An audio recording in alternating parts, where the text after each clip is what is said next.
Hello? How can I help you?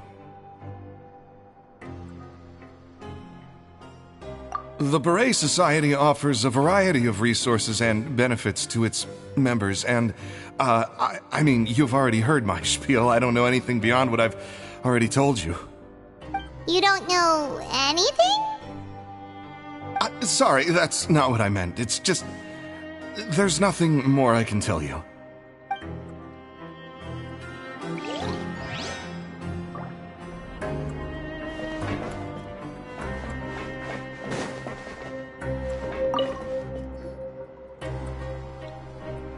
Are you still organizing the bookshelves? Yeah, and... I'm sorry. But you can't check out the books right now.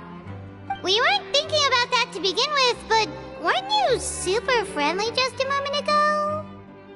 Sorry.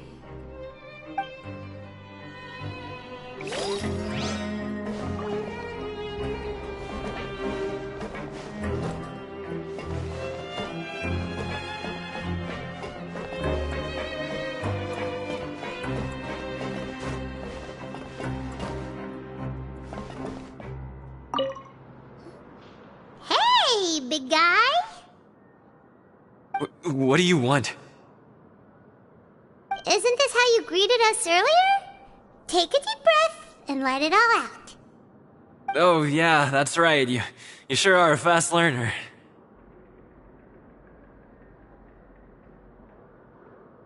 I ate something earlier, so I'm falling into a bit of a food coma, and, I mean, not everyone can be super upbeat all the time, right?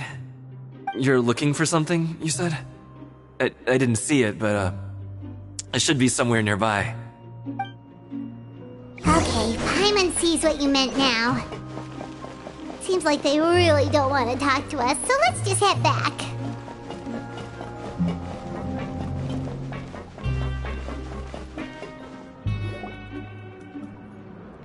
Oh, you're back.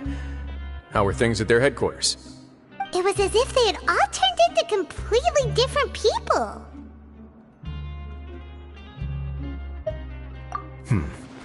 That would prove my suspicions. The dissonance I mentioned earlier was precisely that fleeting moment of fear behind the cheerful facade. Right. He was acting super scared too when we saw him at the gathering place. Actually, hasn't he just been acting super paranoid since we first met? And that's precisely why I took his hat. Oh, so the one who started it all was... It was you all along! It's because I wanted to figure out what's really going on. I don't believe any of Dugier's talk about unstable mental states. Not too long. Dugier made very elaborate preparations for my visit. But I don't know. It almost feels like the performance was too elaborate. Okay, but if you think something's wrong, why don't you just take the whole society into custody? Aren't you the Duke? You can do whatever you want in this place. Well, maybe you're actually a better fit for the position than I am.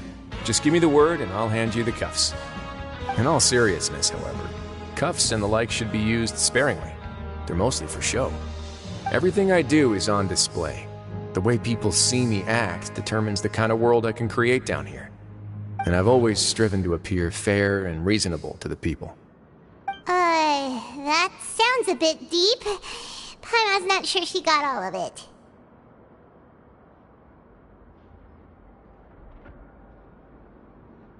Yeah, you've hit the nail on the head. I have to lead by example if I want to maintain expectations of justice and order. And that's why, even though Dugier had already let a few things slip, I didn't want to turn on him without irrefutable evidence. Alright, so you're saying Dugier has figured out some way to control the members of his society.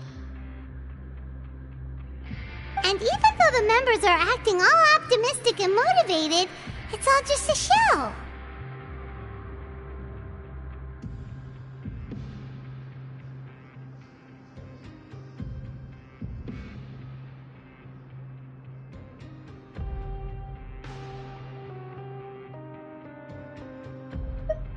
Indeed. He certainly seems to be using some coercive methods to turn his members into the most upbeat and motivated group of people you've ever seen. That won't turn out well in the long run. I have some faith, though, that some of the members understood the hint I gave during our visit. The line has been set, and it's quite likely that a fish will bite. Fish? Bite? Let's give them some time. My guards will need it to finish their investigation, too. You can find me in my office when the time comes. Hey! Don't just leave before you've explained everything to Paimon! Hey!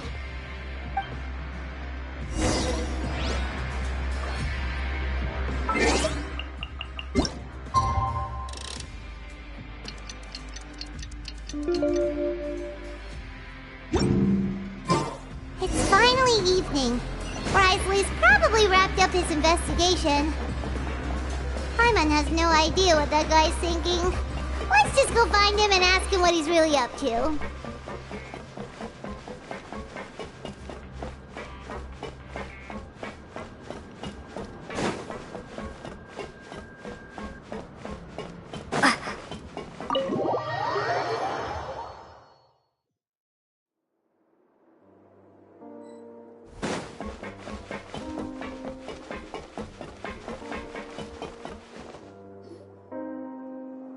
Oh, here you are. Did you manage to land a lucky pull on the welfare meals tonight? Let's just get straight to the point. Has anything else happened with the society? Patience, Paimon. Even as the situation continues to brew, we still need to make sense of what we learned so far and go over any sticking points. I'm actually still thinking about the first thing that came to my mind when I noticed something amiss. Namely, why didn't anyone come to me about it? Oh, that's a good point. Could whatever they're afraid of be so powerful that even you won't be able to do anything about it? But even if such a thing existed, how could they be so sure without checking with me first? It'd be one thing if it was just one or two people, but it seems like everyone's convinced that I won't be able to help. Which leads me to believe that it's more likely that they think I just wouldn't care to help them. Yes, something like that. Dugier must have told them something to make them think I won't take their side. So it became imperative for me to refute that and prove my true stance. Of course, I had originally planned to do this in a more covert way, but I had to improvise when you identified the guy who'd lost his hat with everyone present. There was no way to keep our investigation a secret after that. That makes sense. Wait, then does that mean it was all Paimon's fault? The last thing that guy wanted was for Dugier to find out that he'd lost it. He would have never brought the matter up on his own. But now, not only has Dugier found out that he'd lost his hat, he's also realized that we were the ones who found it. That likely set his internal alarms off all at once. Yes, that's the conclusion I came to as well. It's the only thing that could explain the fear. If we didn't act right then and there, Dugier would probably come up with some other way to hide the truth and we'd be back to square one. So after giving the matter some thought, I tossed that black gem onto the ground. I must say, I was pretty satisfied with the results.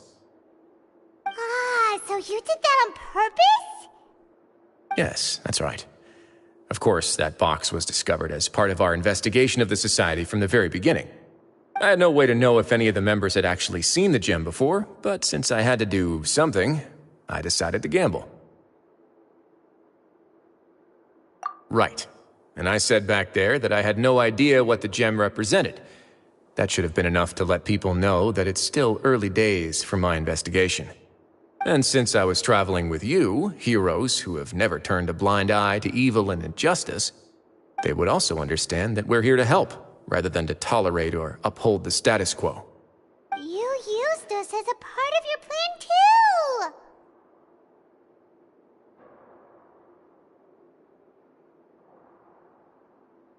My apologies. There was no time and quite a lot to explain, so I figured it might be easier to just let you see a few things for yourselves. But I can assure you that I've now told you everything there is to know. Of course, you're under no obligation, but I would really appreciate it if you could continue to lend me your support and help me figure out the true secret behind the society. Would you be willing to lend me your support? But Paimon's still mad at you! You have my thanks. Now, there are still 2 outstanding matters in our investigation. The first is the secret of the hats. I've examined one before. There was nothing suspicious about the item itself. The other is the true purpose of the black gem. We haven't been able to get anything out of anyone with actual knowledge of it. It's my hope that a brave fish will take my bait and venture outside of their dark and murky pool. I'll put some music on while we wait.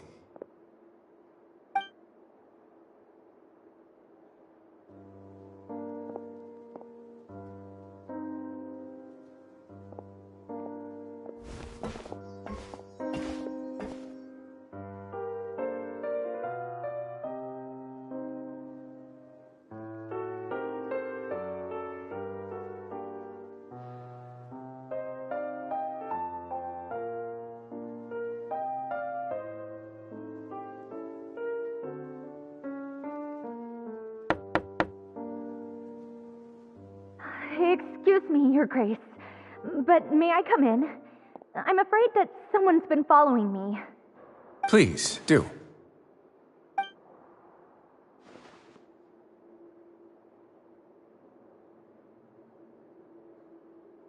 I apologize for my lack of composure. These 2 are the guests that came with you to our gathering place, correct? Yes, my lover Fasol told me all about you. Please, help us, Your Grace. He's in great danger right now. Slow down, take a deep breath, and start from the top. What happened at the Society? I'm sorry, Your Grace.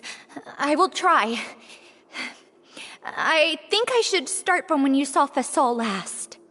You mean when we saw him at the gathering place? Yes, he fled immediately, but many members are hot on his heels. Thankfully, he still managed to meet up with me and explain everything that had happened. Now that he's lost Dugier's trust, what awaits him is agonizing censure. Censure? Censure is Dugier's method of establishing control, as well as the thing we all fear the most. Rather than listening to me explain what it is, Your Grace, please, just let me show it to you. Every secret may be found within...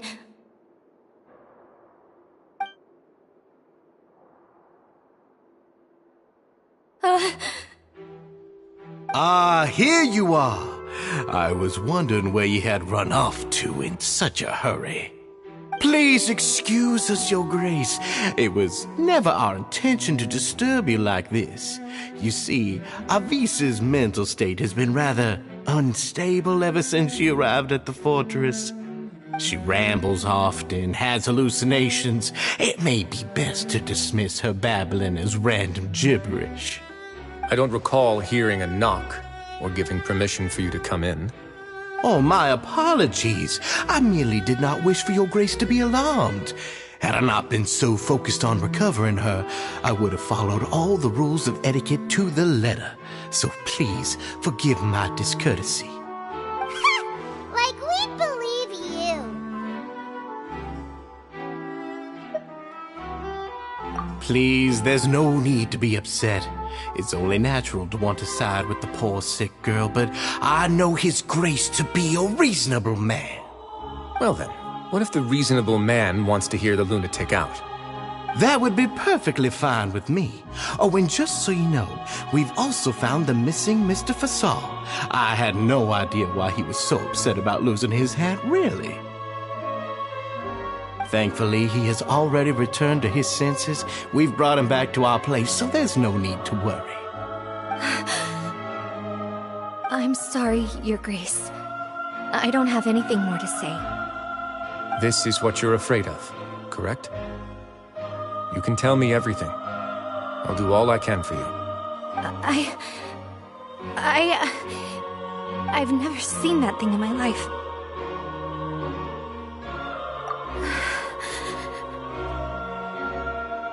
Your Grace, I don't think there's anything else she would like to say. Pressuring her will not get you anywhere. It's all right, Avise. As long as you I swear this on my name and honor as the Duke. Your Grace, forget it. I'll keep my mouth shut. Matter. I'm sorry, Your Grace, but I really don't have anything more to say. Further. But why? In that case, Avis and I will be off. Once again, please accept my apologies for disturbing your peaceful evening, Your Grace. Miss Avis, please show me your head. That is an order.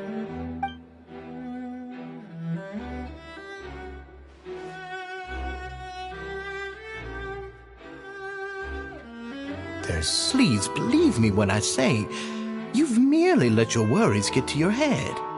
The Society has never caused trouble for you or any of the guards at the fortress. We've spent all of our time working hard and trying to lead better lives.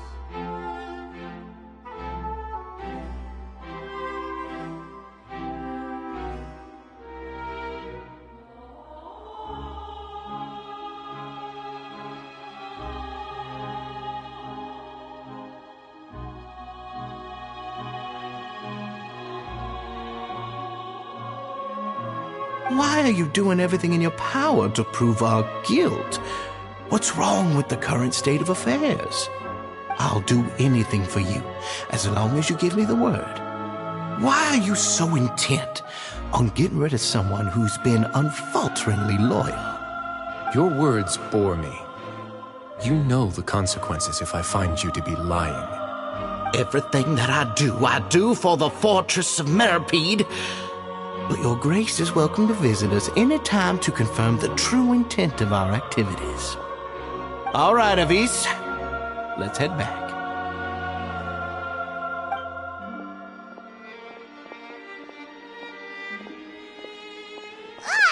Just what's up with that guy? He makes Paimon really, really mad. We should have shown him his place. Sooner or later, all will pay the price for their arrogance. He must have been well prepared for this exact scenario, or he wouldn't have dared to be so openly hostile. All the more reason for us to be patient. The entire society are his hostages. His subordinates would definitely react if he were taken into custody. And that's why he dared to bare his fangs right in front of me.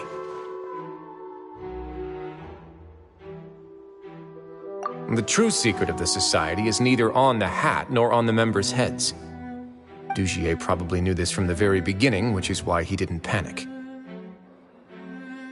However, if we were to look at the rules, it would also seem like the head has to be the place where they're keeping all of their secrets. Yeah, none of this makes sense to Paimon either. What are they trying to hide?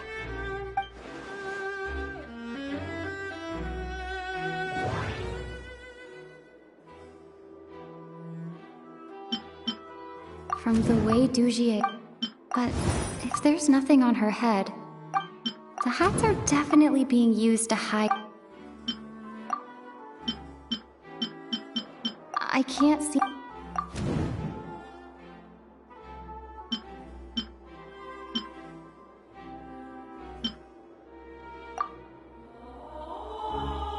I have an idea, but... Huh? What is it? Tell Paimon about it! You mean this thing? So, she handed a key piece of evidence over to us without Dugier noticing. That would mean that Avis didn't stay silent out of fear. She stayed silent because she'd already given us what we needed. Let me take a look.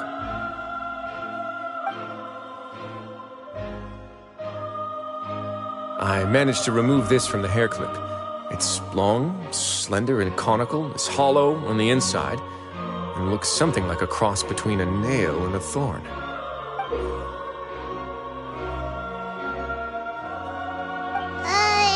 Paimon's lost again. Let's see. What if we do this? Hey, what are you doing?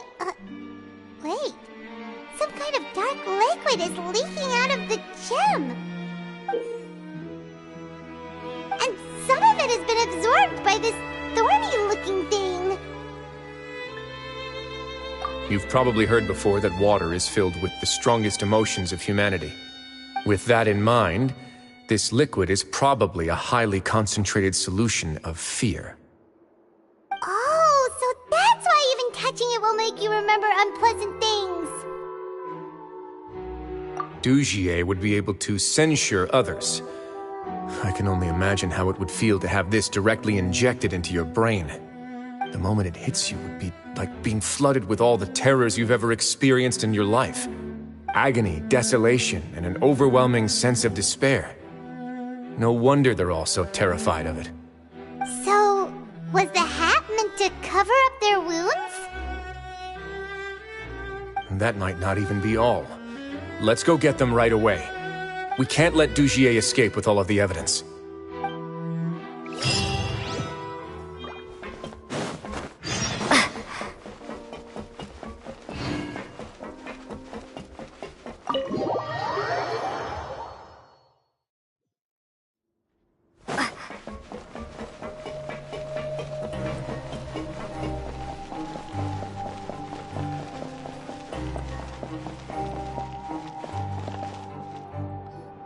Your Grace, we have taken the Society members into custody.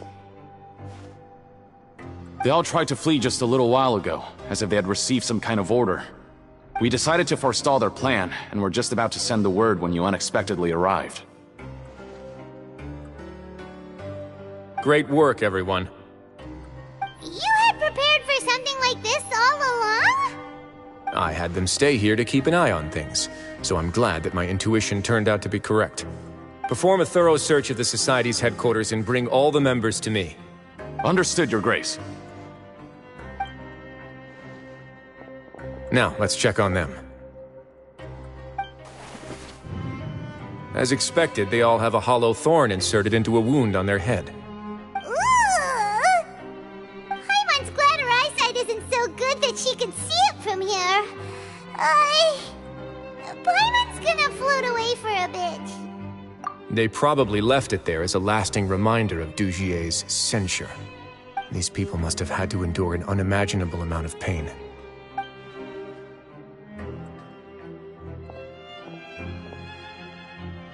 Let's go check out the other areas, too.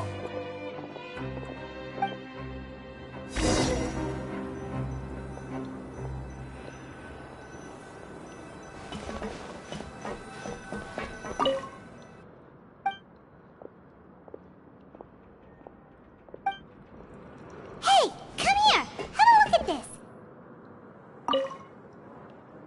This is a book that Paimon found in a box next to the bookshelf. Its contents are exactly the same as this book on the shelf. The colors of the covers are completely different, though, and the names of the authors also don't match up. Yeah, and they dared to claim that they wrote these too. Huh!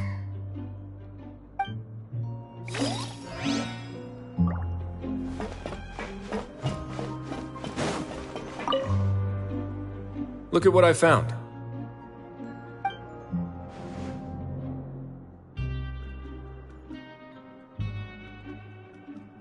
This is a surveillance port.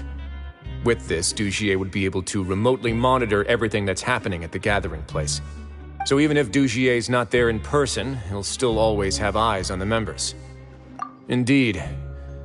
It's easy to become lost and confused when you're given no instructions or any kind of script to follow.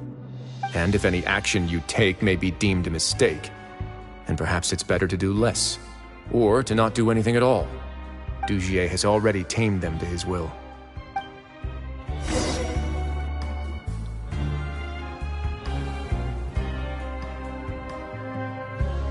Your Grace! Your Grace! What's the matter? We couldn't find any Society members in the other areas.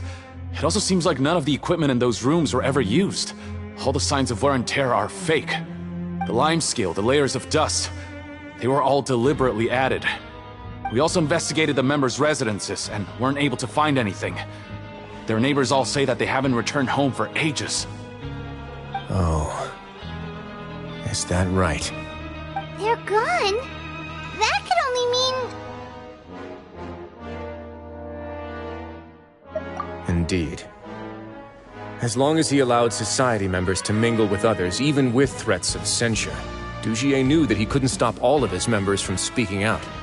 Meanwhile, this marvelous gathering place will lose all of its value as soon as a whistleblower sounds the alarm. So instead of being his real base, this is just an elaborate performance. The rest areas, the fancy equipment, even the members that we saw, they were merely part of the front.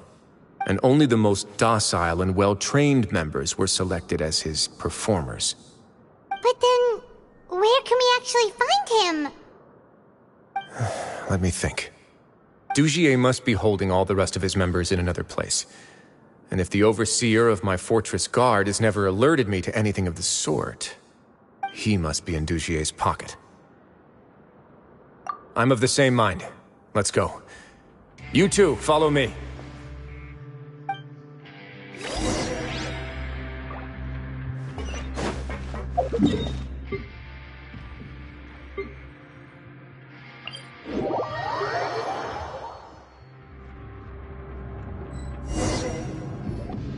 Did that person flee here? That's the most likely scenario to me.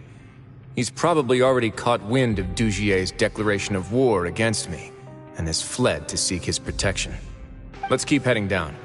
There are some abandoned areas in there. Since he needs space, I'd guess Dugier probably converted them into his headquarters. We should be on the right track. Now we just need to find that turncoat. Let's go. We can take this path. You guys take the other.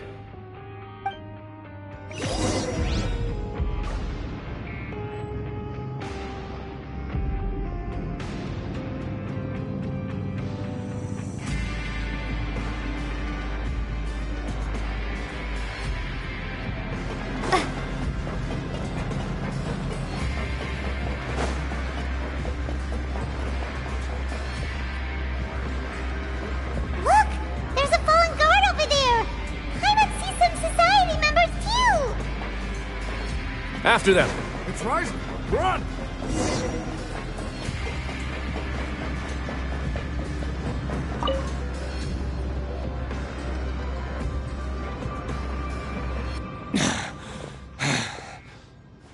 Did Dugier send you? Why did you attack that guard? Come on! It's time to talk! Can't you see that he's trying to help? I will take your cooperation into consideration when it comes time to hand out sentences. Mr. Dugier, he didn't want this guy to expose our true location. We were just about to dispose of him when you caught up to us. So, in other words, your headquarters should be this way. Yes, it's just down this way. You'll make it there once you've seen it pass through a large drainage pipe. Guards, take them away. Let's go. It's about time that we find out what Dugier's really after.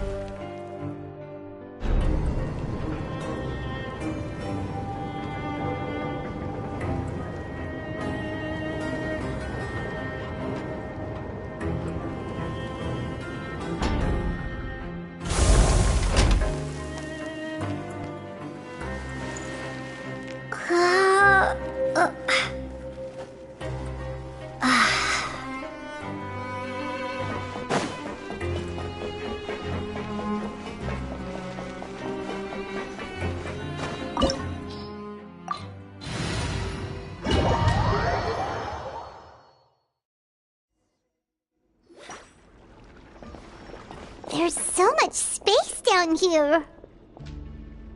Yeah, these are all former work areas. They've been left abandoned due to a lack of funds. There are usually guards on patrol here. It would seem that all of those guards have been bought as well. Stay sharp. He's got a ton of surprises waiting for us, I'm sure.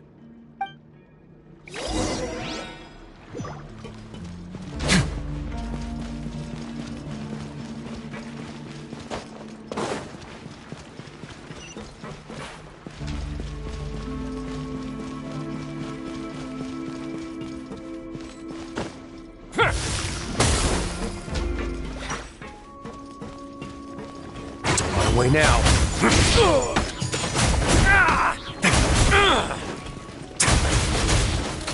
I'll protect us. Come on, we can do it. Fire! Well, with rough. Watch out! Watch out! Everybody stand back! Let's begin.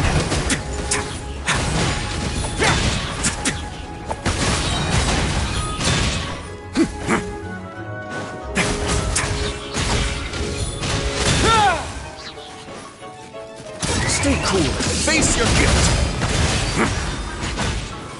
Let's dance.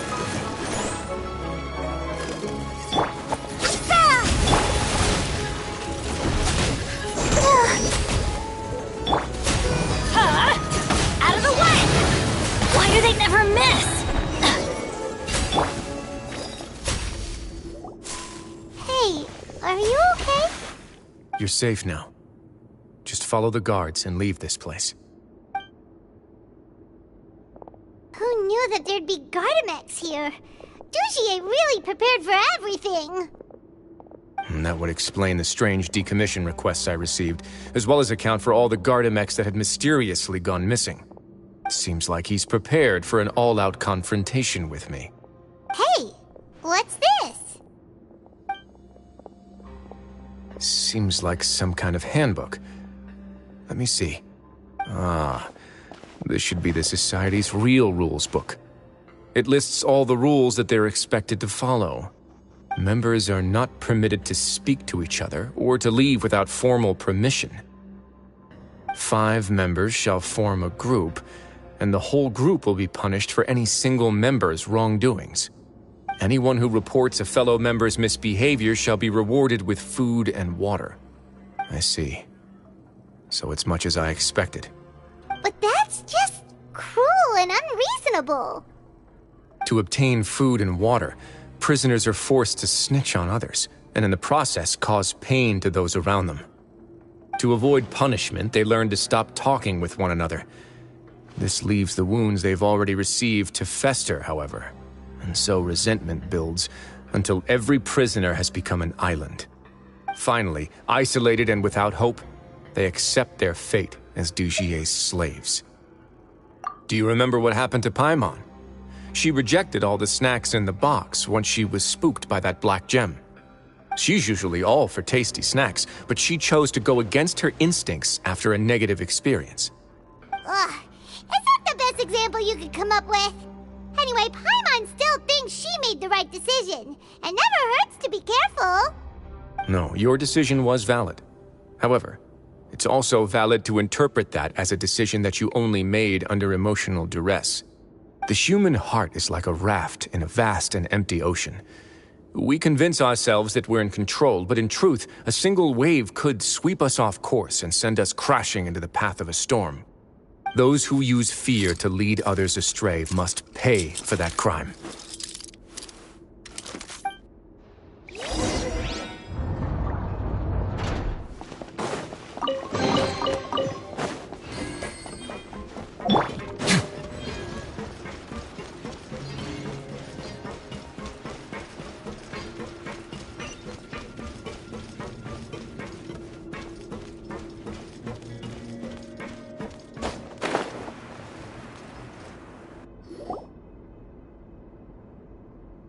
If I'm not mistaken, the space ahead should be the central area of this place, but the door's been locked. Rather than confront Dujier, I think it's more important right now for us to rescue as many Society members as possible. You guys should wait here. We'll try to open the door and check out some other spots.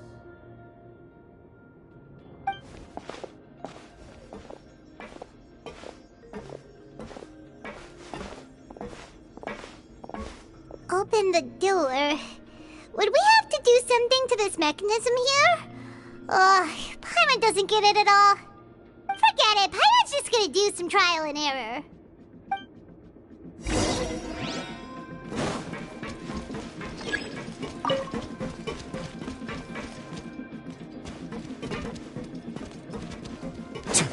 Whoa, it's turning! Lights open! Let's go.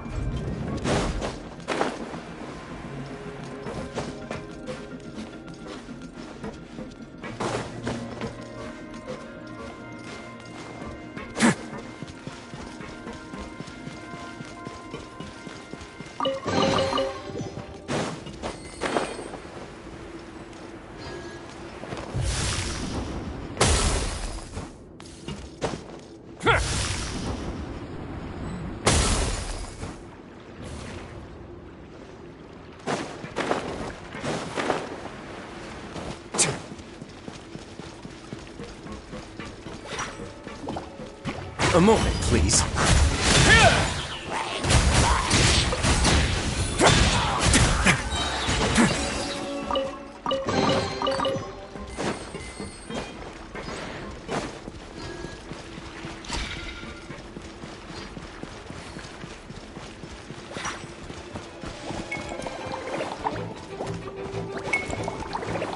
Have a safe trip. On my way now.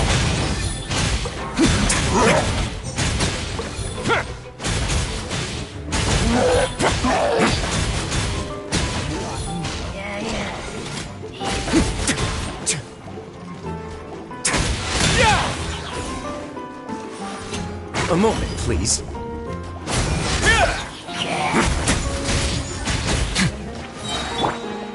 Propagate!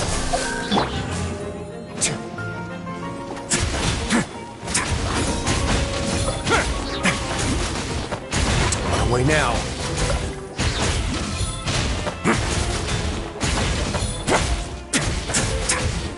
This could get a little chilly.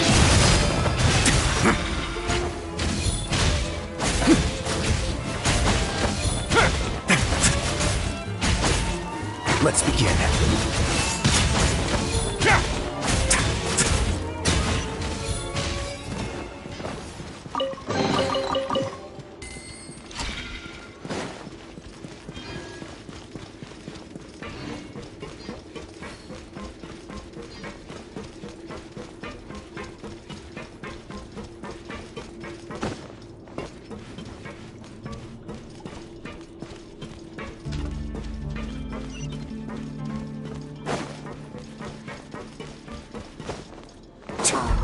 It's so high!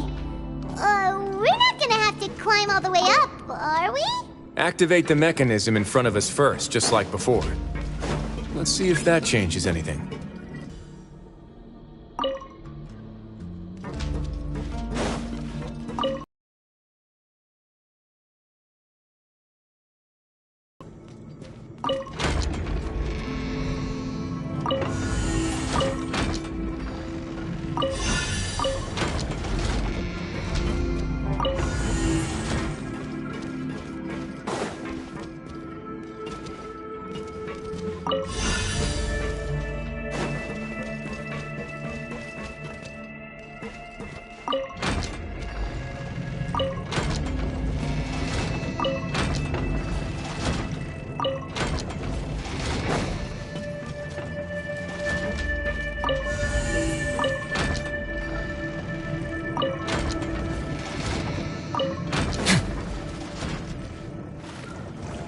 Ooh! The water level's gone way up!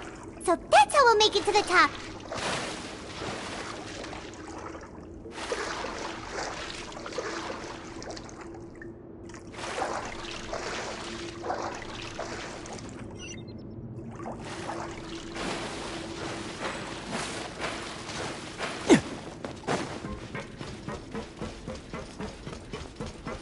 A moment, please.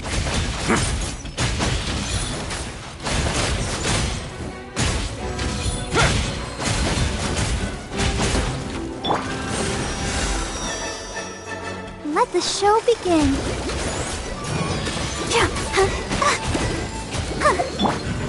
Let's begin.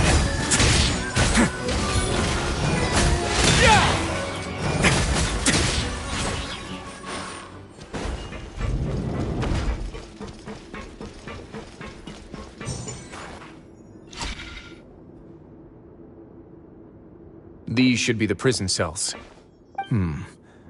Lots of empty cells in here. Dugier's probably moved them elsewhere already. Let's still rescue the ones who got left behind, though. Every person counts.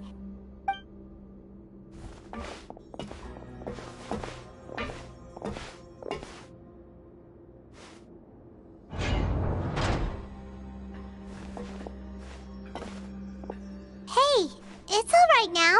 You can leave this place. No, I won't try to leave anymore. I'll never try to leave again. So close to me. I don't want any trouble. No, we're not gonna do that. Please calm down. We're not bad people. We won't be able to get through to her right now. Not with the stress response in the way. I'd also guess there are many others here who are more or less like her.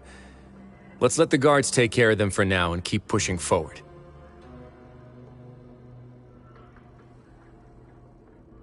All right. Let's search for an exit first.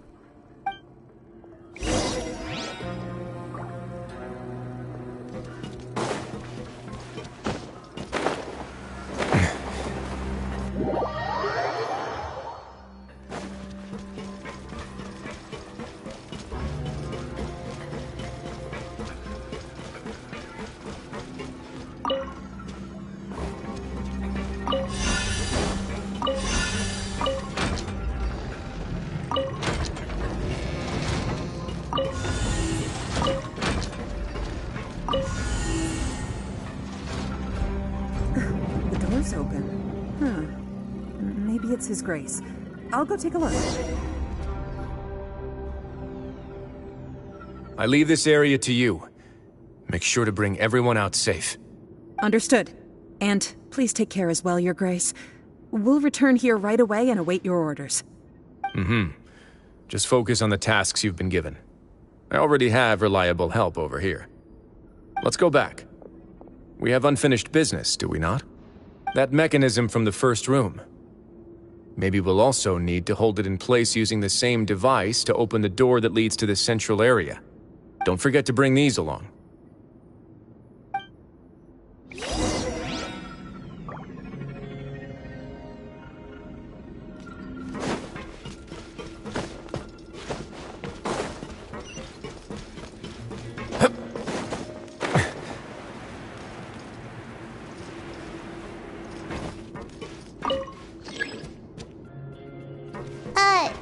You didn't bring the thing that we'll need to hold the mechanism in place? Paimon doesn't think we'll be able to open the door like this. Let's go back.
I must confess to being furious.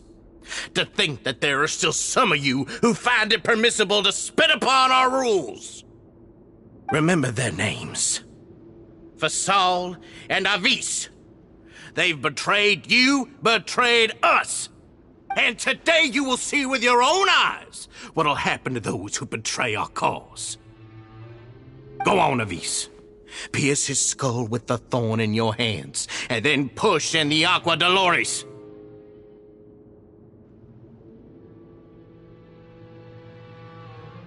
Of course, you will do it one drop at a time. Let it do its magic again, and don't stop until you've pushed all of it in. Thistle, I'm sorry. It's okay. I'll find a way to endure. Oh, shut your wretched mouths! When did I give you permission to speak? My rules are the paramount law of this place. Only more pain will come to those who dare to disobey. That's enough, Dugier. Your rabid screams have been beyond nauseating. Is that His Grace? Oh, Risley.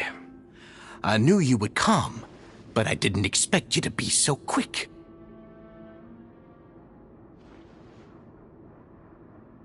Must you still refuse to let me be? Did I not spell everything out for you already? What's so blasphemous about sharing a slice of the cake with me when you've already got the entire fortress at your feet? It would seem that you can't see the difference between sharing and looting. And on top of that, look at your people. Are they not starving as you wolf down your cake? You stop acting all high and mighty like some hero of justice! Have you forgotten? Nobody in this blasted fortress is innocent. We are all irredeemable monsters who have destroyed something that others held dear. What's so wrong about punishing those who deserve to be punished? It's what they've always deserved. And please, are you really gonna tell me that you care about their lives and well-being when you just need a supply of labor to keep this place running? Is it that all you need to keep your cushy life? Sadly, you're wrong on both counts. Unlike you, I've never seen them as currency. The fortress is not only a place for confinement, but also a place for rebirth. Just as people are free to give in to the darkness within their hearts, they are also free to seek redemption and a new beginning. Our bodies have limits, but our spirits will always remain free. They may have made mistakes, but they are still human beings with people and things that they cherish. And most importantly, they should always retain the freedom to choose their own path once they've reflected on their past misdeeds. But you're destroying their spirits with fear, taking their freedom away so that they'll become slaves who will never again feel or think. And you say that's what they've always deserved? You are nothing compared to them. He's really mad. You think me arrogant, Risley? Well, I think you're too young and naive. You understand nothing of this world. Nobody actually sees this fortress as any kind of just a wonderful place. See it for what it is. A dumping ground of pain and misery, irredeemable now and irredeemable forever.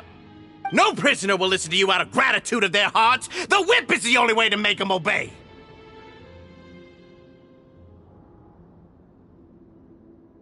Had you been just one step slower, I would have already taken control of all the garden mechs in this place. Your vision gives you strength. But how long will it hold against these powerful constructs? You talk big, but in the end, you know nothing outside of power and control.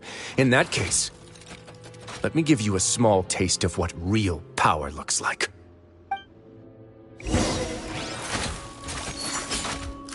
Away now. Not.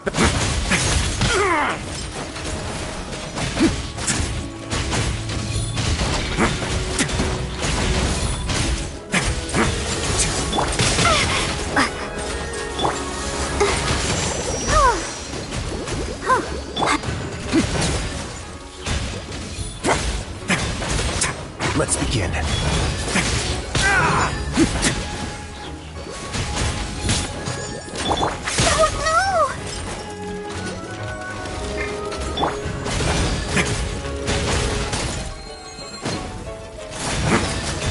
Away now.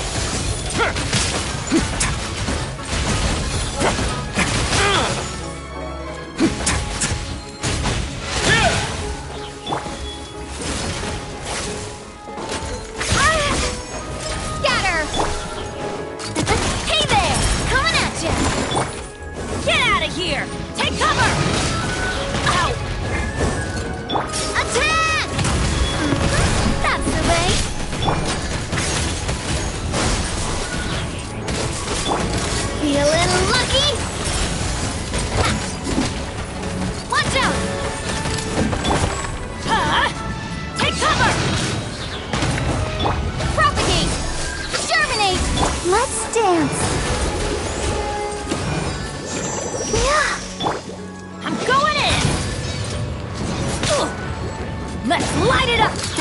Hey there! Coming at ya! Attack! Scatter!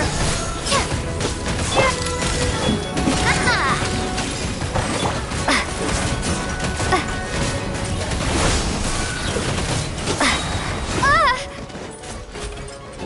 Spring forth! Off we go! Why do they never miss? Feeling lucky? Attack! Get out of here! Ow! Why do they never miss? Teamwork is strength! Umbrella warfare, I guess! Attack!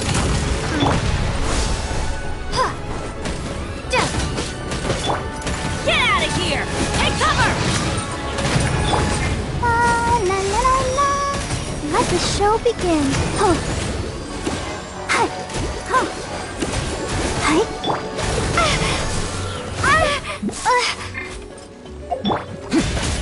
Let's begin. Have a safe trip.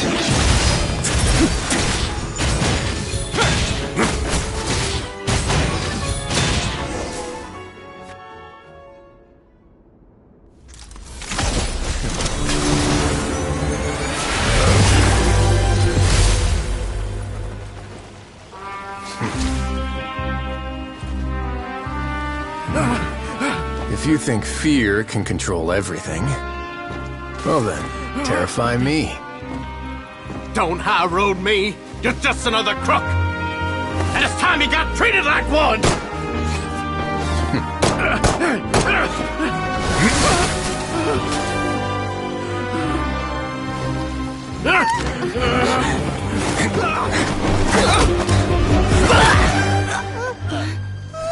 What's the matter? Too scared to shoot straight? I'm warning you. Unauthorized punishment and torture are prohibited here. As the Duke, you should set an example. Funny how that slipped my mind. Well, from this point on, you can forget about that rule. The rules of the fortress are there to keep the likes of you in check. But if the Duke wants somebody dead, he needs no justification. Understood.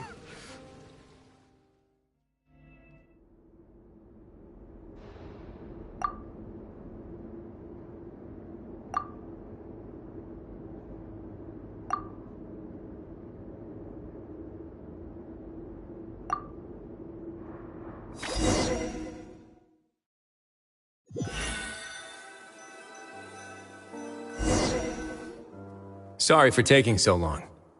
Did I keep you waiting? No, not at all. Paimon didn't know you were so considerate. If you ask me, I'd say I actually feel very helpless. There's no way that I could truly empathize with the fear that the members felt every day. I could comfort and compensate them all I want, but it might still not be enough to repair the damage that has been done. I have to take responsibility for it, as does the fortress.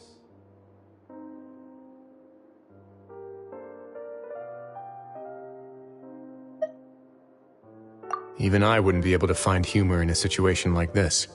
So, do you have a plan for how you're gonna deal with him yet? Oh, Dugier? I've already got an idea. For now, I think I'll do nothing. Huh? Why? I think it's a very fitting punishment for him to have to imagine the sorts of punishments that will soon be coming his way. He'll be left in the dark with regards to both the dates and the details of his punishment. Of course, that's not to say that I'll be letting him off scot-free. It's not often that I actually get the chance to be creative with my punishments. I'm going to talk to the members of the society. He'll get a chance to experience everything that he's ever inflicted on them. Paimon didn't know you could also be so harsh. Looks like she should watch her tongue when she's around you in the future. Why do you think I'd do that kind of thing to you? You offend me, Paimon. Anyway, jokes aside, thank you so much for all of your help. There's still a lot for me to take care of, so... How about this? I'll treat you to a meal in 2 days at the Coupon Cafeteria. We should have a better handle on things by then. No, Paimon's had enough of that place. Don't worry, it won't be the same old welfare meal. I'll make the necessary arrangements. Oh, then you've got yourself a deal.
Ah, you're here. Paimon never forgets about meals. Even if the traveler forgets, Paimon will remind her for sure. That's not what Paimon meant at all. Risley, you got what Paimon...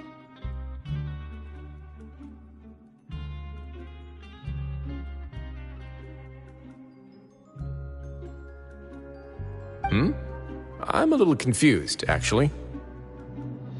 Hey, not you too! Jokes aside, I've got some good news. After taking a look, the doctors have let me know that it shouldn't be too difficult to extract the thorns, which means that everyone should be able to recover after a period of rest. As for their mental recoveries, most are making good progress as well. We've added a few who were more severely affected to a special observation list. You sure got everything taken care of, Risley. I try my best. After all, it's my duty to take care of everything that happens within my territory. Please, go ahead.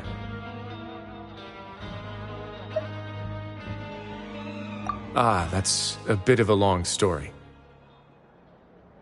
I once had a similar experience. It had to do with the host family I lived with as a child. I was an orphan, adopted by a couple with a great deal of love in their hearts. I had many siblings, and we all adored each other. Once we were older, Mom and Dad would turn us over to be individually adopted by families of greater means, and go on to adopt more young children. They were perfect parents. Or so I thought. And then? And then, I found out we were merely raised as livestock.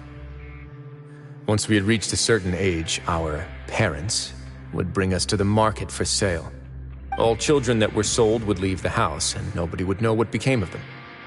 As for those who didn't sell, they were merely disposed of. Did you know I once considered myself an extremely lucky child? And all of my friends, all of my siblings, they all felt this way as well. I was also not the first to find out about the truth. All those who found out before me were simply added to the disposal pile. I could never shake the feeling of irony every time I juxtaposed their tragic ends against our parents' adoring smiles. Yes, like the society, my parents created a facade of joy, lied to satiate their desires, and even employed incredibly cruel methods to keep their grasp on power. They did all of that, but never considered how their actions would utterly ruin all the children they took under their wing. Worse, perhaps they never cared about that at all. But I did. So in the end, I killed them and set all of the remaining children free. I was convicted for my crimes and exiled to the fortress of Meripede. Ah! My methods were extreme, yes, but I was still a teenager at the time. I'd been betrayed by those I trusted most, and I didn't think that more moderate ways would solve the problem.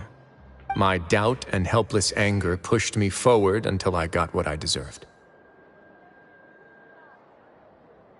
It's all right. You don't have to tell me what you think. I've already committed to this path, regardless of what anyone may say about it. The least I can do is to make sure that the same tragedy will not happen again in my new home. Sorry to disturb you, everyone. Oh, it's Avis and Fasol! Are you two feeling better yet? It was all because you arrived in time. I managed to escape unscathed. We came here on impulse today, because we were hoping that you'd be able to lend us a hand, Your Grace. Please, go on right ahead. I'll do my best to help. Within reason, of course. It's... I'd like to be wedded to Avis here at the fortress. You're getting married? Yeah, we met each other through the society and both fell into Dugier's trap. But even during our time there, we never doubted each other. We always believed that Dugier was manipulating us, trying to make us mistrust each other. And after this incident, we've come to believe that we've found the one for the rest of our lives. You could say we managed to make the best out of a bad situation. He didn't abandon me, and I didn't forsake him either. But we're still both prisoners. And we also aren't sure if the fortress is the best place to host something so celebratory. So we are just wondering, is our request a bit too out of line? You're right in that the fortress has never hosted a wedding before. But that's no reason to say no, is it? I'll help you make the arrangements. If you need anything special shipped in from the surface, just say the word. Oh, we can't thank you enough, Your Grace. We are actually also planning to stay here after the conclusion of our sentences. Yeah, we've already made tons of special memories here. So now, it'd be too hard to leave. And we have full confidence in the fortress's future with you at the helm, Your Grace. Your trust is the highest form of praise. Hey, loosen up a bit! Shouldn't you be the happiest man in Teyvat to hear that people would like to stay of their own free will? Yeah. I'll always take a genuine expression of faith over any obligation to obey.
Hey there, Ludovine.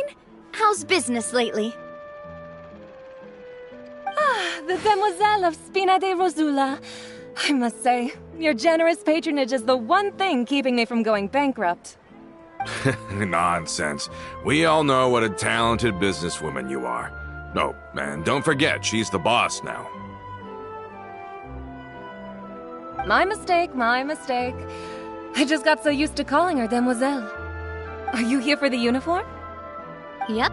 I forgot to drop by earlier when I was running errands around here. I didn't expect Demoiselle to come and pick it up in person. It's just a uniform after all. Any of your folks could have come instead. Navia's always liked to take even small things seriously. Hey, that's not the only reason I'm here. We mostly just needed a walk to clear our heads. There are few things more uplifting than taking the first step on a new journey. Boss has got a point. Going on a trip with friends is always better than staying cooped up at home. Very well. Please, wait here while I retrieve the uniform for you. Can someone remind Paimon again why Adele wants to join the Spina? She hasn't given me any concrete reasons. All she says is that she really looks up to me. After we cleared her father's name, she became a lot more cheerful and outgoing. It's probably because she now knows for sure that her father was never a bad person. She said she used to be terrified of Papa, so as a result, she found all the rest of the Spina super scary as well. But the Spina is very different now. She mustered up the courage to talk to me, and felt like I could really understand her.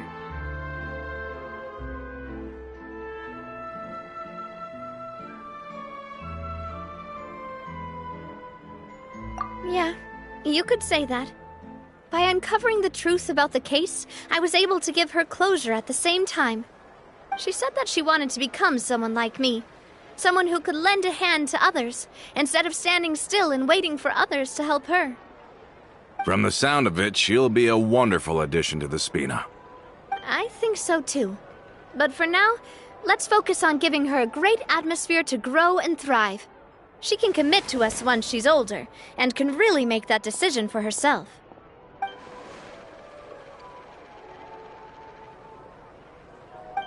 Is something up, Traveler?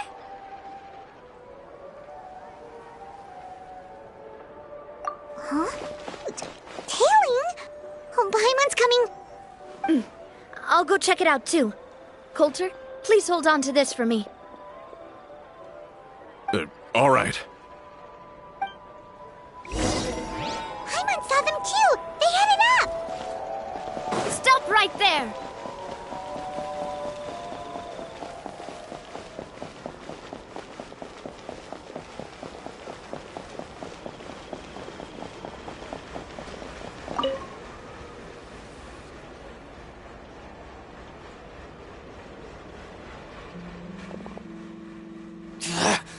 We knew you were going to be difficult! Seems like if we want them to talk, we're gonna need to teach them a lesson first. Brothers, there's no need to skulk in the dark anymore. Let's take them out!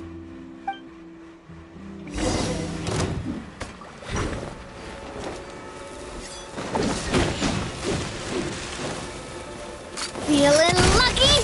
Coming at you!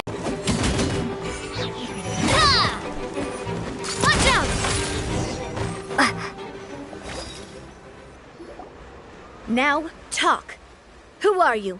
And why were you tailing us? Don't think we'll let you off easy if you keep silent.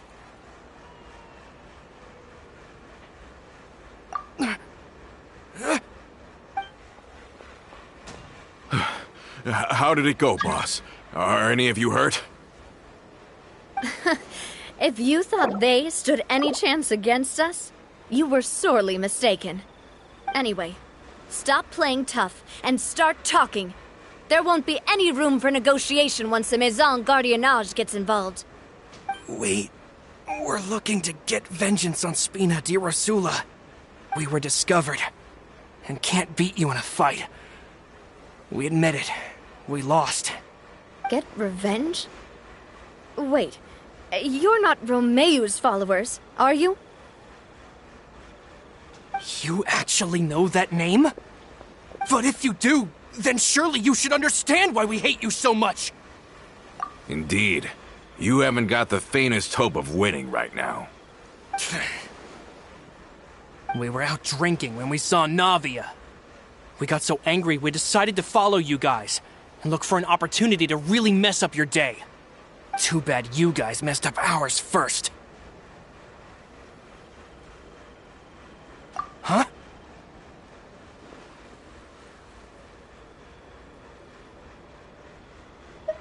You're pretty sharp, but so what?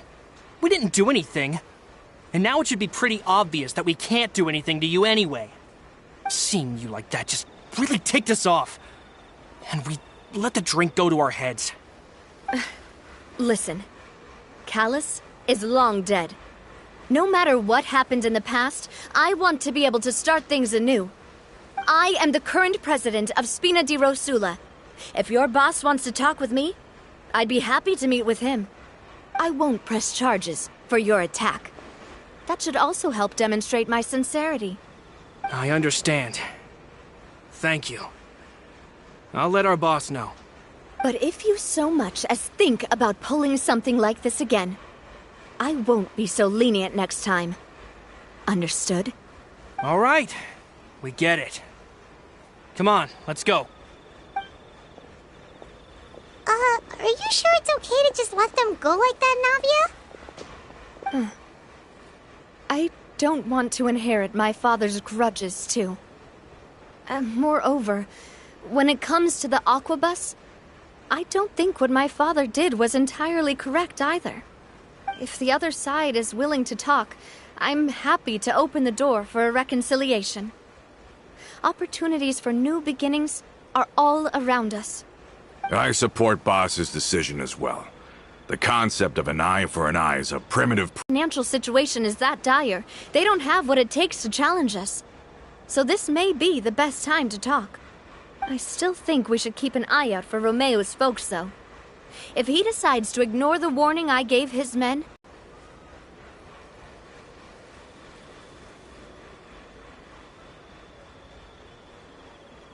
Yeah, those guys definitely didn't look like big fans of yours. I'd rather things not go that far, since, though we haven't talked to each other for years, once upon a time we were all a part of the Spina di Rosula family. Yep, that's how I feel as well. Anyway, now that we've sent them packing, we don't have to worry about those guys anymore. It's getting late already, so why don't we stay the night in the Fleuve Cendre? We can head back to Poisson tomorrow.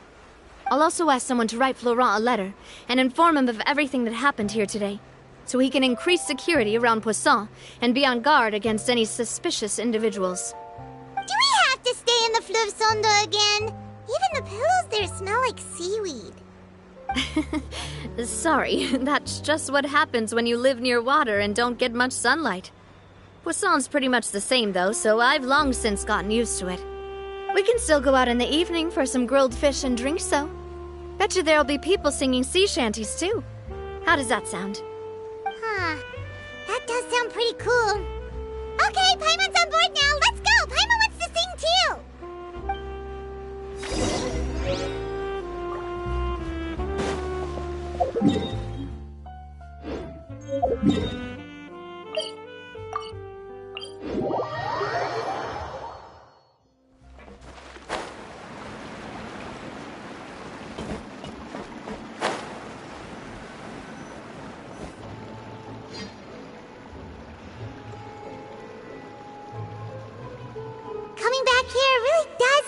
like this place is starting to grow on Paimon.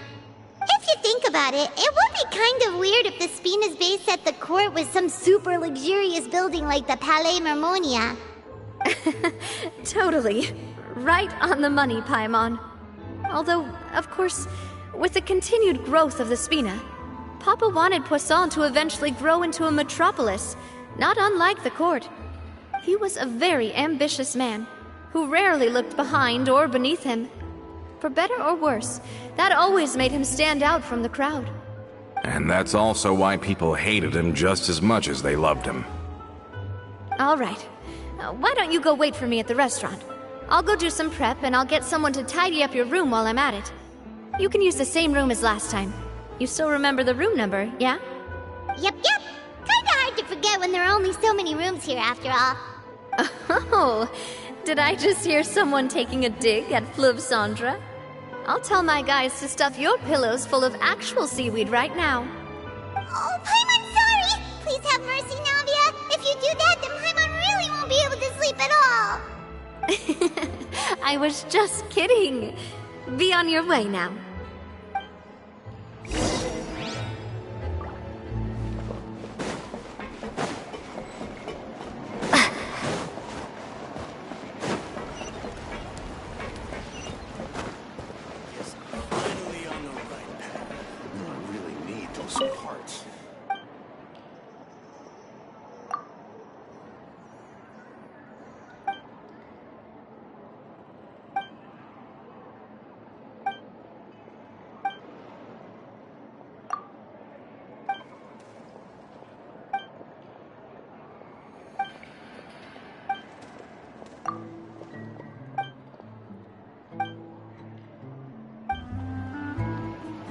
Say what you need. No problem's too big.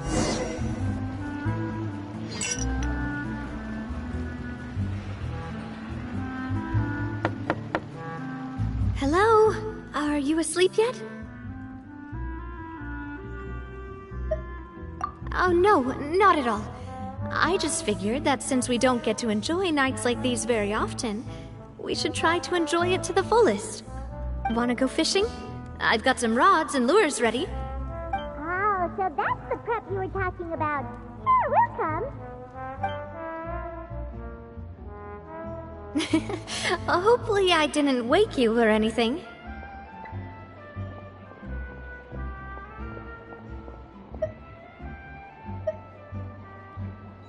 Don't worry, you don't have to do any actual fishing if you're too tired. Just think of it as keeping me company. How does that sound? Okay, let's go. To the fishing spot.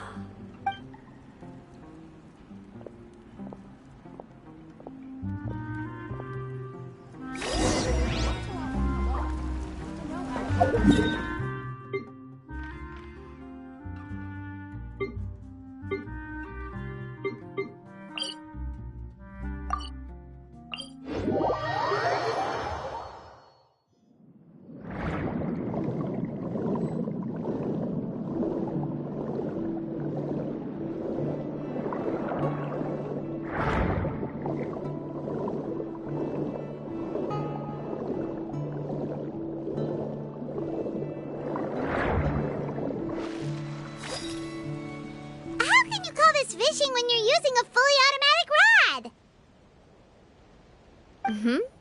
rod! What's the problem? Lots of people in Poisson use rods like these.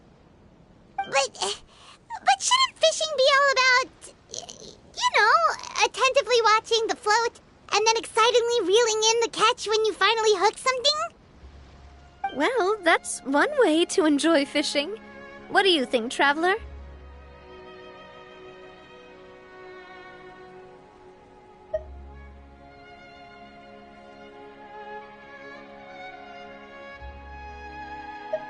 Then, let's try regular rods next time. We can have a real fishing competition. Honestly, Paimon's mainly shocked at how much energy you still have at this hour. Usually by this time of night, it's a struggle for Paimon to even keep her eyes open. Huh. It might just be something that runs in my family. That's a thing? I'm sure you'd get even sleepier if I delved more deeply into it. Anyway, I was just thinking about how grateful I am to my mother, as well as the rest of the Spina. My father always had a lot of unrealistic expectations for me. But the more that he tried to get me to become like him, the less I wanted to listen to what he had to say. My mother never had those kinds of expectations, though. I've heard that she had only one wish for me, which was that I would have a happy and secure childhood. All the members of the Spina greatly respected her wish, so no matter what I did as a child, they were happy to humor me. Can you imagine? Whenever my father wanted to scold me for something I'd done, everyone would form up into 2 rows and just stand silently and listen to him rant. Malus and Silver were always there too. No matter what Papa yelled, nobody else would say a word. Eventually, Papa must have recognized scolding me over trivial matters was pointless, because he eventually stopped getting on my case so often. Paimon would have never guessed. Yeah. Looking back on it now as an adult, I can hardly believe how patient and kind everyone was. When I was young, I often thought that I could do whatever I wanted, because there'd always be someone there to clean up after me. But once, I saw Malus come back wounded. He wouldn't tell me how he'd been injured, but I could tell it had something to do with me. I learned then that there's always a cost to making a mistake. The more you care about those around you, the more you should care about doing the right thing, to the best of your abilities. Because if you do falter, there'll inevitably come a time when you'll have to face the consequences. And when that time comes, those most precious to you really will throw themselves in front of you and pay the price for your mistakes. Sorry. I shouldn't have brought that up. I wasn't planning to talk about sad things tonight. Basically, I was just saying that the nurturing atmosphere of the Spina must have been my mother's legacy, rather than my father's. And if that's the only way that I can continue to feel her love, then I'd like to pass that warmth on. Is that why you let those guys go today? Mm-hmm. Although, maybe there's a part of not wanting to repeat the mistakes of the past.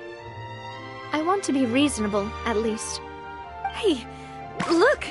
I think you've got something on the line! But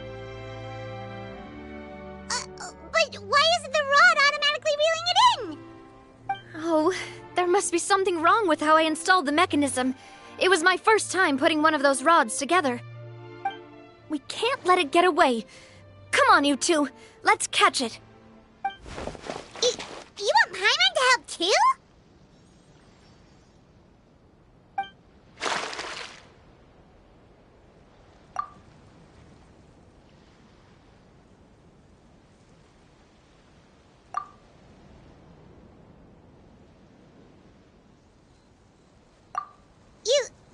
You didn't attach a hook to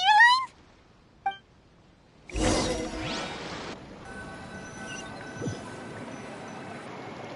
Stop wasting time!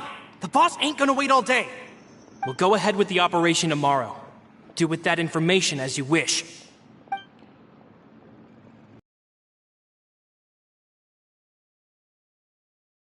Your rod was missing a part too, so I guess that makes it fair. Well, if we're just talking about the number of missing parts, sure. Oh, never mind. Paimon really can't keep her eyes open anymore. All right, go to bed. I had a great time today. See you tomorrow.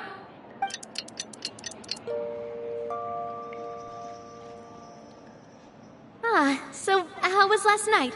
Did you get a good night's sleep? Paimon dreamt that she danced with the sea stars, so you could say it was stellar. Get it? Huh.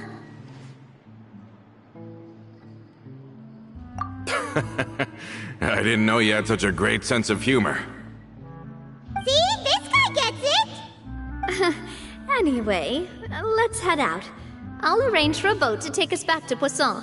I'm sure Adele will be happy to see you two again. Paimon hopes she'll really appreciate your gift. I hope so too.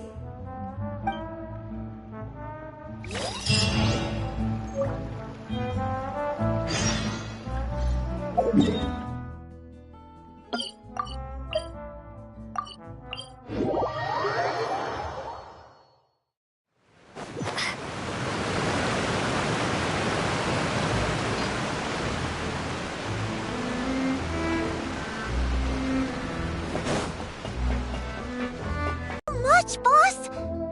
Don't call her boss, okay, Adele? Just Miss Navia would be fine. Oh, it's all right.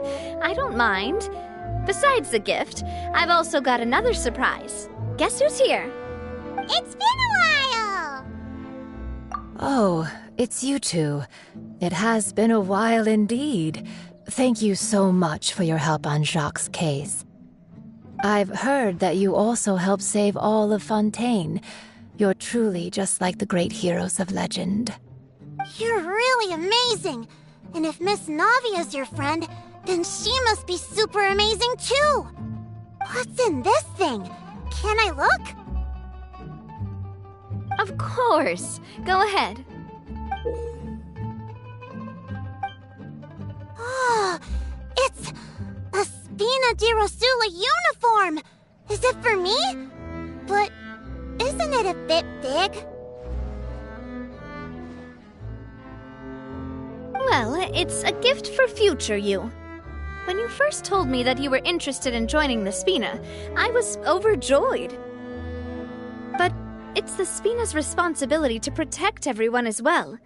Being a member means becoming involved in all kinds of dangerous situations. And since you're still young, I don't want your mom to have to worry about your safety. So I turned you down then by telling you that you'll have to wait until you're older. But this uniform is a promise that you can join us once you're old enough to wear it. Oh, so that's it! Well, thank you so much, Miss Navia. I'll work hard and grow up as fast as I can. But you can't really grow up faster by working hard. You've got to be patient. Everyone, I'm really grateful that you remembered my daughter's wish and took it seriously. Thanks to the protection of the Spina, even though her father's no longer with us, we've still felt plenty of warmth and security. Oh, it's the least we could do. As long as you live in Poisson, even if you're not an official member, you're still part of the family. Boss! Huh? Is something up, Florent? I've got something urgent to report. Romeu and his folks have gathered outside Poisson and even shipped in a huge pile of explosives. What? Explosives? What do they want? It seems like they've been planning this for some time. We started investigating as soon as we received your letter yesterday. But Romeu and his folks must have gotten wind as well, because they abandoned their former posts before we could even check on them. We investigated their tracks and found out that they're after Poisson. They have smartened up since we caught them red-handed at the court? Seems like they've got no interest in sitting down and talking at all. We should have gone straight to the Maison Gardiennage. Sorry, I underestimated the situation. Well, too late now, I suppose. Florent, where are they keeping their explosives? On the hill to the east of Poisson, near the Clementine line. They want to blow up the Clementine line? Certainly sounds like it. Romeu and his followers hate the Spina and everything to do with Callus. And the Aquabus was the source of their contention. If they manage to blow up the Aquabus line, all that rubble will come crashing down the hill and straight into Poisson. Are they insane? There's tons of innocent people in Poisson! Yeah. If they've been planning this for ages, they're definitely not going to let this opportunity slip by. We have to issue an evacuation order to the townspeople and get them as far away from the entrance as possible. That should save them from the worst of it. Let's get everyone onto our ship. That should be the safest place. My dear partner, Can I leave the Clementine line to you? If the explosives do go off, not only would the people of Poisson be in danger, any aquabuses using the line would plummet to the ground.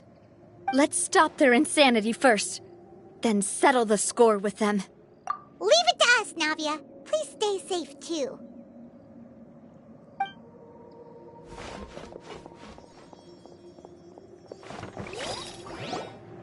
Let's go, you two. We've got to act fast. Miss Coralie, please take Adele to the ship.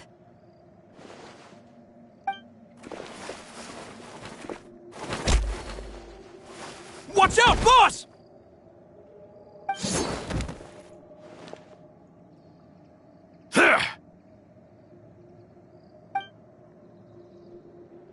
What do you think you're doing, Coulter? I thought all the annoying little hindrances had left, but I still couldn't get rid of you. You mean this was all a trick? So that you'd be left alone with me? Coulter, are you with Romeo too? Oh. I get it now. You knew about their plans all along. You only told us they were doing badly so that we'd drop our guard. Not quite. Though I share their positions on some issues, I've never cared for his more radical ideas. And that's because, out of the entire Spina di Rosula, I only hate you. Only you, Navia. You better stick close to me. Romeo promised me that he would leave Poisson alone if I could just take you out. But it was like you were glued at the hip to that pesky traveler. You never gave me a chance to make my move. Romeo has lost his patience. I didn't have to be here today, you know. But I swore that I'd kill you, even if it meant being buried with you in the rubble. Why? Only someone as clueless about the past as you would ask such a foolish question. You never saw the heyday of Spina di Rosula, nor did you ever live through the golden age of Poisson. But I saw it all with my own eyes, and then I had to watch it all die, little by little. And it was all because of you, Navia. Clementine died because of you. Callus died because of you. Malus and Silver died because of you. And so many more dead. Everyone dead. All because of you. So the shock and grief you showed us before, that was in Act 2? Now you're catching on. I heard Malus was dead the moment I got out. Did you know? Down there in that blasted fortress, I spent a long time thinking about what happened and resolving to apologize to Malus as soon as I got out. Back then, because of that aquabus, we had a huge fallout. I was convinced that all he cared about was loyalty, and that he had completely lost his capacity for critical thinking. The years passed by in a blur after that. I thought I had finally begun to understand him, and that he could help me relive the good old days again. But then he died, and it was because of you again, Navia. It's always because of you. I once loved the Spina and Poisson more than anyone else. But what is left now of either besides death and ruin? You've single-handedly destroyed everything that was beautiful. Everything I've ever loved. Don't listen to him, boss! He's just spouting nonsense! Have you ever considered that maybe the people around you don't actually care about you at all? Have you ever considered that maybe you only get respect because you're Callus and Clementine's child? That you've never done anything worthy? That you're just a big nothing? Have you ever considered that maybe people don't stay in Poisson because of you, but only because they have such beautiful memories of the past before you came? Because if you do falter, there'll inevitably come a time when you'll have to face the consequences. And when that time comes, those most precious to you really will throw themselves in front of you and pay the price for your mistakes. Yeah, looking back on it now as an adult, I can hardly believe how patient and kind everyone was. But is that really why they support me? Is their kindness real? Shut your mouth! I, for one, really like Miss Navia, and my mom loves her too! I don't know how to explain it, but I like her, and that's that! I'm sure Mr. Malus would be extremely disappointed in you right now! You've somehow managed to pin the blame for every mistake and tragedy in our history on the boss herself! Get out of the way, Florent! I don't want to hurt you. You're gonna have to! Boss, there's no time for this! Stop hesitating and get out of here before you get buried! Maybe you think you're being the realist by painting the history of the Spina and Poisson like this. But the love that I felt from everyone was just as real. I felt it. They've helped me get to where I am. And even now, I will continue to believe in that love. So let me show you just how much I love the Spina di Rosula.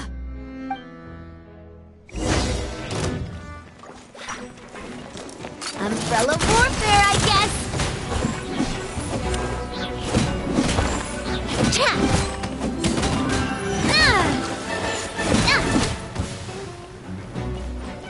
Where'd that come from? Umbrella warfare, I guess! A proper send-off from the Spina with love. Ooh! Feeling lucky? Coming at ya!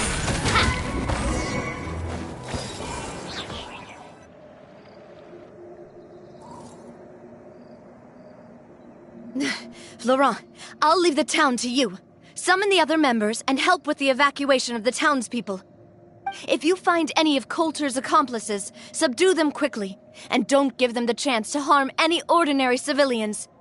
I can't allow my partner to face the danger on the Clementine line alone. Got it, boss. I'm on it! Are you okay, Navia?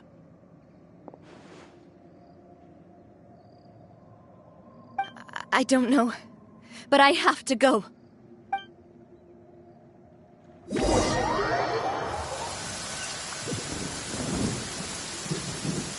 Let's hurry up there! We have to protect the Clementine line! If they're gonna blow up the waterway, they must have planted the explosives next to the support pillars.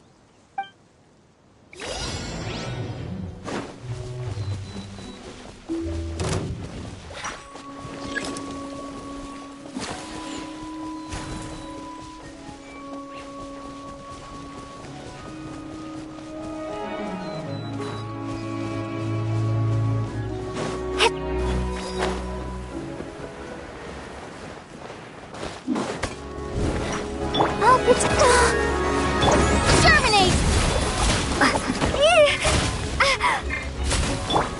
I'm going in! Hiya! These must be the explosives, right? And this is the control mechanism! How can we disable it? Oh, Paimon's too scared to touch any of this stuff. Huh? There's a strangely shaped hole here. What is it for?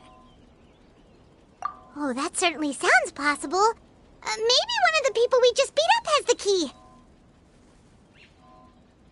Okay, you take this side, Paimon will take the other. Let's see what we can find.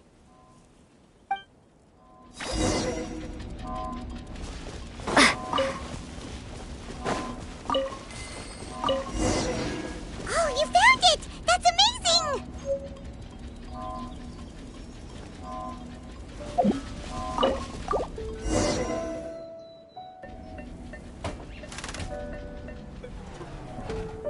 That should do it, right? Navi and Florent should be able to relax now. Oh, you're right. They could have set explosives elsewhere, too. Let's go.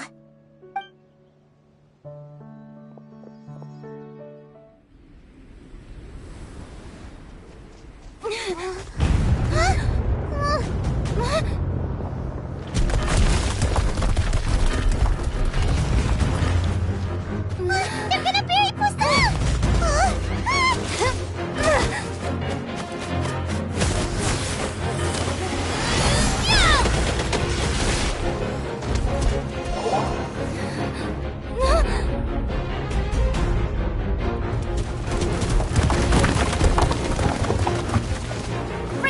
partner. Just leave the rest to me. Watch out, Navia! You can't block them all! Block? I'm doing this the Spina way.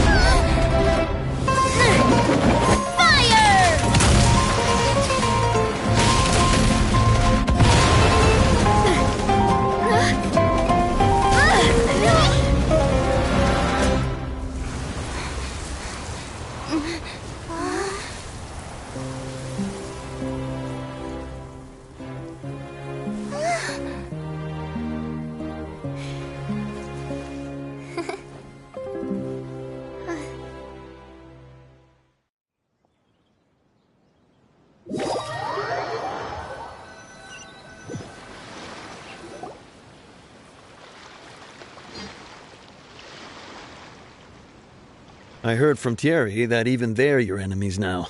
They were once a part of Spina di Rosula. Do you plan to settle this privately with them? I have nothing more to say to them.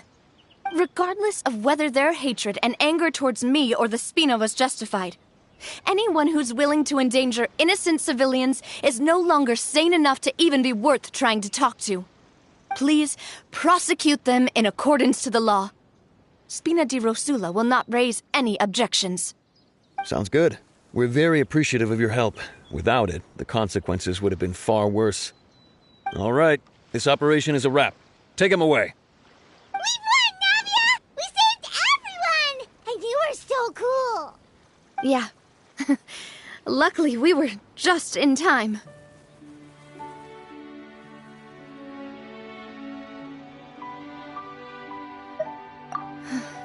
It's probably because I expended too much elemental energy at once. I'll be fine. Don't worry about me. But you usually glow up whenever other people compliment you. Paimon's not used to seeing you like this. Boss, we managed to catch all the infiltrators in the town. The Maison Gardiennage is taking them away as well. Seems like Romeu really went all in on this mission. If he sent literally everyone he had, though, that also means we've caught them all, too. We won't have to worry about them from now on. Got it. That's good, at least. Coulter, I can understand how you feel. The things that we lost, they're forever beyond our grasp now. And that makes them appear even more precious. I am not callous, and I will also never become him. The Spina and the Poisson that you loved are both gone. But I will not change how I feel about our future. I still believe that this is a great opportunity to start anew. I will spend more of what the Spina earns on the betterment of Poisson. What's more, I'd also like to propose some changes to the Aquabus routes, so that one day, the people of Poisson will enjoy the boons it brings as well. I know what you're trying to say. Mr. Callus would never have said anything like that. There are too many things in life that are just beyond our control. In that, we are the same. Henceforth, you are no longer a member of Spina di Rosula. But once you're discharged from the fortress again, you're welcome to pay another visit to Poisson. Thank you, Navia.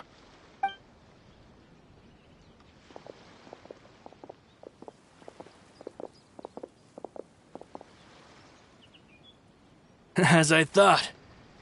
Boss really is a kind and gentle person. She is also, I must say, a truly unlucky person. Thank you for protecting the Clementine line. I was actually really scared, you know. I mean, even the Callus line won't be getting rebuilt anytime soon. If I'd lost the Clementine line too, I wouldn't know how to live with myself. A name is a way to etch a memory onto the world. Losing the line that bears her name that I can see every day would be like losing my mother all over again. Seeing it still standing there, tall and proud, it makes me really happy. What happened while we were gone? Honestly, you look more upset than tired or anything. Just give her some time.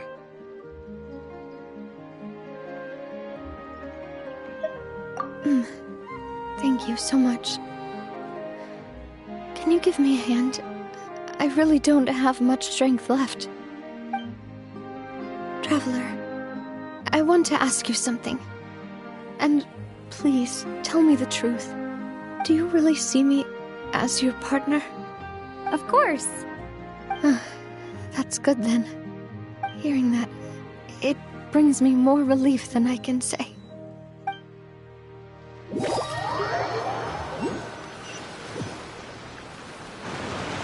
How do you feel, Navia? Any better after taking a break?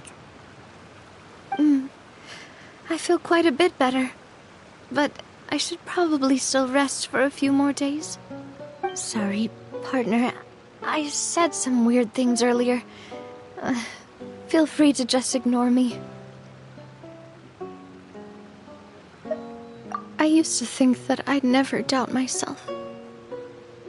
But you could say I've discovered that I'm not as strong as I thought I was.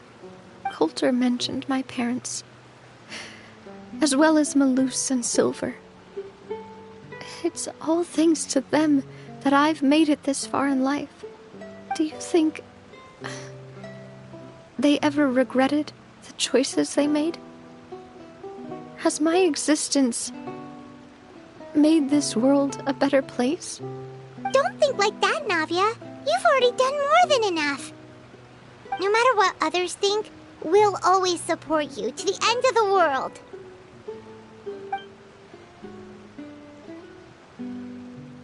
Well, since it's ended up like this, I suppose it's time for me to make a confession as well. There's something that I've been keeping from you as well, boss.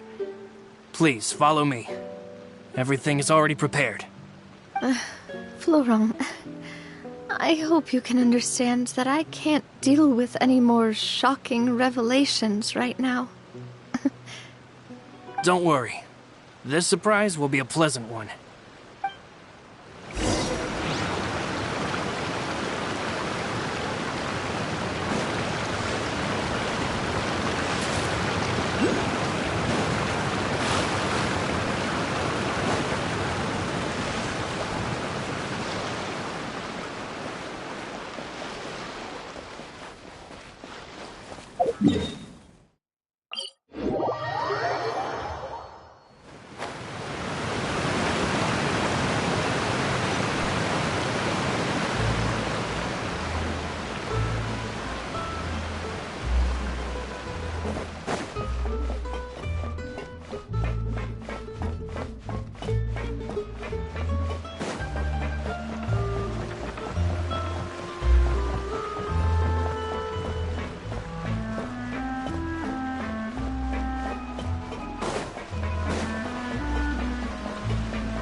Why is everyone gathered here? And what's this? This was supposed to be a gift to you from everyone in the town. We were originally planning to show it to you once it was finished, but special times call for special measures. I've never seen you look so defeated before, so I've decided to show you the designs before the final product was done. Do I really look that bad? Well, if you're ready, I'll unveil the present.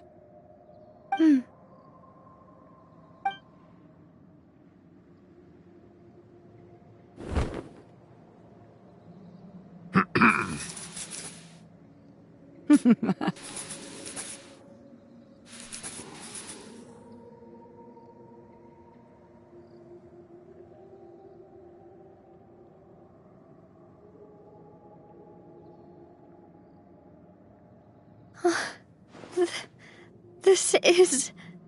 Papa, Mother, and me. We designed the look for Miss Clementine based on old camera records, as well as personal recollections from members of the Spina. Wow! This is the statue you mentioned before? It is indeed. To be honest, we decided on the design a long time ago, and gave the sculptor permission to begin working. We only asked Boss to decide on a design so she wouldn't realize we had already started. How could we only have statues of Mr. Callus and Mrs. Clementine? Even though Boss is still young, we've all seen the work she's put in regarding the whole synth business and the rebuilding of Poisson. We wanted to commemorate her contributions with a statue as well. I don't know what Spina di Rosula was like in the past, but I know it's a great organization now. With Navia around, we're not worried about this place's future. We're gathered here today to tell our boss that we support you and believe in you wholeheartedly. I believe everyone is here for you, not the glory days. That's what we believe as well. Thank you so much, everyone. Then I'll be brave and just accept everyone's support for what it is. This really is quite the surprise. I never thought that I'd have the chance to stand next to my mother. Not even in my wildest dreams.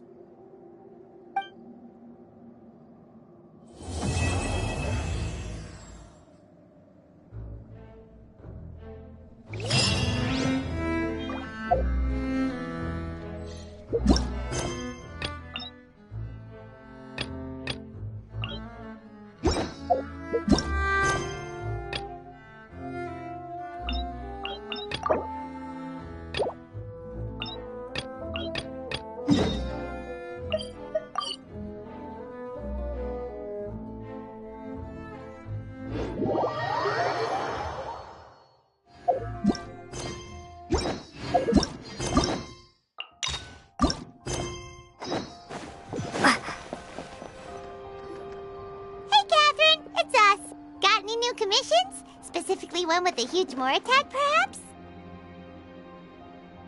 Paimon's just being enthusiastic. We're old friends now, she gets it.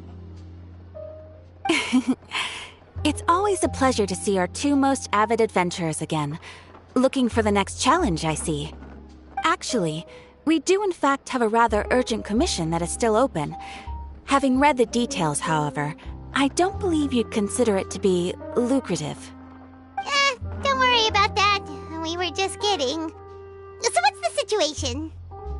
To put it simply, the requester is looking for a temporary replacement actress for their musical.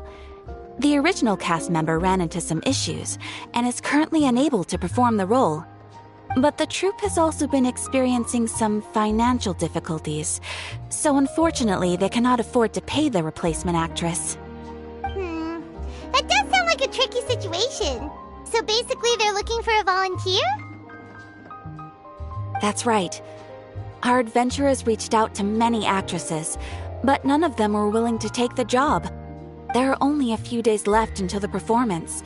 If they can't find someone in time, they'll probably have to postpone the show. And delays tend to create all sorts of new problems. Got it. Oh, this one's a doozy. What do you think, Traveler? Any ideas? Even if we took the commission, neither of us have any experience starring in musicals. If you're interested in helping, why not start by having a chat with the requester? He's right over there. Maybe you can't fill the role yourselves, but you might be able to help him figure out another solution. Maybe there's something he hasn't thought of. Oh, it's that guy, huh? No wonder, he looks like he just ate a sour lemon. Paimon approves! Let's go! Hello there! Are you the guy looking for a new actress? Wait, I know you two! Are you really willing to act in my musical? Wow, sounds like we're pretty famous in Fontaine already. But to answer your question, neither of us have any experience in musicals. But we heard that you're in a bit of a bind, so we figured we could at least try to help you think of a solution. Ah, I see. It's okay. I knew that asking for a volunteer was a long shot. If we can't find someone to step in, we'll have no choice but to cancel the show. It would be such a shame.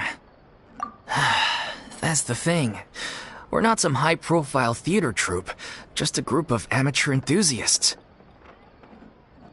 All our sets and props are very crude. We're grateful enough just to get an audience, never mind ticket fees. If we had a way to make this profitable, things might have turned out differently. But now, it looks inevitable that we'll disband. Disband? You're splitting up the troupe? Oh, I guess the lady at the Adventurers Guild didn't tell you? Yeah, this is supposed to be our final show together as a troupe. One last show. And after that, we go our separate ways. So we were really hoping to end on a high note. Nobody wants things to just fizzle out. Not after all the time and effort we've invested into it. Yeah, the leading lady, in fact. She's been dealing with a chronic illness ever since childhood, and unfortunately, it flared up again recently. It really drains all her energy, so she's in no state to perform. The show just won't be the same without her. But for everyone else's sake, I still hope we can find a way to hold the performance on schedule. Got it. We have a clearer picture now. Let's see if we can come up with any ideas. What if we sponsored the show? Traveler, how much more are you carrying? Please, there's no need to go that far. I wouldn't feel right asking such a huge favor, and I can't promise that we'd ever be able to pay you back. Good point. If the actress just goes through the motions for the Mora, that's not exactly rescuing the show. We should find someone who will put on the best performance possible. Oh, wait! What about... you know who? That's how you know we're the best of partners. Anyway, she should have all the free time in the world right now. She's really good at performing, and she was once super popular with the crowd. Performing in a musical should be a piece of cake for her. Who are you thinking of? Sounds like someone famous. Her! You're... That was a joke, right?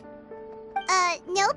Paimon doesn't actually know if she's performed on stage before, but Paimon's pretty confident that she'd be really good at it. You're not wrong there.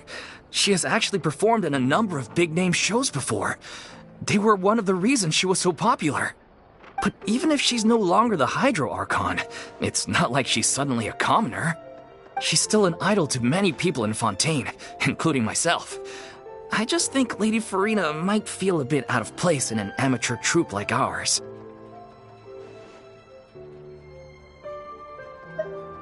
Well, yes, but... Fair enough. I mean, if she was actually willing to, then of course I'd be honored to have Lady Farina star in our show. I'm sure the rest of the troupe would be delighted too. I'm sure everyone in our troupe has probably dreamt of performing on stage with her one day. Of course, it all depends on whether she's interested. She might consider this opportunity beneath her. No point in stressing about that. We'll only know if we ask her. Besides, things are different now. There's no reason for her to be all high and mighty anymore. Thank you for your help. I guess I'll just stay here and wait for the good news. Good luck. Wait, where does Farina actually live nowadays? She used to live in luxury at the Palais Mermonia, but she's, moved out, right? As it happens, I have her current address here. I can provide it to you. Woo! When did you get here? I came over when things were starting to sound more promising. I thought I should be at the ready in case my assistance is needed. It is my duty to support commissioners in any way I can. Thank you, ma'am. Thank you so much. Well, now that we've got the address, we'll go find Farina. Back in a jiffy.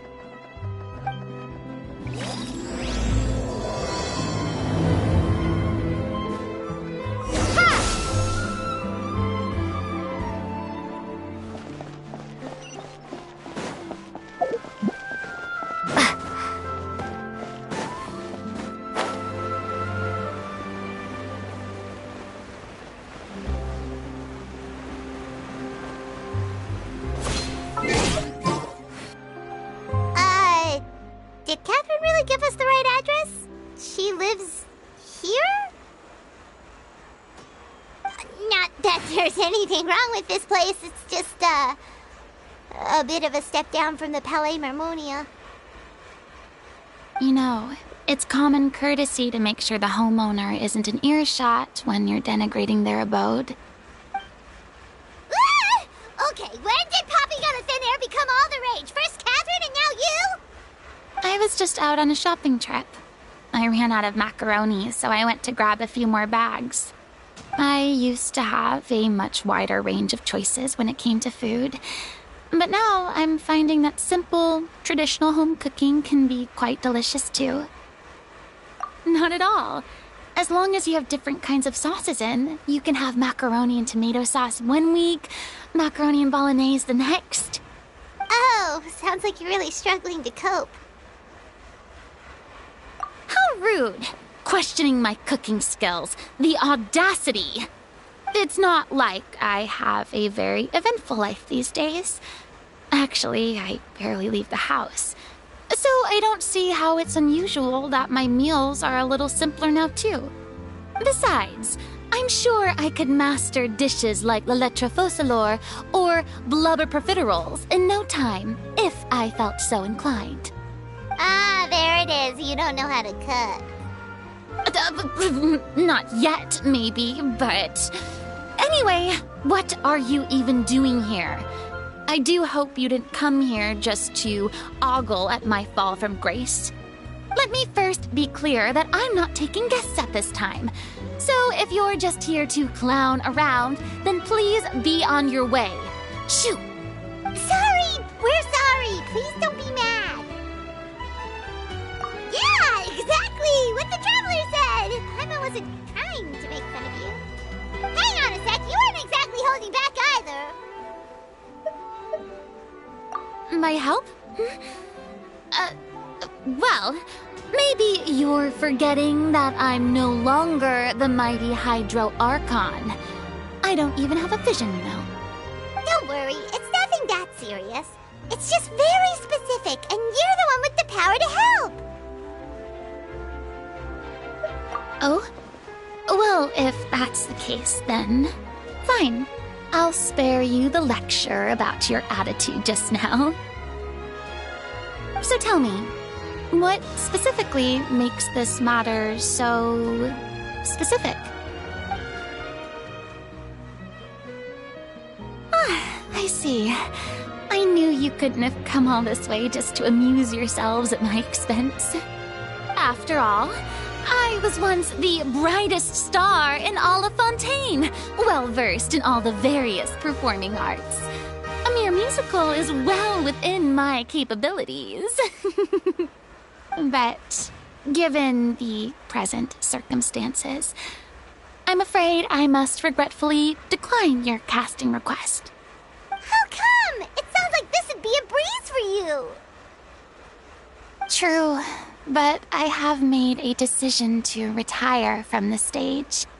Although I am no longer required to play the role of the Hydro Archon, the time I spent inhabiting that character has left an indelible mark on me. Centuries of pretending to be a different person changes you completely. I'm not the same person I once was. Of course, that can't be undone now. It's too late, and I have no intention of reinventing myself all over again. But at least I can say that I no longer desire to play any new roles. Paimon can understand, but this is just a one-off part to fill in for someone who's sick. Surely that's okay. Whether it's a one-off or not, it's a boundary that I've committed to no longer cross. If I make an exception to the rule now, I'm just leaving a back door for myself, which would be the same as not having a boundary in the first place.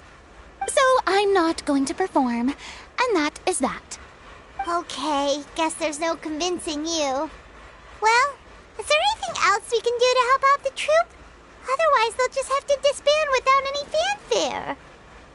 Do you know any other actors who might be interested in the role? Nope. Short and to the point, okay. I've never been great at maintaining relationships. Besides, anyone I've ever worked with probably couldn't wait to get rid of me. Since I'm just an ordinary person now, they'll probably just laugh in my face if I go asking them for help. Look, I'm sorry, okay? I'm sorry I drew a line in the sand without thinking about every possible grain on the other side. Well, is there anything else we can do? This performance really means a lot to the guy we're working for.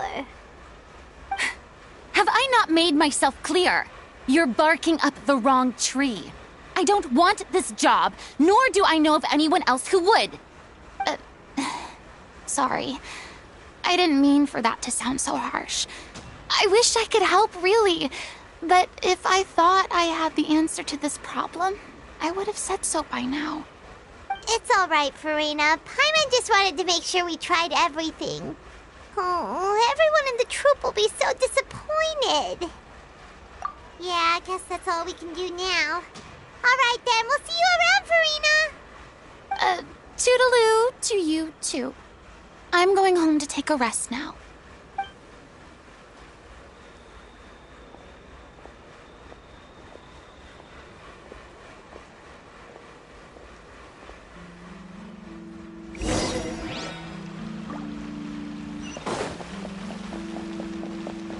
It's too bad, but we have to respect Farina's decision. Maybe the thought of performing brings up too many painful memories now.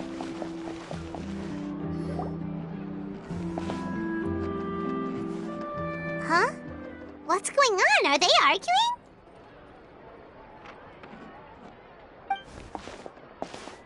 That's besides the point. I'll ask you again. Why did you start looking for a replacement without my consent? When did I tell you I'm going to take a step back? You didn't need to say it. We've known each other for how long now? We know the signs. But you never tell us about your... You the right to make a decision on my behalf? Shortly after you left, the troupe's lead actress came to the Adventurers Guild. She believes that she's healthy enough to perform. Excuse me, but can you both take a moment to discuss something else for now? The adventurer assigned to your commission has returned. Sorry, I was just dealing with a little misunderstanding. So, how did your conversation with Farina go? Sadly, it's a no from her. We tried to persuade her, but she wasn't having it. She doesn't want to play the role for personal reasons. I see. Well, circumstances have changed a little, so maybe that's not such bad news after all. You see, our leading lady has just informed me that she's well enough to make it to the show after all. Staging the musical with the full original cast was always the dream, of course. Oh, right! Sounds like everything worked itself out then.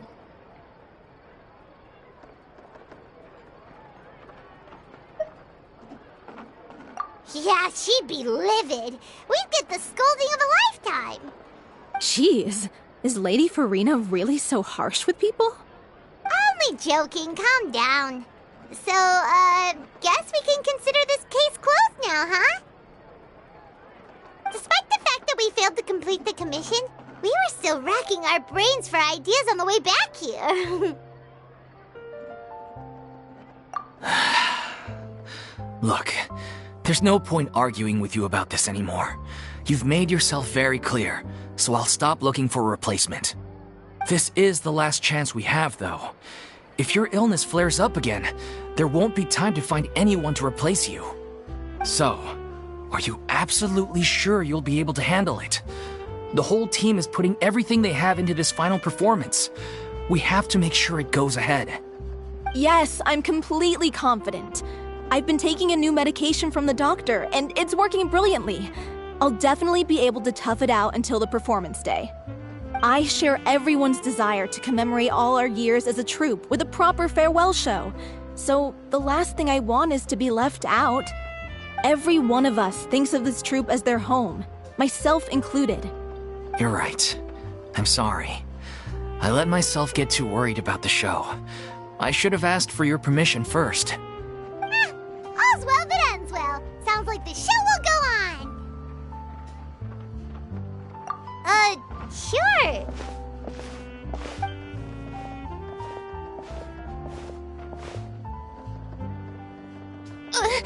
Hey, how did you... I was just passing by because I realized I forgot a couple of items on my shopping list. All right, I'm coming. No need to drag me.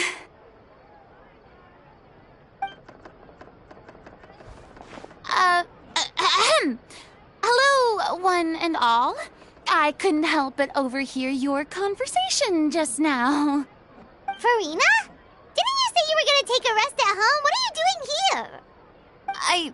I was just ever so slightly concerned about the situation you mentioned. Yes, a teensy bit concerned, that's all. When you came to talk with me earlier, I jumped right to explaining my position and said some strongly worded things. And all before I even had a full grasp of the situation. Anyway, I just feel a bit bad about how it went down. I'm sorry, Paimon. Oh, it's totally fine. Paimon didn't take any of that personally. You really have a knack for asking the most uncomfortable questions, don't you? I felt very sheepish, having had a change of heart after flatly refusing you. And then, to make matters worse, you caught me. But in any case, it sounds like the issue has already been resolved. Yeah. When they said they were gonna ask for your help, I almost had a heart attack. I mean, how could we be worthy of having Lady Farina star in our show? There's no need to think like that. And no need to keep addressing me as Lady. Just Farina is fine. I was wondering, if this troupe is so important to all of you, why does it have to disband? If the difficulties are purely financial, then there must be a solution. You could put the shows on pause while you look for a sponsor, for instance. Everyone seems so devoted to the troupe. I'm sure if you keep chipping away, you'll find a way through. We all want to believe that, but some things are just beyond our control. Everything's been going downhill ever since we lost our director. She was the heart and soul of our troupe. She kept us going. Her name was O'Reilly, and she was the founder as well as the artistic director of our troupe. And tragically, she was a victim in the serial disappearances case. What? That's actually how I recognized these two. It was all thanks to their efforts that the true culprit was brought to justice. But still, no sentence can bring our director back to us. She was a loyal fan of your performances, Miss Farina. They were what first inspired her to get into musical theater. She rallied many people around her who were destitute or had lost their sense of purpose in life, and convinced them to join her troupe. She wrote her own scripts, acted on stage, and mentored each and every one of us. People loved our performances back then. We seemed to be going from strength to strength. Things were really looking up for us. And then disaster struck. Yeah. After that, the entire troupe fell into disarray. None of us know anything about script writing, let alone how to handle the business side of things. We've been doing the best we can. But despite our efforts, things are slowly but surely falling apart. It's agonizing.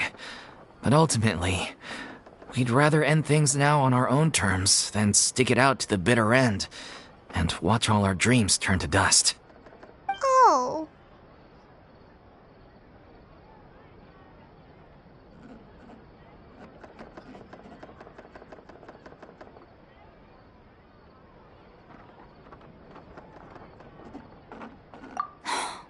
What a terrible waste. A gifted artist from humble beginnings, who achieved so much and no doubt had much more to give. And then her life was so cruelly taken. I suppose it's fair to say then that this final show, besides being your farewell to the stage, is also your final gift for her? Yes, exactly. We all miss her terribly. Well, good thing I followed the Traveler here.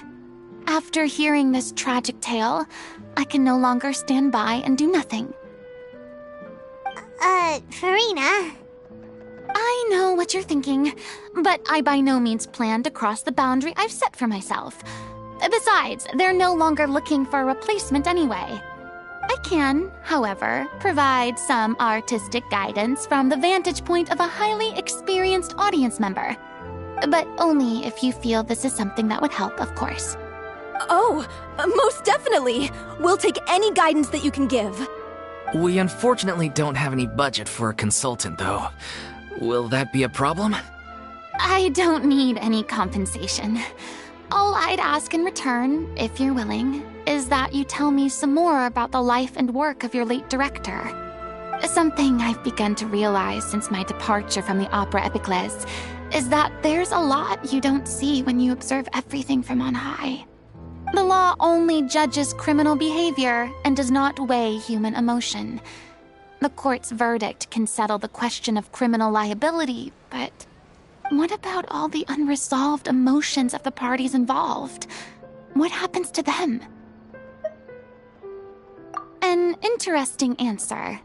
But if you ask me, I think all emotion shall ultimately return home to the heart and slowly settle with the passage of time.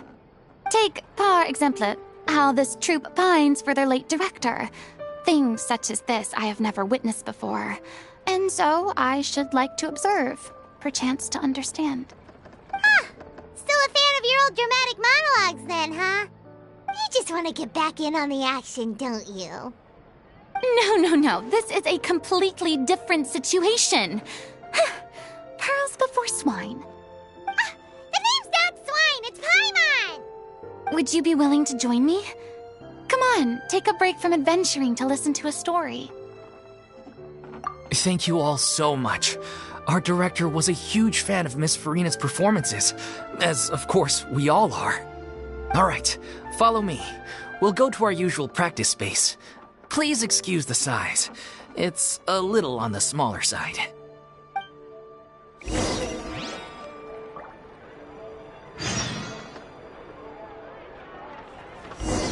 That trial is something I rarely bring up in conversation, but I have always felt deep regret for what happened to both Carol and Vautrin. The words he spoke in court often replay in my mind, as if urging me on to do something. But Risley said he never resented you, right? Isn't that a good thing? I believe I now understand what he wanted to tell me. I feel conflicted about those words. How should I describe it? Surprise, relief, fear, and regret. But this blend of emotions has led me to finally understand some things.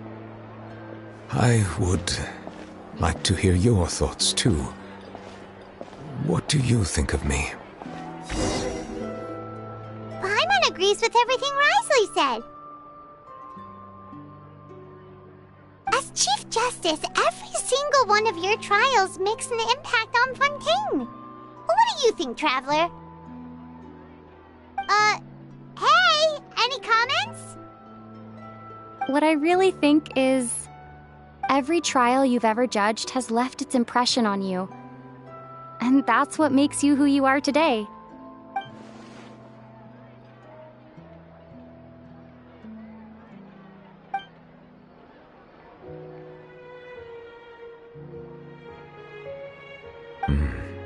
That is indeed a reasonable assumption.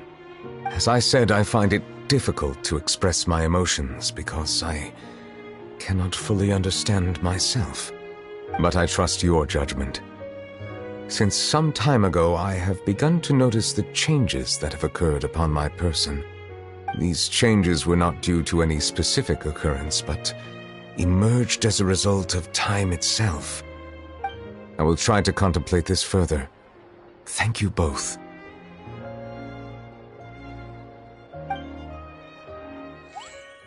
Oh, huh? It's raining! Oh no, Paimon forgot to bring an umbrella! Come on, let's hurry before it rains harder!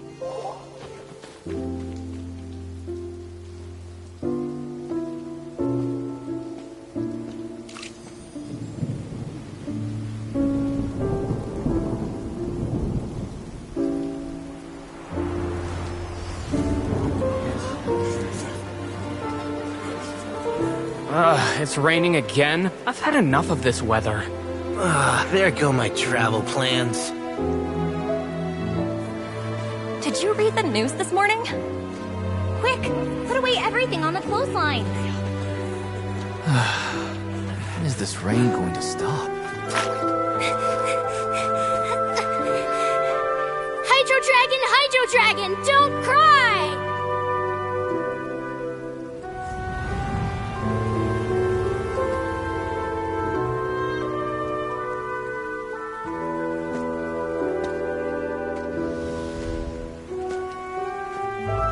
They're planning to reanimate the monster.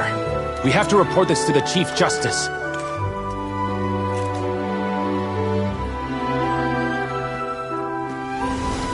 Fortress of Meripede. It's a good place for me.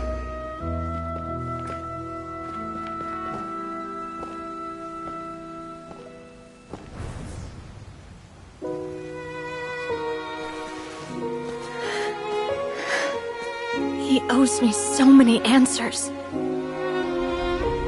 Nervillette? You could say he's the real symbol of Fontaine's justice. Watch him closely. He could be trouble.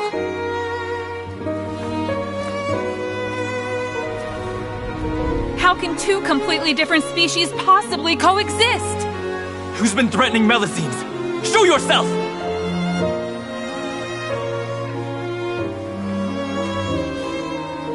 You will see much in the human world, from the delightful to the depressing.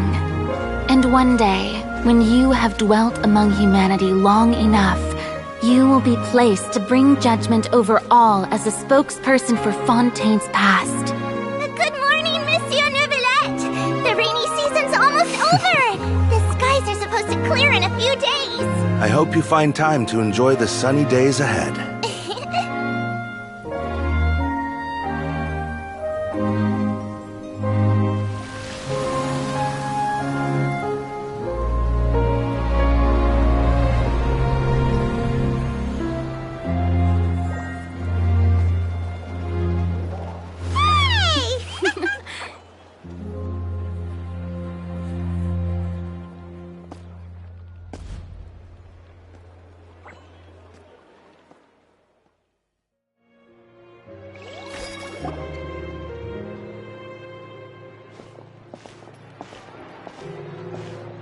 Is the matter resolved?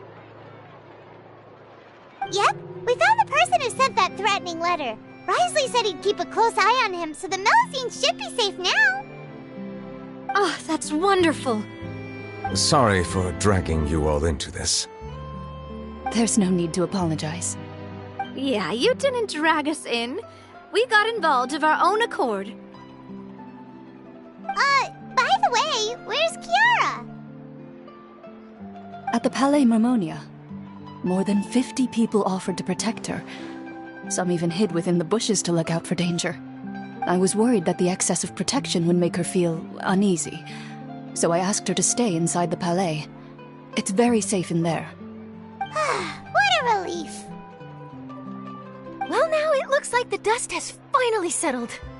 To celebrate this joyous occasion, Monsieur Neuvillette, would you be interested in an exclusive interview? That's not how you celebrate! I will consider it. Really? Of course. My schedule is full for the following weeks, but I should be available next month. Come up with questions during the intervening days, and I will answer them to the best of my ability.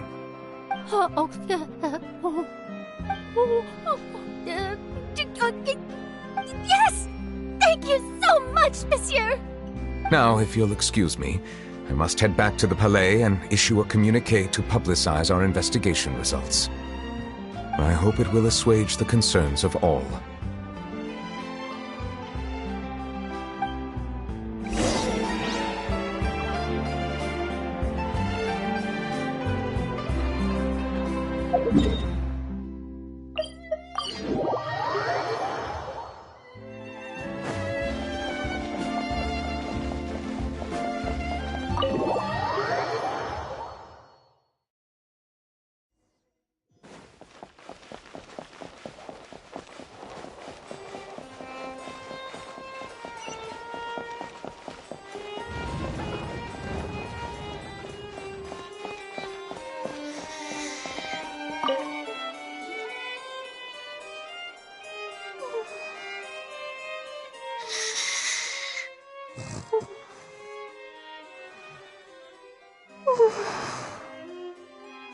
Kiara? Monsieur Neuvillette? Sorry, I accidentally fell asleep. It's quite all right. I'm here to tell you that we have caught the sender of that threatening letter. You're safe now. Thank you, Monsieur. And thank you too, Traveler and Big Sis Paimon. Everyone's been so nice to me, so I've always felt really safe. Do you remember Domenico? He was the sender of that letter. Let me think. I can't remember. My memory isn't that good, so I easily forget things. By the way, I saw Carol in my dreams just now. Where's she gone, by the way? I haven't seen her in a long time. In my dream, she looked really happy. She held my hand and said, "Kiara, our dreams have finally come true." I can't remember what our dreams were anymore, and I don't know why. But I felt really happy too. I can sense your joy. It is indeed a delightful moment. Monsieur Neuvillette, are you happy too? Oh, I almost forgot! Am I allowed to go out now? I promised to model for Alov. Of course. Off you go. See you next time, Monsieur, Traveler, and Big Sis Paimon.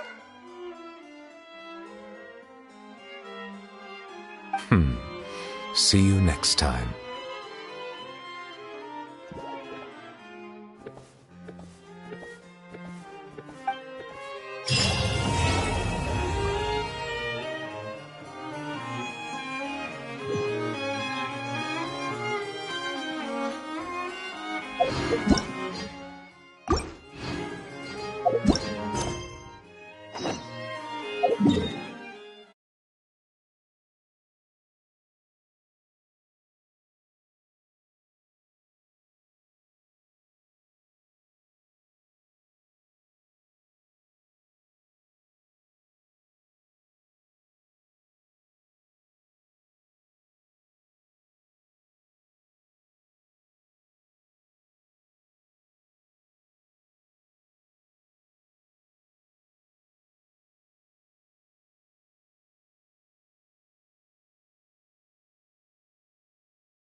Lady Farina?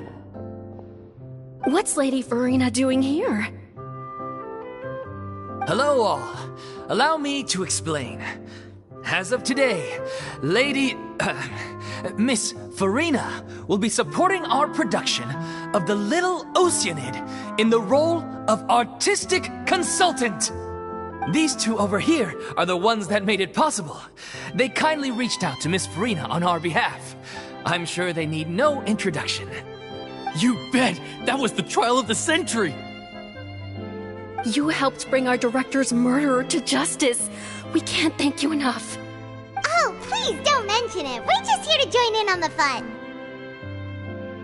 So, you were saying The Little Oceanid? Yeah, that's the name of our final show. It's an unfinished script left behind by our director. One of our greatest regrets is that she never got to complete it. So, if we can bring it to the stage and make it a successful show, we can all take some solace in that. Wait, but if it's not finished, then... Yeah, we've been battling issues on every front trying to realize this dream. Anyway, let me give you a quick summary of what the story's all about. The protagonist of the story is a young Oceanid who transforms herself into human form, despite the protests of her family. She longed to live just like any other human. And sure enough, she found friendship and even love. Everything seemed perfect. But one day, her true identity was exposed, and her world came crashing down around her. So far, so good. A classic tale. What happened after that? That's one of the issues we've been trying to deal with. Unfortunately, this was as far as the director got with her script. We need a proper ending so we can bring this musical to the stage. But people have different opinions on which direction to take it in. We still haven't decided between a happy ending or a true-to-life tragedy. By true to life, you mean the director's sudden disappearance?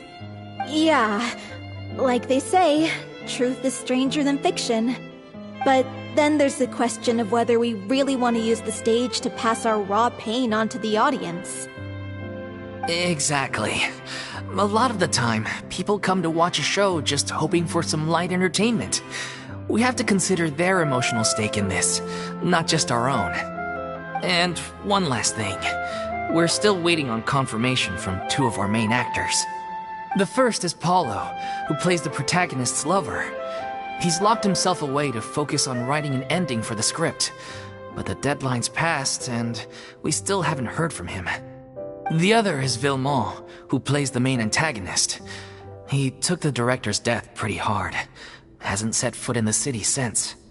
He did write to us, promising that he'll be there for the final performance, but we haven't seen or heard from him since. So we're not really sure what to make of that. Huh. Although, now that we have Miss Farina helping us, maybe we should take the opportunity to get everyone back together. What opportunity? What do you mean? Maybe you're unaware, but your name has always been like a rallying cry for us. Our director was constantly singing your praises. All of us look up to you as a role model. Oh, stop! You're making me all flustered. Although, not in a bad way. I suspect the reason they're dragging their feet is that they have their doubts about whether the show will really go ahead, considering all the issues you've been facing. But one by one, all the obstacles are being removed. Now is the time to rally the troops. Makes sense. Okay, priority number 1, let's check in with Paulo and see where he's at with the ending. He went back to Poisson a few days ago. Said that staying in a friend's home might help him to relax and escape the feeling of isolation. I thought the last thing his friend would want right now would be to take visitors, given that Poisson was flooded not too long ago. But I guess it's the opposite.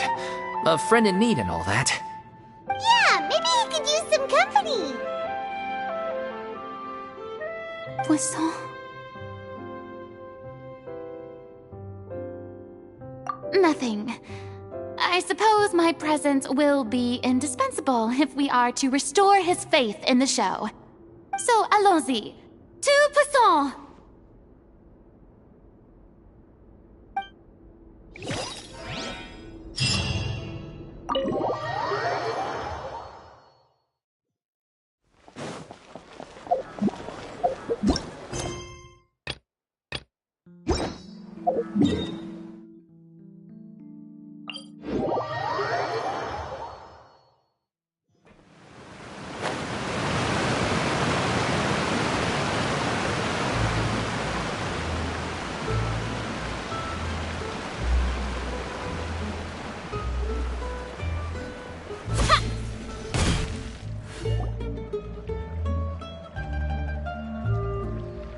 If I remember correctly, this is where he's staying.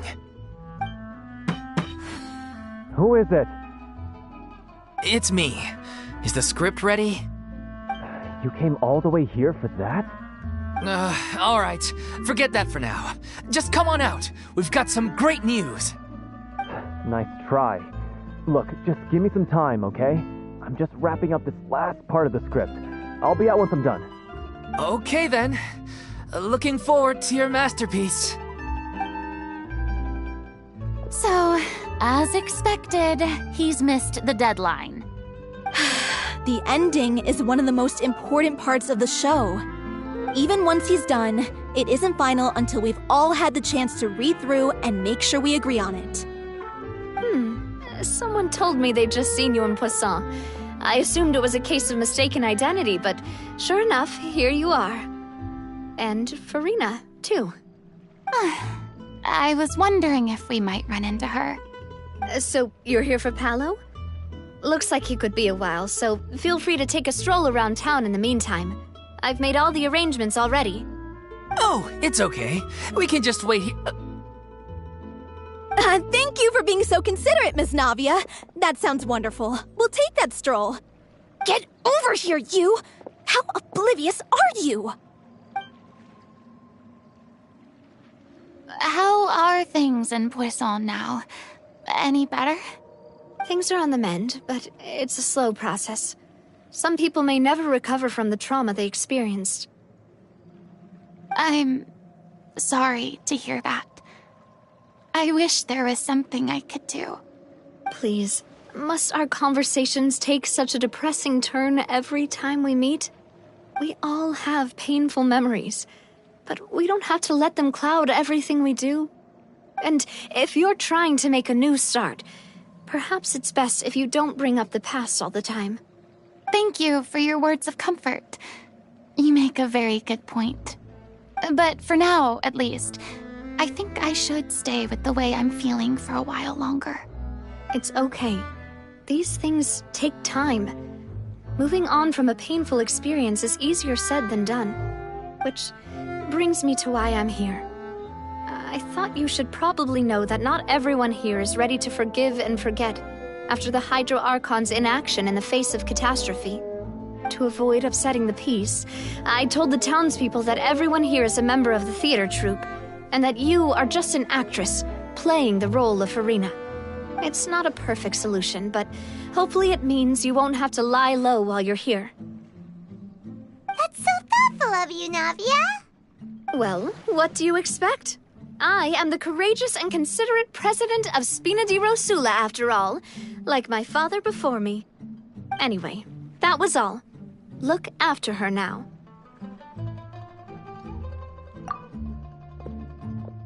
Off we go then. Let's take a look up there. I don't have any friends that I can be frank and honest with, so maybe she's right. You're the closest thing to friends that I have.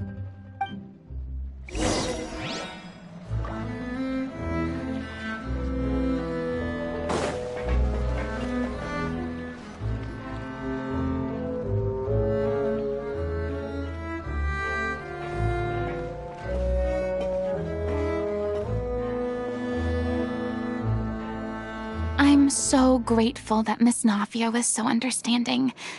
To be perfectly honest, I didn't know if I was ready to meet her.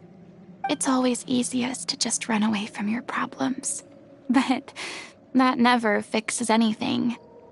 You can't get around the obstacles without facing them. So that's why you were nervous when they brought up Poisson. Yeah. I'd be lying if I said I wasn't scared of coming back here. Still, I felt it was something I had to do. As I was saying before, I want to see for myself the things that I never could in the past. I'd be overjoyed if the people here could find it in their hearts to forgive me. But they're more likely to unleash a tirade of vitriol against me, which, of course, I completely understand and accept. Yeah, I can tell people are watching me.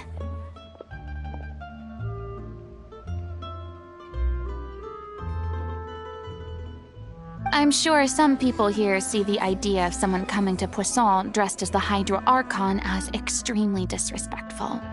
I used to be terrified of the gaze of other people, especially when they had suspicion or resentment in their eyes. I guess I wasn't quite ready for this after all. I'm not surprised you're making yourself go through all of this. I can't let myself see only the things I want to see. How would that make me any different from before? Look! There seems to be a crowd gathering over there.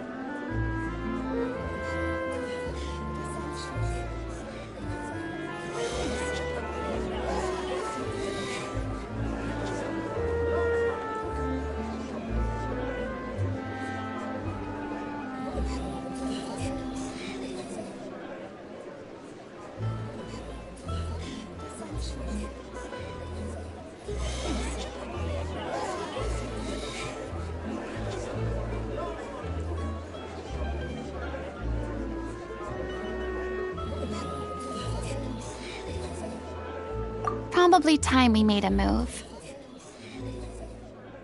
How about we check out Spina di Rasula's ship? We should have a view of the whole of Poisson from there.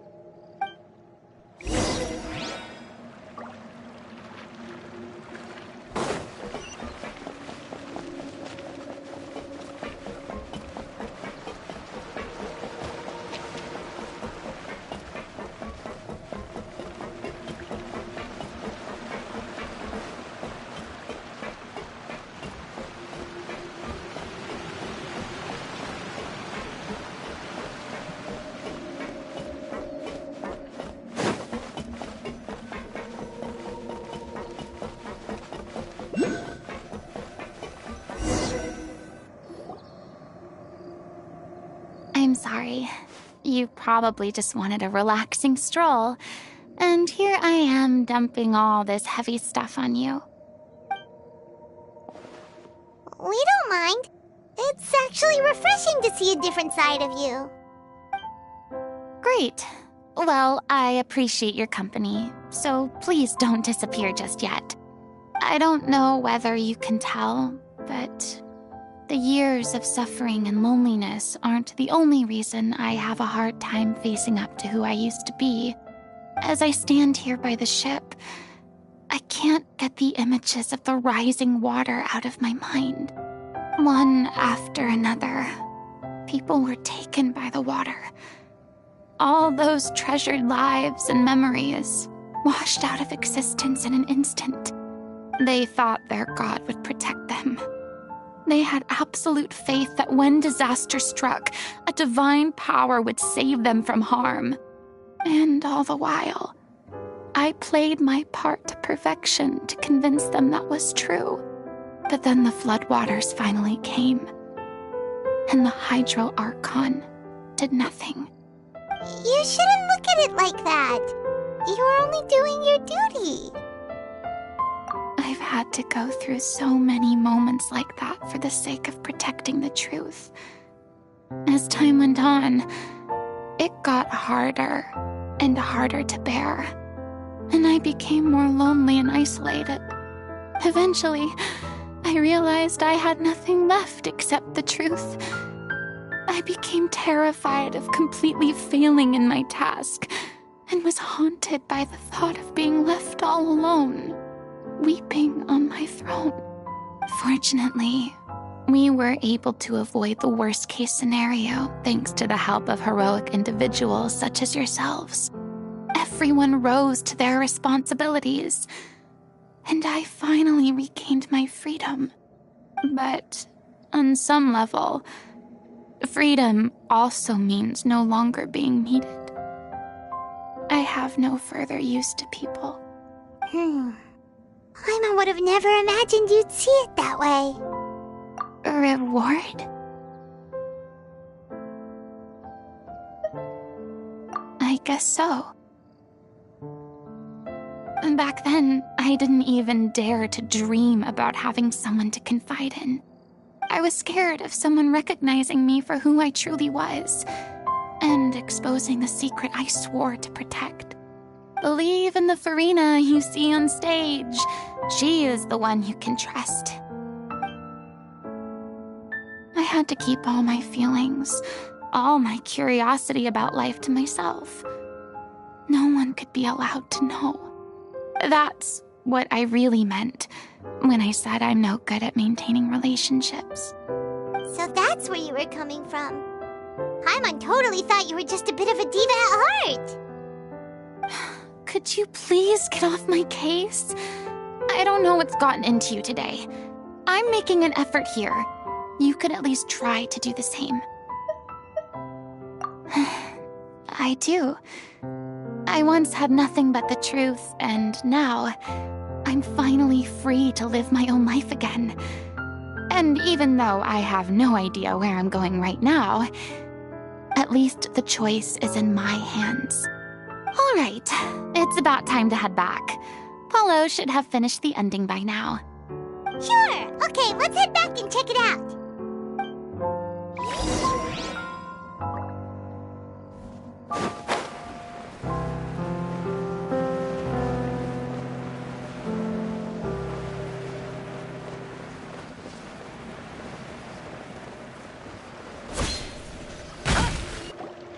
Didn't you say you needed to watch what you eat? You're supposed to be cutting down on fried foods, not wolfing down copious quantities of fish and chips, you know? Come on. It's not every day we get to dine at Spina di Rosula's expense. Can you believe how generous she is?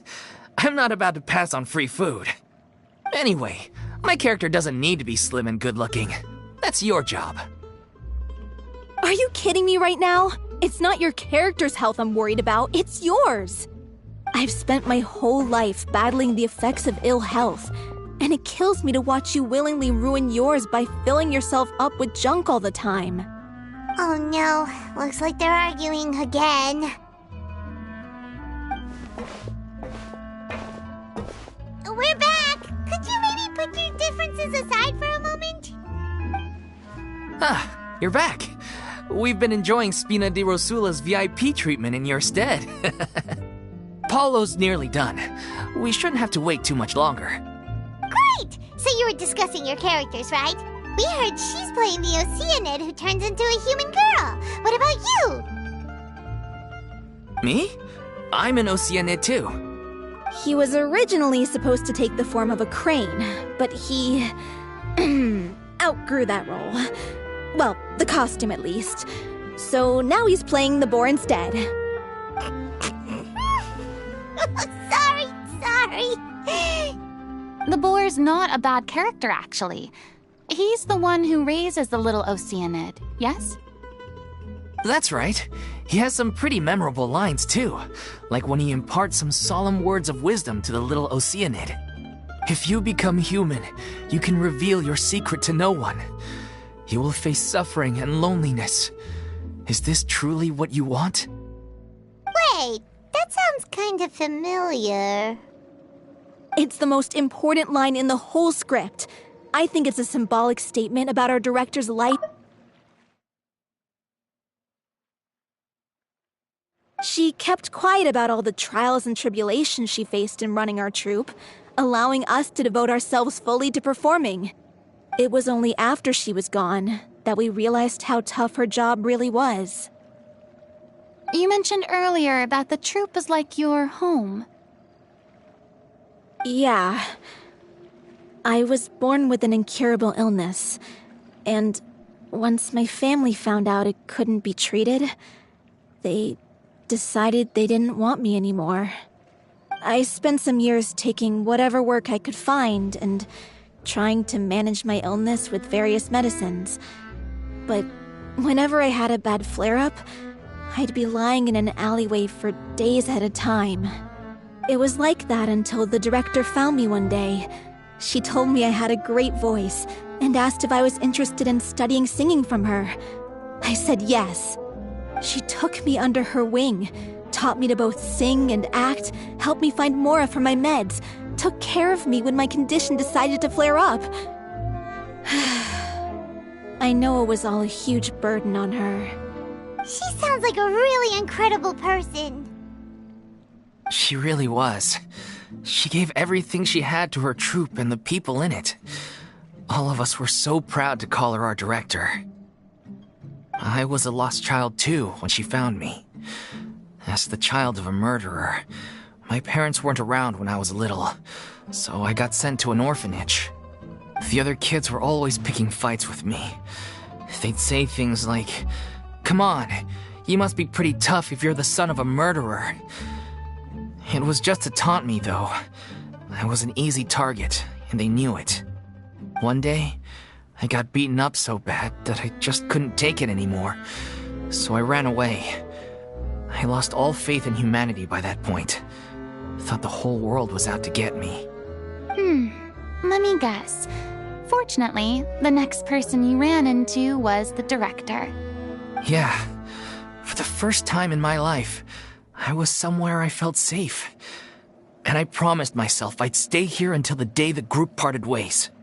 The day you hoped would never come. How times change. Oh, you're finally done? Get your butt over here. There's someone I need to introduce you to. This is our new artistic consultant, Miss Farina. Farina? The Farina? Oh my god, how did you manage to wrangle that? Please, the honor is all mine.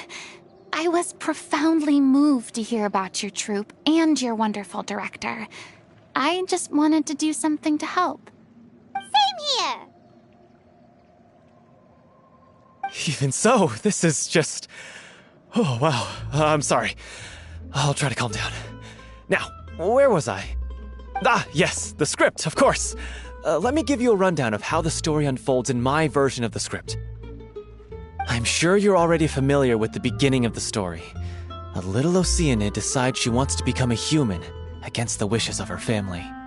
She finds love and friendship in the bustling city. But then, disaster strikes. The people start to notice that all the fresh water in the surrounding area is slowly disappearing. The soil is becoming arid, plants and flowers are withering, and the people begin to panic. The little Oceanid, Cleo, and her lover decide to do something about it and investigate the truth of the matter together. In the end, they discover that all the waste and pollution created by humans over the years has caused the fresh water to flee the land, as if driven by a consciousness of its own. Consciousness? You mean the water is sentient? Water as a conscious entity. There's actually quite a few stories that explore this theme. Since the little Oceanid is a water spirit, she immediately understands how the water is feeling. She then tells her lover about her true identity, as well as the truth behind the crisis. Her lover accepts her for who she is, and works with her to find a way to bring the water back. However, unbeknownst to them, there were some people eavesdropping when she revealed her secret. The little Oceanid is accused of being directly responsible for driving the water away, and faces the greatest dilemma of her life. And then? In the end, she makes the brave decision to sacrifice herself to save her lover, and the rest of humanity. Huh? But didn't they all treat Cleo like a villain? Why would she want to save them after that? Well, she mainly wanted to save her lover, plus everyone who'd stood up for her. Through her love for her human partner, she was able to find an even greater love, one that extended to all of humanity. Surely the biggest strength of Cleo's character. There's actually something else that bothers me. You know the protagonist is supposed to represent the director, right? And she never had the chance to become a hero in our world. If we're serious about dedicating this show to her memory, we should make the ending as true to life as possible. What about if the little Oceanid is hounded to death by people who hate her, her lover makes sure her secret never gets out, and humanity continues down the path to extinction? That sounds like too cruel of an ending to me, and perhaps a little irresponsible to present to the audience. That ending would be a perfect mirror to Director Aureli's death, both arbitrary and meaningless. On the day when she went missing, Director Aureli had instructed us all, somewhat out of the blue, to leave the court of Fontaine and wait for her outside the city. We waited and waited at the rendezvous point, but she never came. By the time we returned to the city, she disappeared without a trace. We looked for her. The Gardamex looked for her, but she was nowhere to be found. Increasingly, all the signs seemed to point to her being the latest victim in the serial disappearances case. The director was the kindest soul in the world. Yet she was senselessly sacrificed for the sake of a so-called experiment by someone who had nothing to do with her at all. But doesn't the way she suddenly told you to leave the city suggest that maybe she had some sense of what was about to happen? It almost seems as if she was moving you to safety. I've been trying to follow up on that ever since, but all my efforts so far have turned up nothing. Villemont might know something, but he won't open up to me. Villemont? The one who's playing the role of the villain? Yeah. He's been overwhelmed by grief. I think the director's death hit him hardest of all. Grief? Guilt, more like. Also, I have a hard time imagining that anyone took it harder than me. Because, well, speaking of the play being true to life, I was deeply, madly in love with Aurelie. What? You kept that one quiet. It's time to be upfront with you all. No more keeping secrets from each other. We'll never be able to agree on the ending if we can't be honest about how we feel. I did tell her how I felt once, but she turned me down pretty much straight away. She said that we were all like brothers and sisters to her, and she'd never considered us as potential romantic partners. Not that it came as a shock or anything. It was what I was expecting to hear. So I told her I'd always be there for the troupe, and I'd always be there for her. I said, maybe one day in the future, when everyone's settled into their own lives and on the up and up, and managing the troupe no longer required her constant attention, well, maybe then she could reconsider what she really wanted in her life. And now, that day will never come. Oh, Paulo. So if I'm the one writing this ending, then I'm gonna make sure it does right by Aurelie. I won't let anyone get in the way of that. In that case, you have to straighten things out with Villemont once and for all, face to face. We've all had our differences of opinion over the ending, but those two have never seen eye to eye on anything. One of them has to compromise if we're ever going to reach a final decision. Well, if that's where we're at, looks like it's time to go visit Villemont. Are you ready to face the truth? Honestly, I'm slightly terrified. But for the sake of our final performance, I'll do whatever it takes. Funny you should ask, though. You really do get what I'm going through right now. I certainly do. Come on, everyone. Allons-y!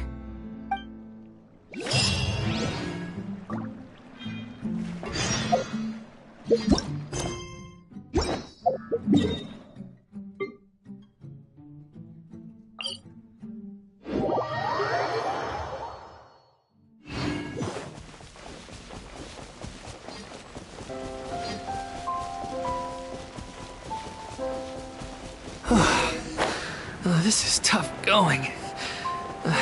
Delphi, are you sure you can manage in your condition? I could ask you the same question. Try to keep up.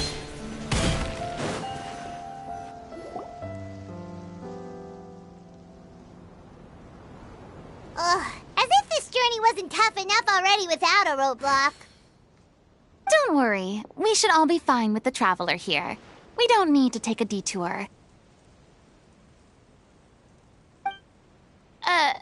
Wait, why are you all looking at me? You're not seriously expecting me to fight, are you?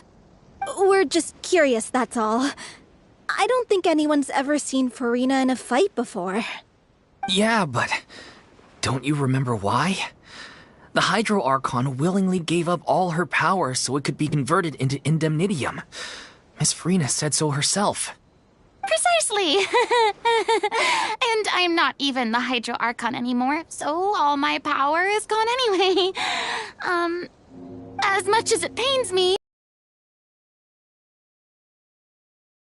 I'm more like a damsel in distress more than anything. That sounded so smug.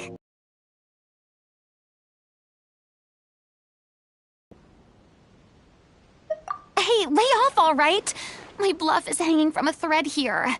Just help us out, would you? Aw, too bad. I was so pumped to feast my eyes on fight mode for Rena. Sorry to leave all the heavy lifting to you. Don't worry, piece of cake.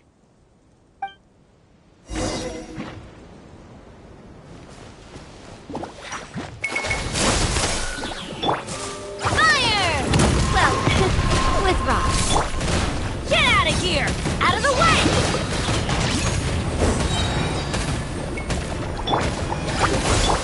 This one's got your name on it! Oh!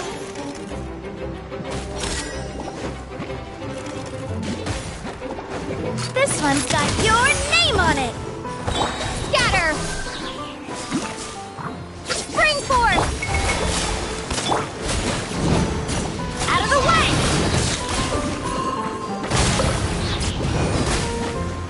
Everybody stand back! This one's got your name on it! Attack! Ha! Ha!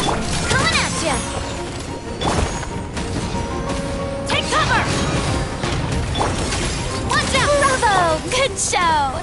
You certainly live up to your reputation. Yeah, thank you. Anyway, the path is cleared now, so onwards and upwards. Feeling lucky? Attack! Take cover! Teamwork is dreamwork! This one's got your name on it! Hiya! Ha! Terminate! Fire!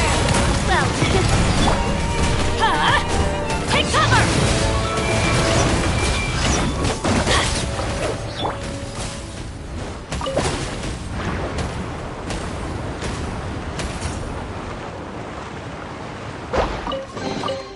A reward on the road.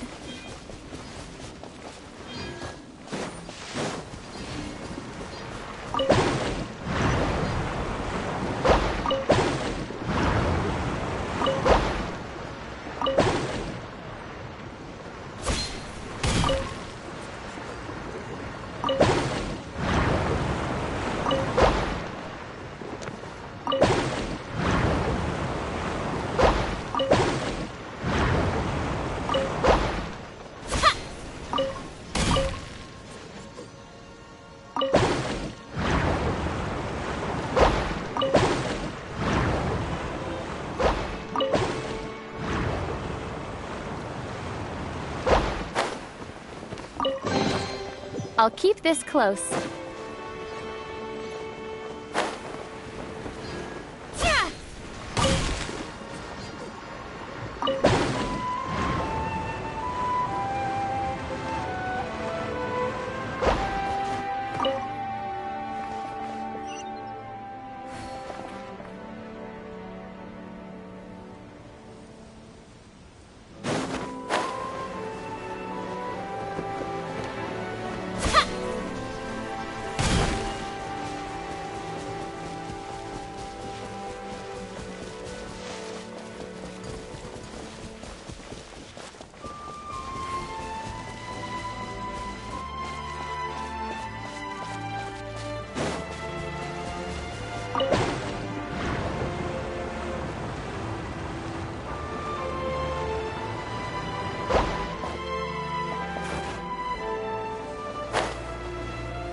Vilma, are you there? Huh? Oh, it's you guys. Wait, what's Lady Farina doing here? I can explain. We've been rounding up the whole troop. We now have everyone except you. So, you think knowing the truth about the director's disappearance will help you write an ending to the script that pleases everyone. I care just as much as everyone else about making the Little Oceanid a success. That's why I wanted to wait until after the show. If I open this can of worms now, I just don't want to make things difficult between us. We're supposed to be a unit when we're on stage. Viamont, avoiding the truth will not help anyone. Unless you mean to suggest that Aurelie's death had something to do with you. I don't want to talk about it. Listen, Viamont. I used to think that my love for Aurelie was a point of shame. I never brought it up to anyone. But now, I've made up my mind to put it all on the table. I'm prepared to face everything, to sacrifice everything for the sake of the show. The Little Oceanid cannot be complete unless we do justice to Aurelie on an emotional level. This is why people think of you as not being the smart one. As you all know already, the troupe was kept afloat not from ticket sales, but donations from the audience. Of course, that was nowhere near enough. We took on side jobs when we weren't performing, but even then, the troupe's financial situation was pretty dire. So, anyway, one day after a show, a merchant came to me and offered us a huge sponsorship. In return, we just had to provide the audience with their drinks during performances. It seemed like a win-win, so I said yes to it on the spot without consulting the director. It was only when the merchant came to deliver the goods that I realized the drink in question was synth. Isn't that the drink peddled by the culprit behind the serial disappearances case? I freaked out when I saw the boxes. And I told the director everything right away. She was completely shocked as well. But she didn't reprimand me for making the decision without consulting her.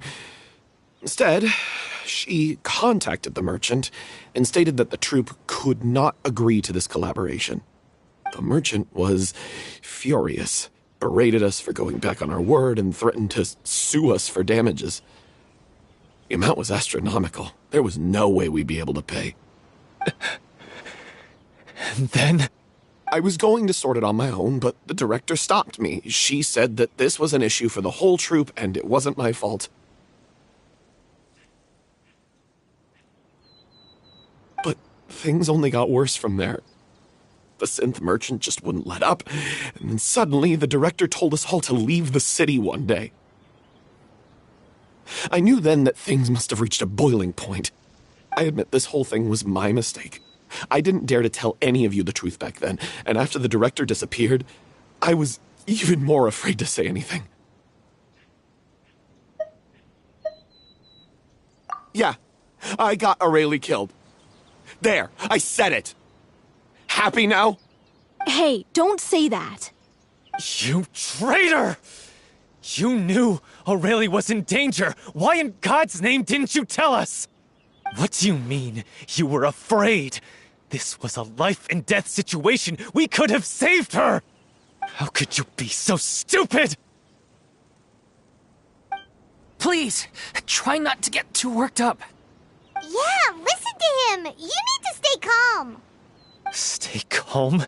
How can I stay calm? This guy got Aurelie murdered! She was the love of my life! And he has the gall to try and high-road us, claiming that he kept his mouth shut for the sake of the show! How about taking some responsibility for what he's done? All I can say is I'm sorry. Truly. I wanted to apologize to everyone in the troupe, but that won't bring back the director. What good is my apology now? I'm just a coward who made an awful, terrible mistake that I can never take back. Beat me up if you want. Kill me if you prefer. It's what I deserve. End my life. So I can meet the director and apologize to her in person. Get out of my sight! Go! Get lost! I don't ever want to see your face again! That's enough! You've screamed and shouted at each other for long enough. Now pipe down, both of you! Can you stop conflating the show on stage with your real-life relationships in the troupe? You keep saying that you want to use this final performance to pay tribute to your director and celebrate her life. How can you do that if you're just using it as an excuse to vent your own emotions? You're right. I'm sorry. On stage, the lead role is the focal point of the audience's attention. And you're all used to seeing the director as the heart of the troupe. But in her own life, her greatest desire wasn't to be the center of attention. I can tell how much she loved you all, and how much she loved the troupe. What she wanted was to build a warm home for all of her brothers and sisters. To shield you all from the storms that rage in the world outside. That's how you should remember her. And that's what you should be celebrating. I understand why you're trying to make her the hero of the story, but... Hero already? After everything she did for you? Yeah. So think hard about what that means. And then think again about what you hope to achieve by arguing with each other. If you really hate each other and can't reconcile your differences, then you could just call it quits now. Why bother with the final performance if the group is already fractured? But you can't bring yourself to do that, can you? You care too much about Director O'Reilly and the home she built you all to let go. What are you laughing at? I don't see what's so funny. Sorry, I didn't mean it that way. It's just that, for a moment there, it felt like our director was back with us again. If she'd seen Paulo and Vilmont at each other's throats like that, she would have scolded them exactly like you did, in that same stern voice. Really? But she sounded like such a gentle person. Of course she was. Even her harshest lectures came from a place of kindness, and it showed. She really was a truly outstanding person. What you said, it really puts everything into perspective. I'm truly sorry. I really meant for this to be a genuine apology, but I ended up making it all about me and my self-pity.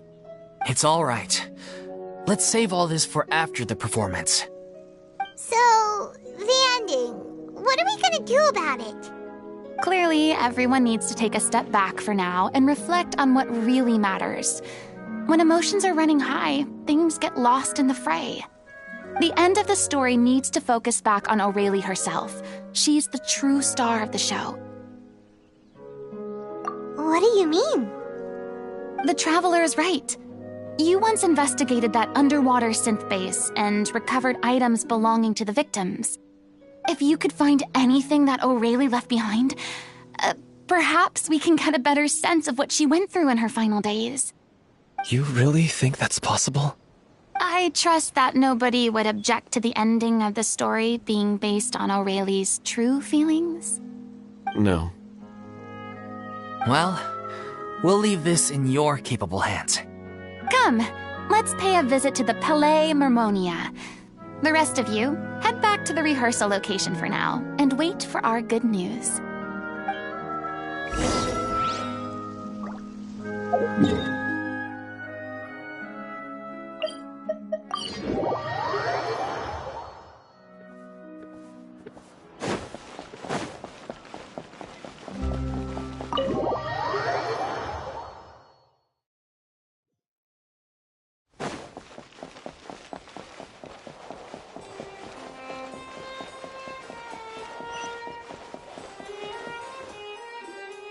You want to review some recovered items connected to victims of the serial disappearances case? But, that case has been closed for quite a while now.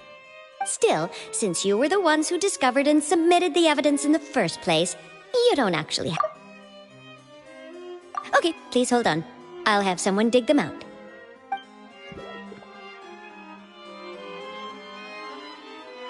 So, this is all O'Reilly left behind. Just whatever she was carrying on her person and this tattered old notebook. It's full of script lines! And sketches too! Looks like they show where the different props should be placed on stage. Let me take a look. Maybe there's something in here from after she was kidnapped. Aha! I found something. To whoever discovers this diary. Let's see. Looks like she kept a detailed record of her captor's actions.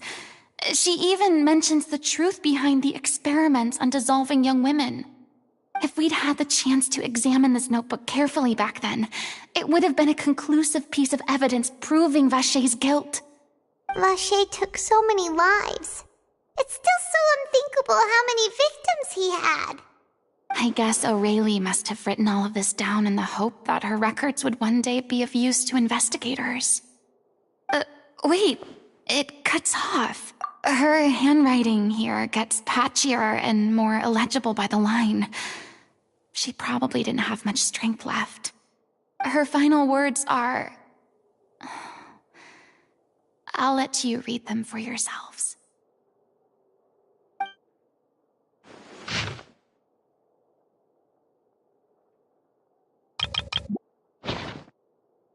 She was so terrified. She may have been a mighty hero in the eyes of her troop, but at the end of the day, she was only human. I can't bear to think how painful and lonely her final days must have been. Wait. This part on the last page sounds strangely familiar. If you become human, you can reveal your secret to no one. You will face suffering and loneliness. Is this truly what you want? Isn't that the most important line in the Little Oceanid? Because I am an older sister to them. Oh. So she didn't regret her decision, even as she sat in silence, waiting for death to come. I'm sure this is what the troupe would have hoped to hear as well. She had their utmost trust, admiration, and love, and she truly deserved it. Let's go. It's time for them to learn Director Aurelie's final thoughts.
She deserves a hero's farewell.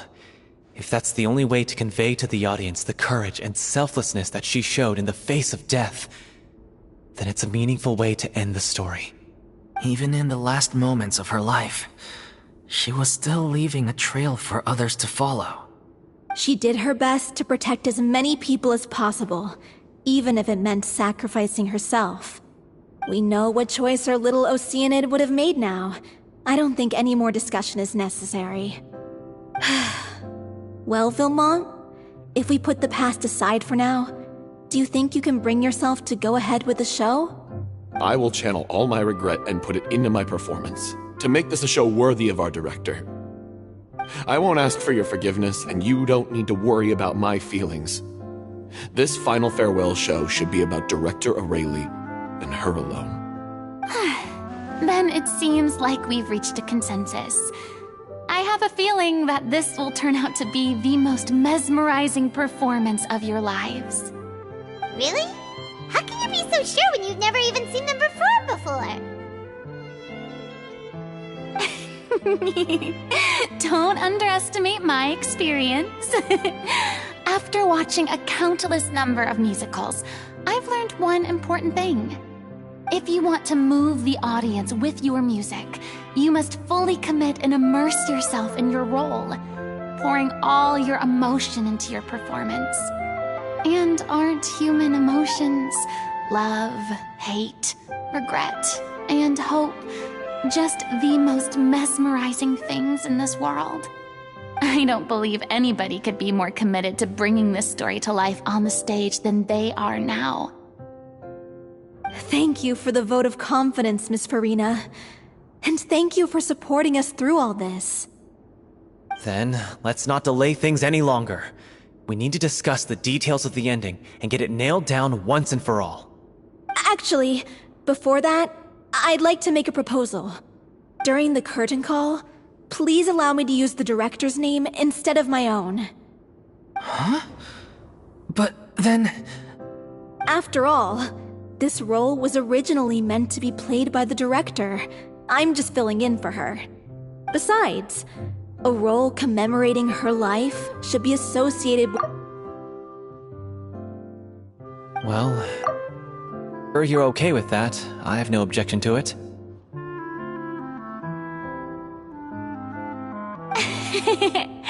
Now we're talking like a serious acting troupe. All right, I'll leave you to fine-tune your musical while I go and procure a stage. Procure a stage? Oh, it's okay. Our usual place doesn't need a reservation. That place? Oh, don't be silly. For an extraordinary show, we need an extraordinary stage. By which I, of course, mean the Opera Epiclese. Whoa, wait, what? No. That's never going to work. It's far too fancy for the likes of us. What are you afraid of? Surely you don't think that Aurelie's story is unworthy of the grandest stage in Fontaine. No, that's not what I meant.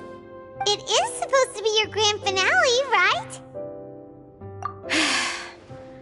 I have no problem with it then. How about the rest of you?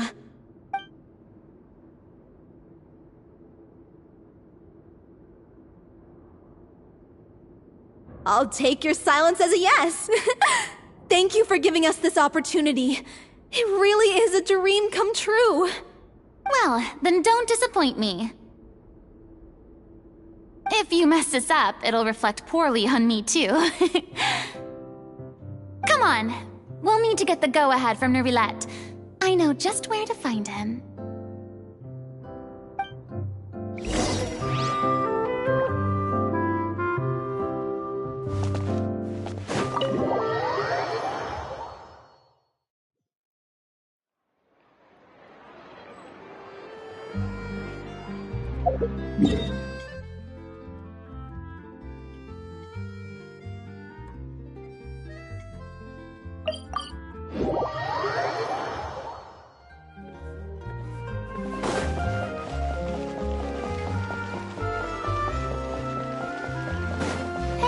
Look at that!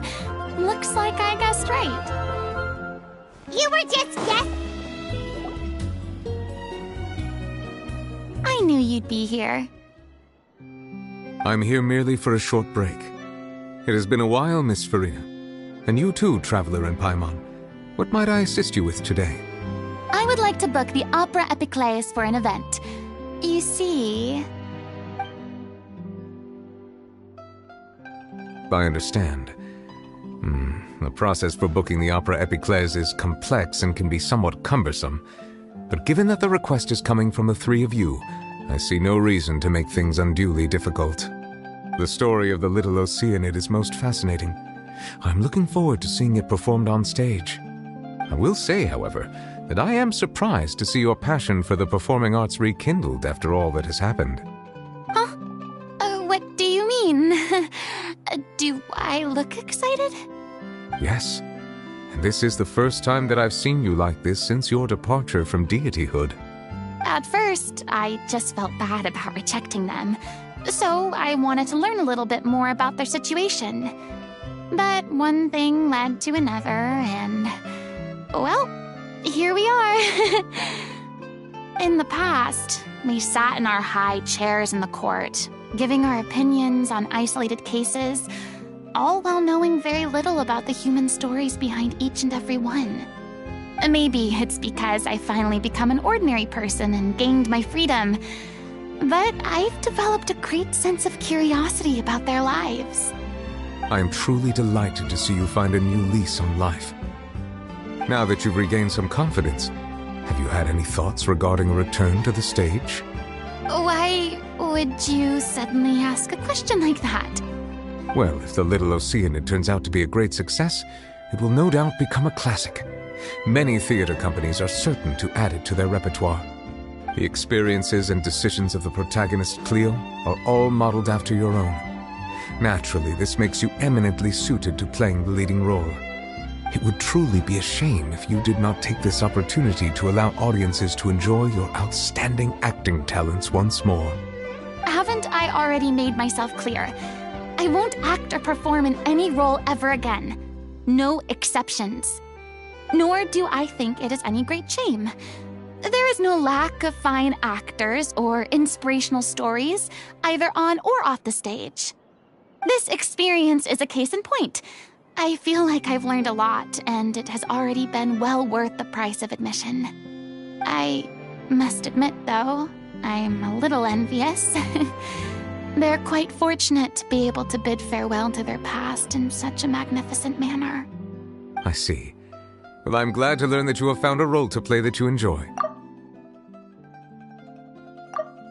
I sincerely hope the show will serve as the grandest of finales.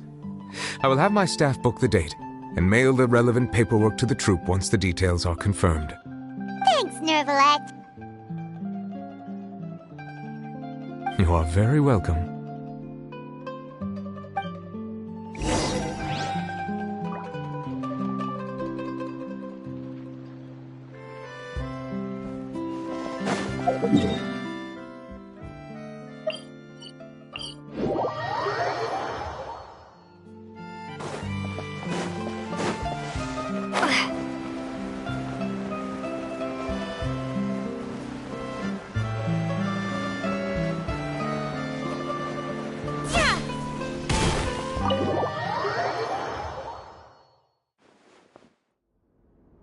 Good news, everyone. It's done. The Opera Epiclese is booked. Thanks to my eloquent and impassioned speech, Monsieur Nervalette was moved to provide us with a fitting stage for this special performance. We've had to fight every step of the way for this opportunity, but we now have all of the ingredients necessary to stage a truly spectacular performance. A touching story, a magnificent venue, and last but not least, a passionate and dedicated cast. Now, let's work together and make this show the best it can be. This is truly wonderful. The sooner we can finalize the ending, the more time we'll have to rehearse. Fiamma and I just went over some parts of the script and tweaked a few things. I think it's really going to resonate with the audience now. Wow, you two had a constructive conversation? That's great! Communication is vital to any good performance. Look at us! We've come so far. I never could have pictured this scene a few days ago. It's amazing! Even though Farina's... Please feel free to give us any comments or suggestions you have. We really value your input. Hey, Loic, get over here. Time to practice the opening number.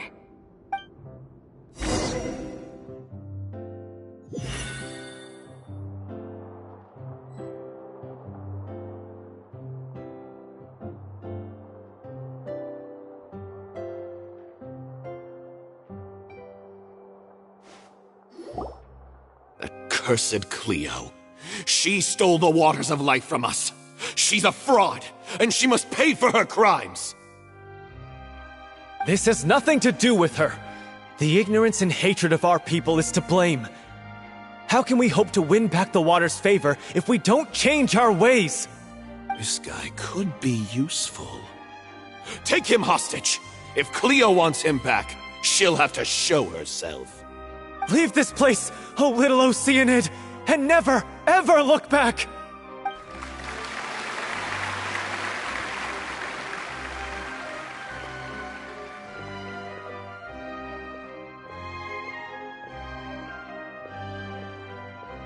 Everyone's really throwing themselves into their roles. I haven't seen such a fine performance in a long time. If only... What should we do? It's almost time for her to take the stage! Why? Why does it have to be now? Hey, what's going on? You're due on stage any second now. Oh no, not again. But why? What about your new meds? Did they stop working? They've been getting less and less effective over time. I've had to keep increasing my dose. What? I thought they cure it. So they were only managing your symptoms? I figured whatever it took to get me through this final performance. How could you do this to yourself? And after that lecture you gave me about not looking after my health. I'm sorry. I've let everyone down. You... This is a conversation for another time. How can the show go on without its star performer? Miss Farina, I'd like to make a request of you. Say no more. If you're sick, you need to rest. I know what you're going to ask. Loic, your character has no more scenes, correct? Oh, yeah. I think my scenes are all done. Although, I do have one more line. But I guess another guy in the troupe with a similar voice register could take it. Why? Please take Delphi back to her place to rest. I'll sing the finale. From the sublime to the ridiculous. After all that, everything's come full circle. Thank you, Miss Farina. I'm so sorry to put you in this position after everything you said. Never mind. What's done is done. It's really my own fault for getting in too deep. No one likes regrets, myself included. Leave it to me. I've watched you rehearse so many times that I've learned Cleo's part by heart. I do not doubt your acting skills, but please allow me to ask just one more question. After all, this show is dedicated to the life and legacy of our director. What, in your opinion, is the reason Cleo shines so brightly? It's her pure heart. Despite all the pain and loneliness she had to endure, she never once stopped believing in the beauty in this world. Well said. I leave Director O'Reilly in your hands.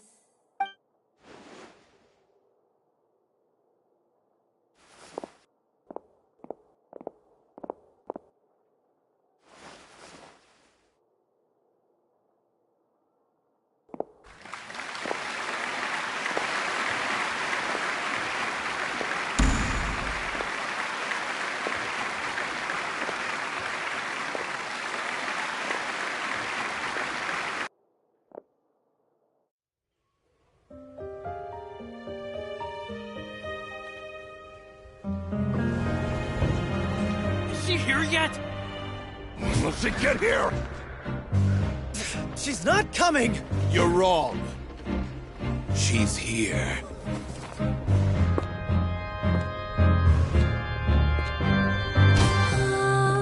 Si je pouvais vivre dans l'eau, le monde serait-il plus beau? Me pardonneras-tu, ô chère mère? L'eau dans son courant fait danser nos vies, et la cité est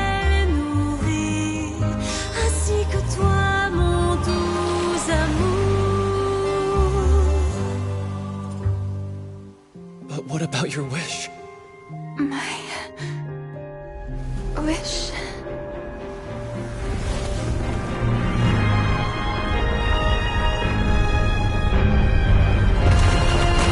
If you become human, you can reveal your secret to no one.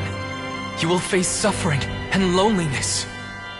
Is this truly what you want?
Is it just me? Or was that Lady Farina on the stage just now? She hasn't been seen for a while now, and she just appears out of nowhere?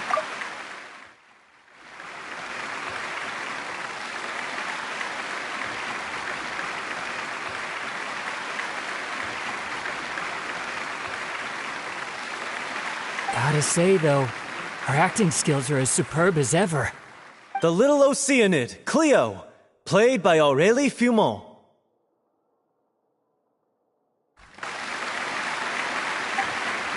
Wait, that's not her name.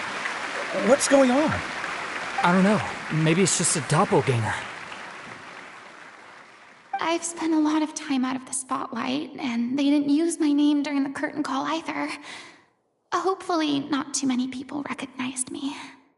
It's too bad that I had to break the one clear rule I'd managed to make for myself, even if I had no choice.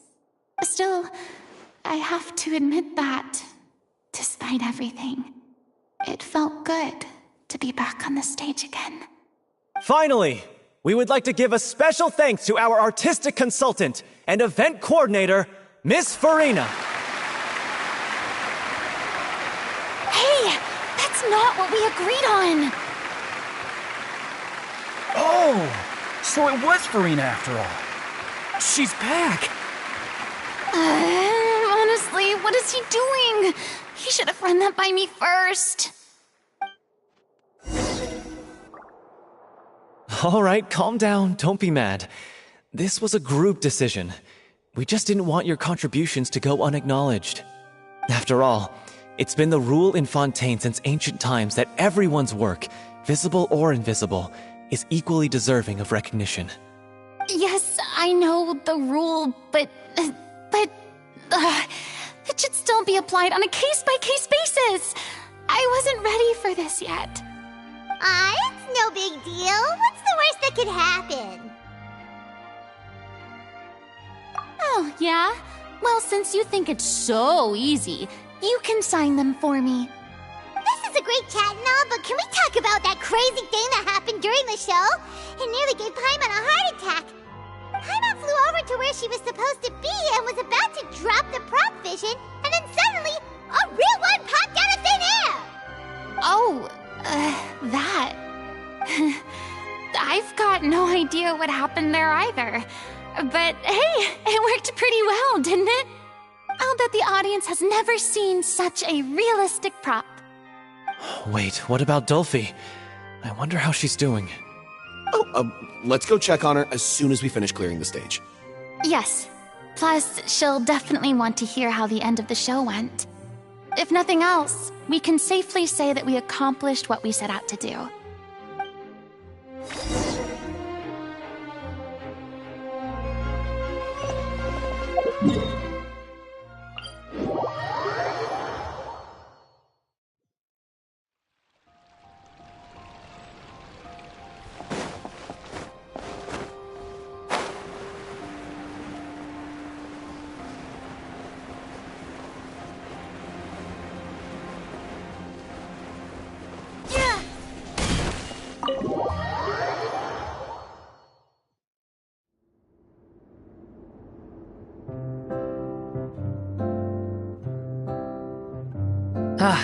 you're back.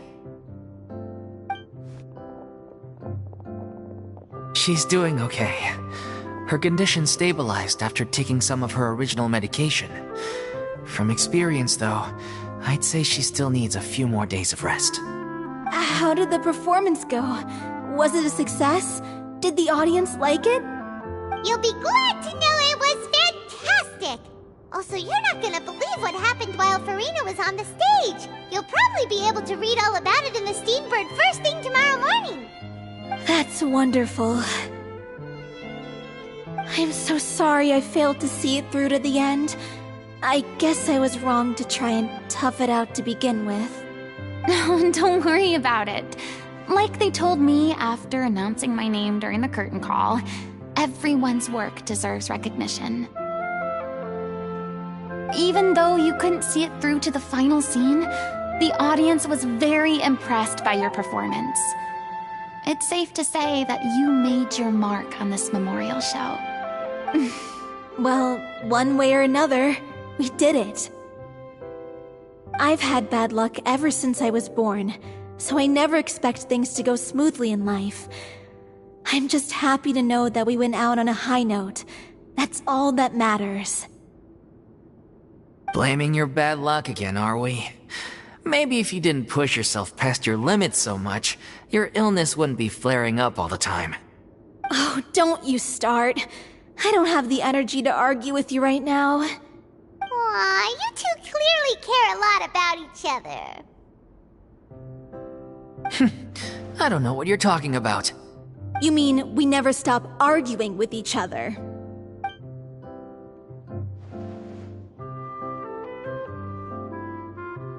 So, any plans for the next step? After the brilliant performance you put on, the reputation of your troupe is sure to spread through Fontaine like wildfire. You won't have to disband if you don't want to.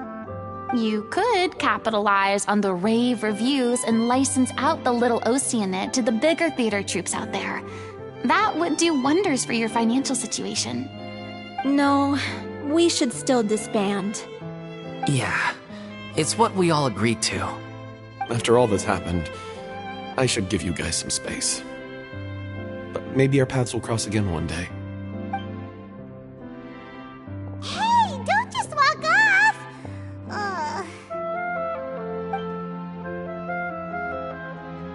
I still want to keep performing, so I might join another troupe. After watching Miss Farina's performance, I think I'm starting to understand our director's infatuation with musicals. You should do it. It suits you.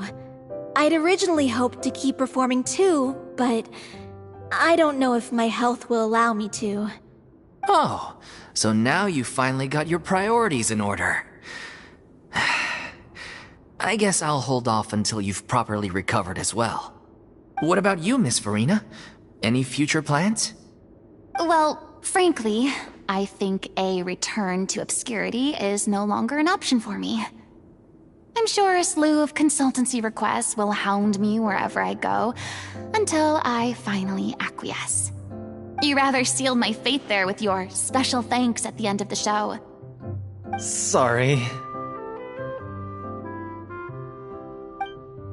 It's quite all right. No need to apologize. What I meant to say is that this whole experience has shown me that perhaps I'm not as averse to a return to the stage as I previously imagined. Maybe Nervilette was right. Maybe Cleo is the right role for me. I still don't wish to pretend to be someone else, but I do have a desire to express myself. So, maybe the show will go on for me after all. Yeah. There was once a time when I was an actress in a masquerade, seeking only to hide the truth. But from now on, I want to spend my time learning real stories about real people and how they touch the lives of others around them. I want to watch them blossom and wither, see them refined on the page, retold on the stage, and remembered long into the future. I'm sure this is what captivated director O'Reilly as well. Sounds like you're ready to stop running from your true calling. The more you get out into the world, the more you'll discover what a fascinating place it is. Then it's a deal. If a vision is a gift from the gods, then I should do my best to honor it.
Remember the first time we came here? We even brought offerings and everything. And when we told her that Rex Lapis had been assassinated, she immediately threatened to squash Liyue Harbor.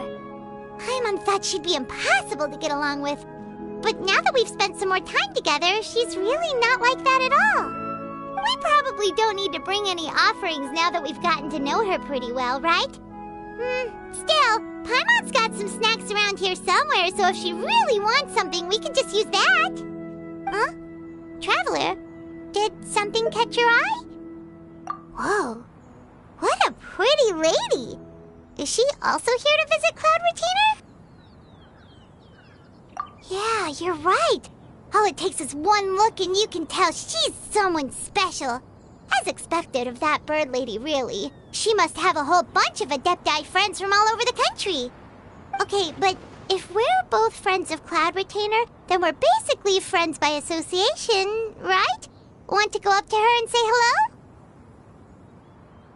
Helping you make more connections is a part of Paimon's job as your reliable guide. Paimon's got this.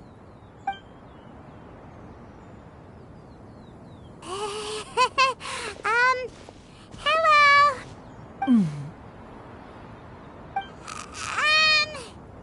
Paimon is Paimon!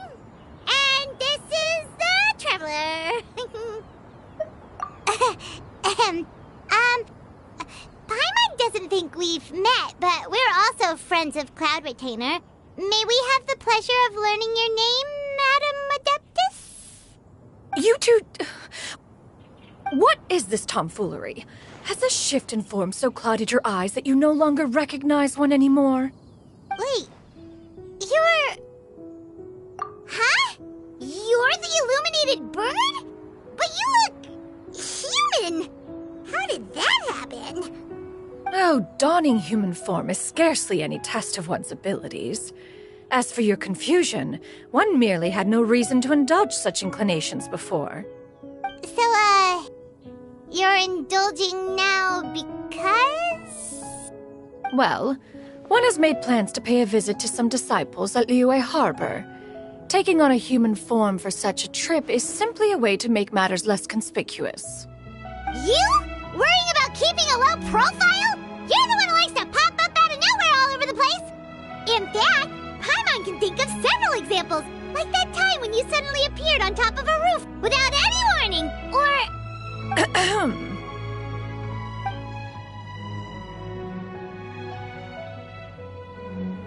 Hey, didn't we agree not to bring that up unless she asked? Oh? So you have taken care to follow the proper rules of etiquette after all. Most commendable.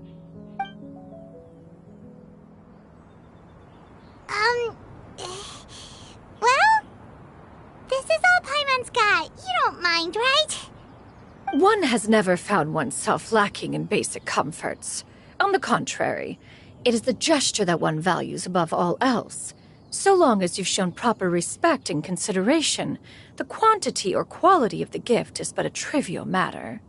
That kinda makes Paimon feel a little guilty for trying to keep them for herself.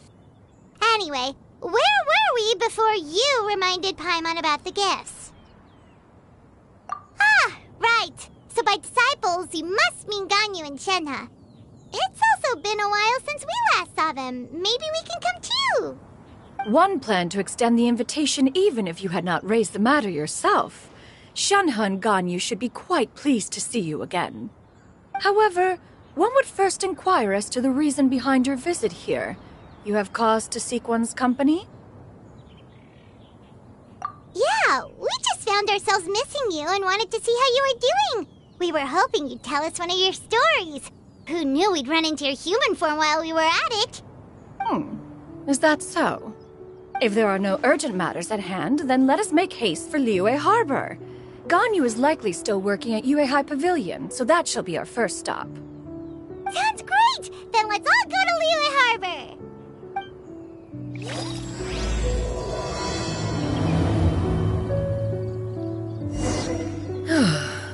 Ganyu has been quite busy with work as of late.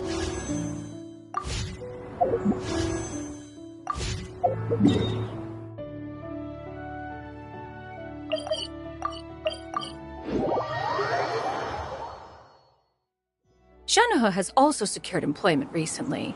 In her correspondence with me, she wrote that she shall have no need to return for the foreseeable future. Did they think one was so easily mollified? One shall investigate everything with one's own eyes and decide for oneself if their living conditions are satisfactory.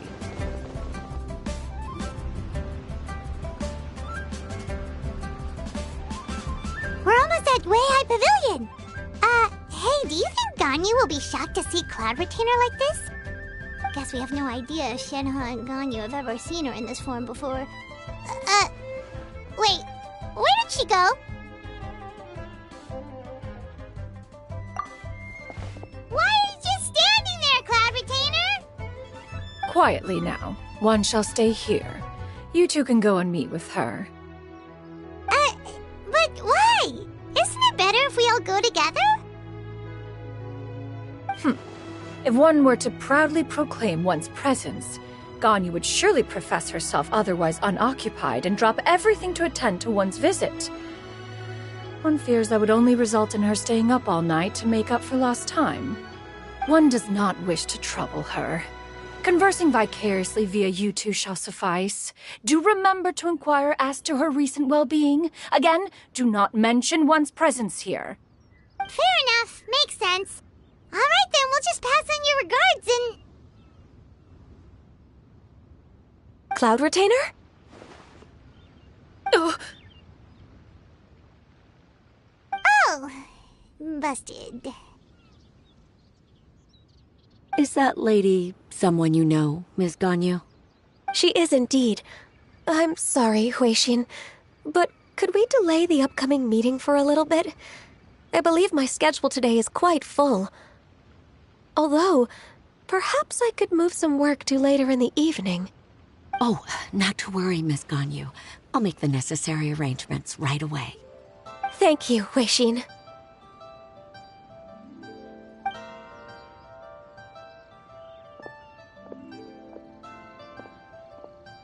It's been a while, Ganyu. Greetings. What brings you here today? And Cloud Retainer, too. It's been quite some time since I last saw you in this form. You are quite mistaken. One is not acquainted with this Cloud Retainer of whom you speak. One is simply a mere mortal passerby. Huh?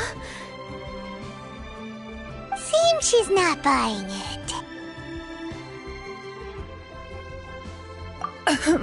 That was but a simple test.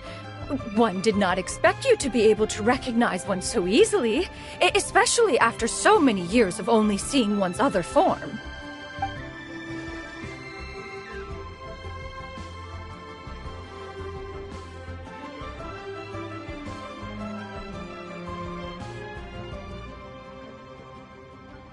But recognizing you is, my responsibility as your disciple. An apt observation. One was simply passing by while attending to some important business. One thought it would only be fitting to pay you a visit while in the area. Wait, Paimon wasn't aware of any important... Cloud Retainer's right! We've still got something super important to do, so we can't stay here for too long today. Oh, is that so? But it's been so long since we last saw each other. One simply desired to see you and had no intention of interrupting your work. A quick conversation should suffice for today. A more involved reunion should wait until you find yourself less occupied. I understand. That should be fine. While one acknowledges the amount of work that you have to deal with every day, one must also remind you to rest. Though Adepti blood flows through your veins, excessive exhaustion will still cause grave harm to your body. It still makes one nostalgic to see you as you are now, respected and independent. When you were young, you oft begged one to cuddle you to sleep when you suffered from nightmares. Cloud Retainer! Stop! If you insist. We are running short on time regardless, so one will refrain from going into each and every story. Why don't you continue your conversation? One shall simply stand by and listen. Wow, you've been to so many new places since the last time we spoke. If you ever need anything, please just come find me at Yue High Pavilion. Also, forgive me for my presumptuousness, Cloud Retainer, but if you plan to continue appearing in this form, don't you think it'd be helpful to adopt a human name? A human name? Huh. You raise a valid point. Considering the sheer extent of one's renown, Cloud Retainer is surely too recognizable as a name. You really think so? Not that you're not famous or anything, but that famous? You presume to know the extent of one's illustrious achievements. One would hardly think such a thing to be possible. Nevertheless, Ganyu's advice cannot be ignored. From this point on, when in public occasions, be sure to refer to one as Shenyun. Shenyun? I assume that's a reference to the full record of Pristine Pavilion. An Adeptus of years past would rise with the clouds and rest with the moon. They were enlightened and wise, free and unfettered. The writer referenced Master's name to describe her carefree and spontaneous nature. Oh, that sounds super cool! Paimon feels like only the most powerful of Adepti could rise with the clouds and rest with the moon. Actually, those lines were originally written to describe Cloud Retainer herself. Huh? Wait, so you're really that powerful? And what of it? Did you truly take one to be nothing more than a bird of bigger than average size? Not exactly. To be fair, Cloud Retainer rarely speaks of her past accomplishments. The tales of her past can only be found in ancient texts. It is said that once, a long, long time ago, there was a severe drought in Liyue. Left with no choice, many people left their homes, while others spent day and night praying to the Adepti. Although I did not live through such tragedy, simply reading about it is enough to gain a visceral understanding of all the pain and desperation during that time. On top of the drought, a noxious gas also began to spread through the land. If not for Cloud Retainer's efforts, much of Liyue would be nothing more than a barren wasteland today. The books had this to say about what happened. Upon arrival, the Adeptus borrowed the wind to retain the clouds. Immediately, the clouds gathered together, and abundant rain burst forth from the heavens. Drought and plague were both driven away, and the people were saved. Wow, that's incredible! Mortal records add embellishments to dramatize past events. One did merely with one art, and even if one had not interceded, the other Adepti would surely have stepped in to help. Even so, you stopped an entire drought! Can you really control the weather like the book said? Oh, Paimon suddenly has a lot more respect for you. So it was Paimon's bad for calling you Illuminated Bird before. You're not too mad, are you? How laughable. A name is but a simple label we carry with us on our journey through the world. Why would one be offended by such a trivial matter? That's a relief. In that case, Paimon will continue to call you whatever feels right in the moment. Well, that is quite enough ancient history for now. Ganyu, have you had word from Shenhe? One has heard that she procured a job recently. Have you any thoughts on her workplace? And what, pray tell, of her monthly remuneration? Moreover, does she find herself overly inundated with work? Is she allowed time off during Lantern Rite? That is a lot of questions. There is no cause for concern, Cloud Retainer. I introduced Shenhe to her employer personally. Wanmin Restaurant's business has been booming recently. So, with Chef Mao being swamped with customers, and Shangling still off and out in search of new recipes, I introduced Shenhe to staff the restaurant. I see. Most excellent indeed. One has had the pleasure of being introduced to that family. Shangling is kind and astute, while her father is loyal and reliable. One has no cause to believe that they will make Shenhe's work difficult. Now, it is almost time to partake in the victuals of noon. One shall visit Wanmin Restaurant in person and see how Shenhe is doing. Huh? But didn't you just say that you had something important to do? Can that wait until after we've eaten? You may return to your work, Ganyu. One shall see to this matter on one's own. There will be many an occasion to dine together in the future. One is certain the opportunity shall present itself most readily. Of course, Cloud Retainer. Please take care. Traveler, Paimon, I'll see you some other time. See you around, Ganyu! Paimon was pretty quick on the uptake there, don't you think? As soon as you mentioned important business to attend to, Paimon realized that you were just looking to cut the conversation short and not take too much of Ganyu's time. Is Paimon right? No, in fact, it was not an excuse. One is indeed visiting Liu.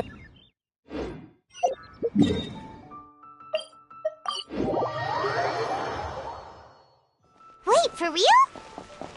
The moment is not yet up.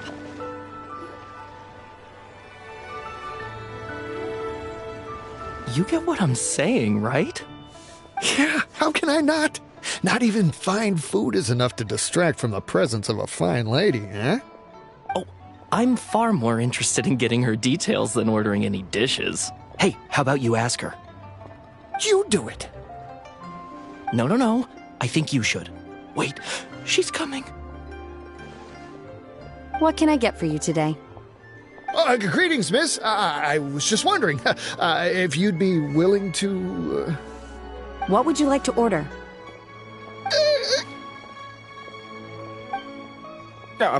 2 servings of Mora meat to go.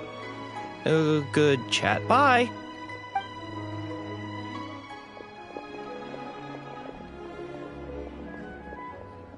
Shenhe! Welcome. It's been a while. May I take your order? Don't welcome us as guests and greet us as old friends in the same line. It's weird.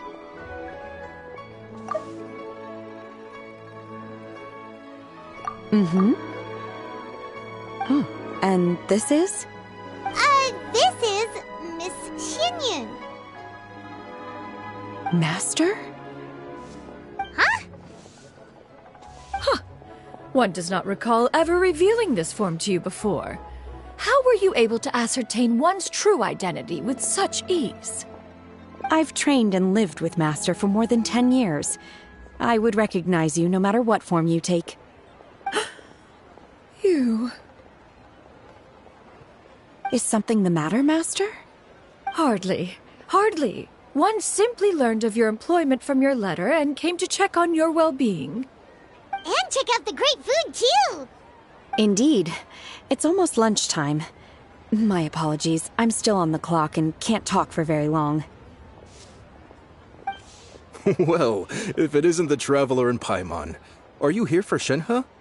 The lunch rush isn't in yet, Shenhe. So I've got things covered for now. Go ahead, sit down and enjoy some time with your friends. I'll let you know if things pick up. Thank you, Chef Mao.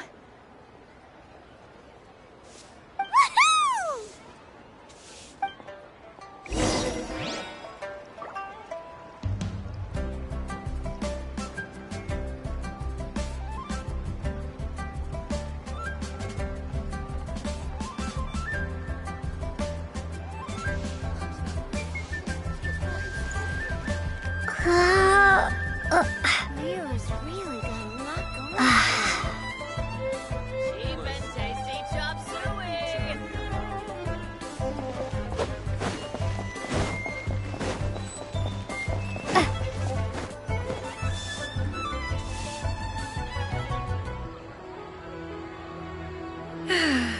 It is just as one expected.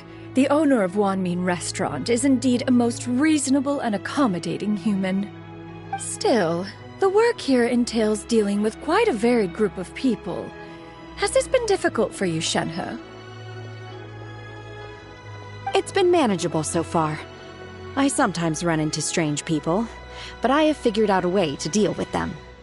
Seems like you've been making progress. So by dealing with them, you mean... First, I try to talk sense into them. If that doesn't work, I threaten them with violence. At this point, they usually decide they are in favor of a civil conversation. Oh, how should Paimon put this? Oh, a sensible plan. One is gladdened to see you integrate so well into human society. And you, Master? How have you been? Simply marvelous. Though Mount Outsong has scarcely enjoyed your presence recently, one has hardly found the pleasure of one's own company to be lacking. I see. Just as expected of Master.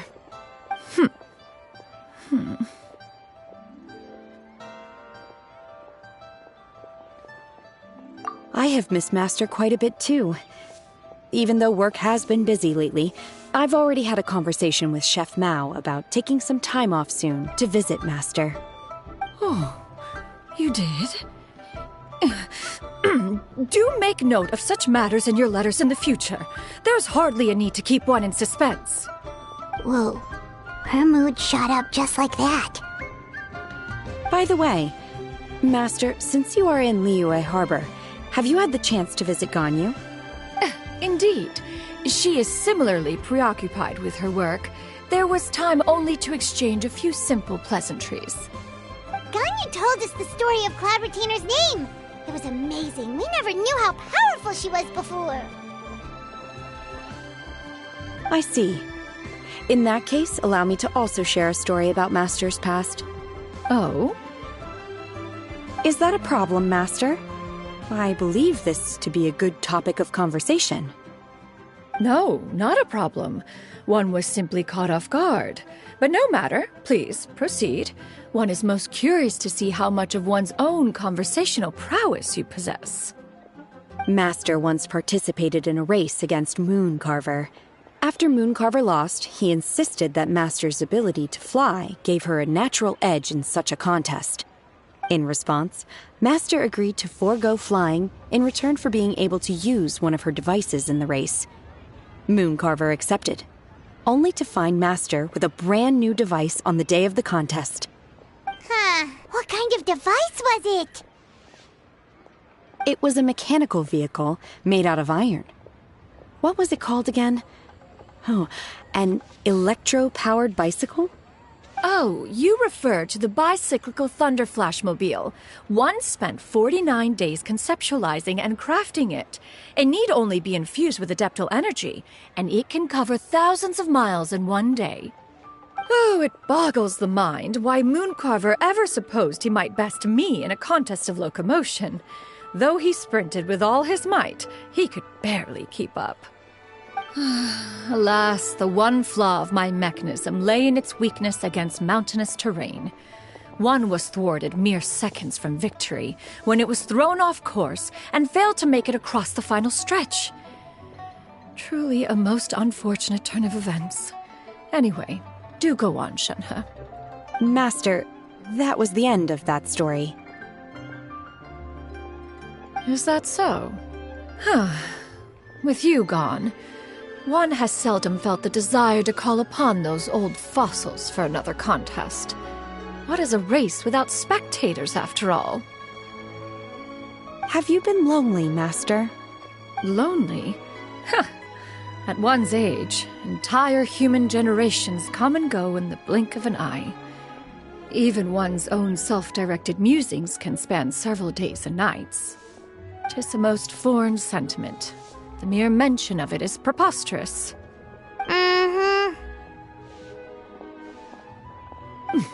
What is the reason for that look upon your face?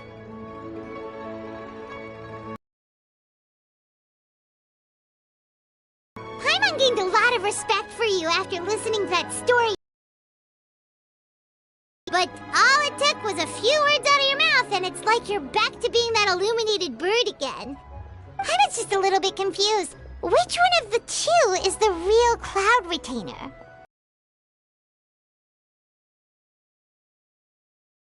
Widely revered by the people, while the other is the master that I respect and adore. Huh.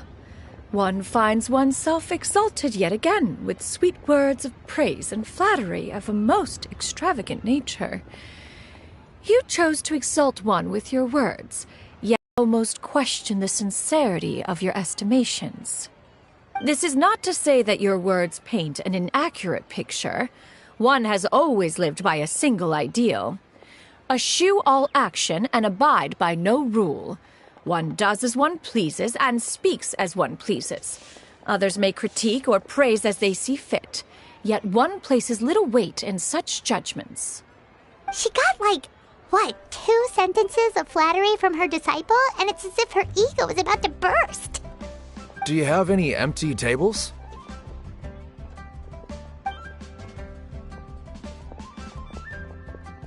Hey there, could we get another fish stew?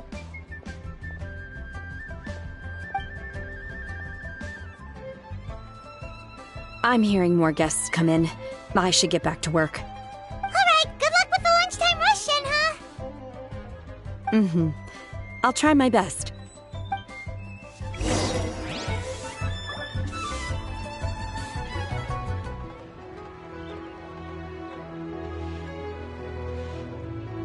So much yummy food! Paimon's gonna feast! One is fond of all kinds of delicacies and delights in a multitude of flavors. The dishes here demonstrate no shortage of culinary skill. Their unique flavor profile has left one more than satisfied. In fact, one has been struck by quite the fit of inspiration. One has already begun to conceptualize the next generation of supreme cuisine machines. Everything's so tasty! A bit too hot at times, but still super tasty. I'm sorry, miss, but our tables are full. Shall we try somewhere else, Granny? But it smells so delightful. Can we really not eat here? My poor legs can't go on for much longer. Well, you could always check with some of the other guests and see if anyone's happy to share a table. Okay, I'll ask around.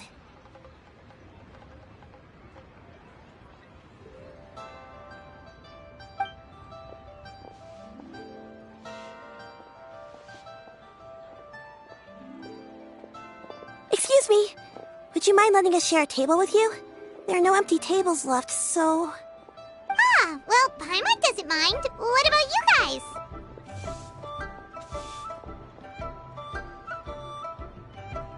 Great! Thanks so much. My name is Shuyu, and this is my granny, Yuendai. Granny? Yep. Is there something wrong with that? No, Paimon's just a bit surprised. She looks so young. Yeah, a lot of people compliment Granny on her youthful looks, but she's actually much older than she appears.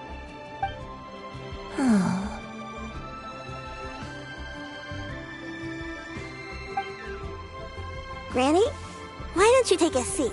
Come on, it's not polite to stare. Huh.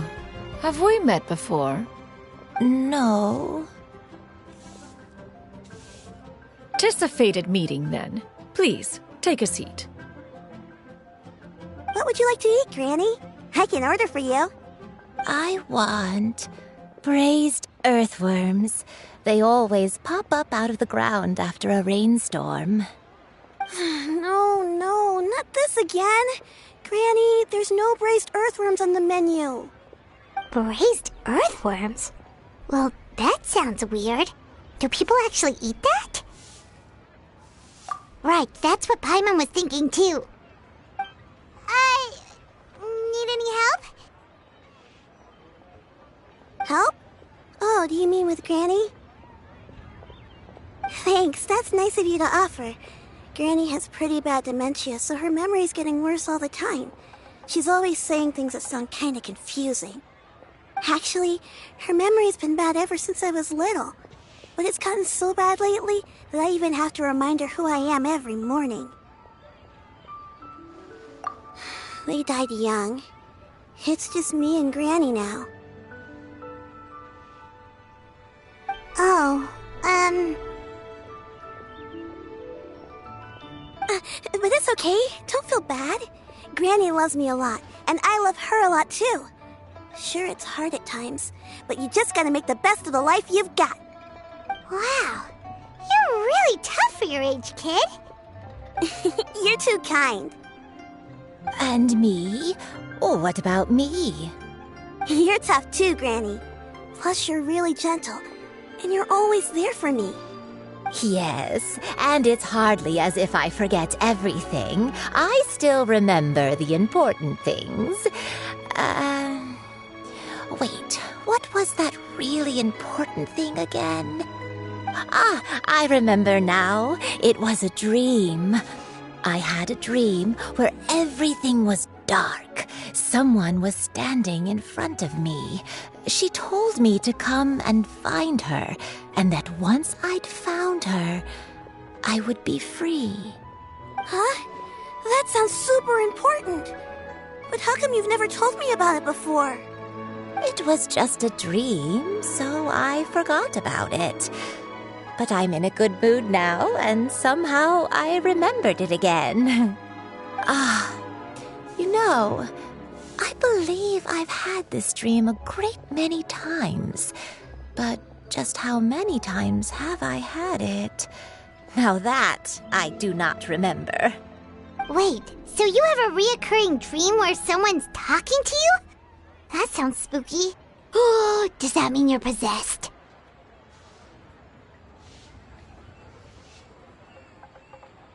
Unlikely. Her eyes are clear, and her breathing remains calm and level.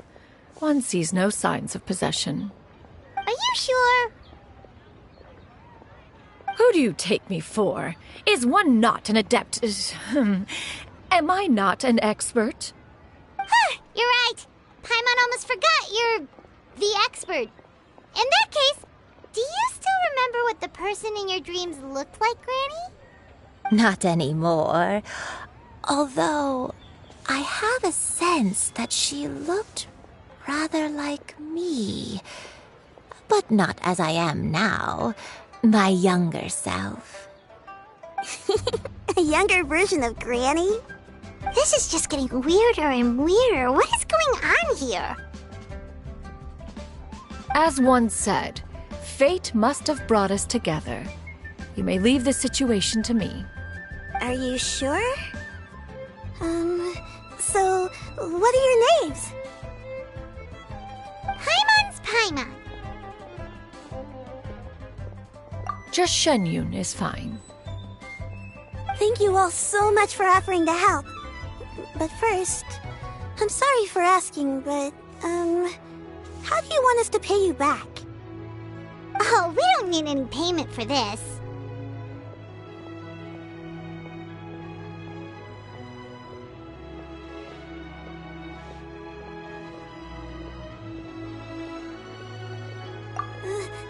Thank you so much! You're welcome! But Miss Shenyun, what exactly can we do to help out this granny? All we have to go off is that dream! Where do we start? That is elementary. Since her dreams portray her younger self, then we shall retrace the steps of her youth. Once we have revisited those places, her memories will likely return.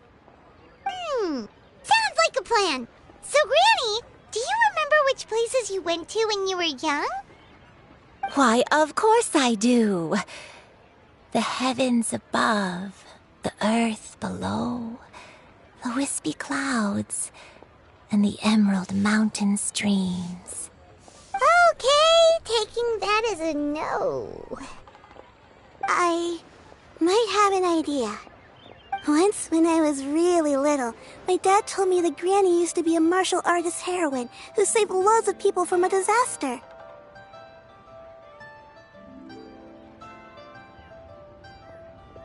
If it's true, then maybe they wrote about it in the history books or something. A martial arts heroine? Oh, Shinto knows tons about Liyue's chivalric traditions. If anyone knows about the heroes of the past, it's him. Let's go find him at the Feiyun Commerce Guild. Are you leaving already? But I'm still hungry. I'll go order some food, Granny. If there's nothing on the menu you especially want, I'll just get a few different things. It seems we must part ways for now. The Traveler and Paimon are bound for the Feiyun Commerce Guild, while Yuendai and Shuyu shall remain here and partake of their lunch. As for myself, I have matters to discuss with Streetward Rambler.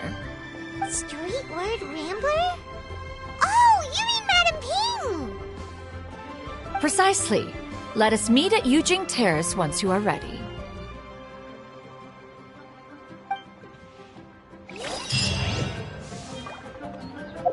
Always wanted to try this place. Everyone, This please. the food is to your heart's unbelievable. content. Today is my...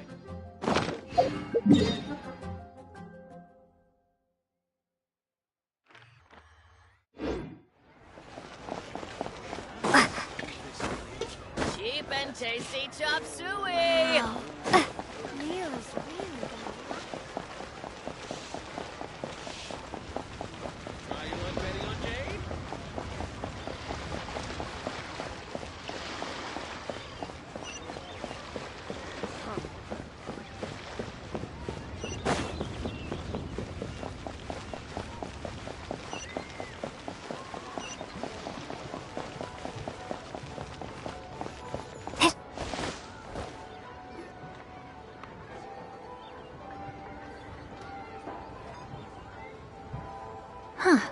It's you two. What brings you here? Shincho! Great, we found you! We wanted to ask you about something.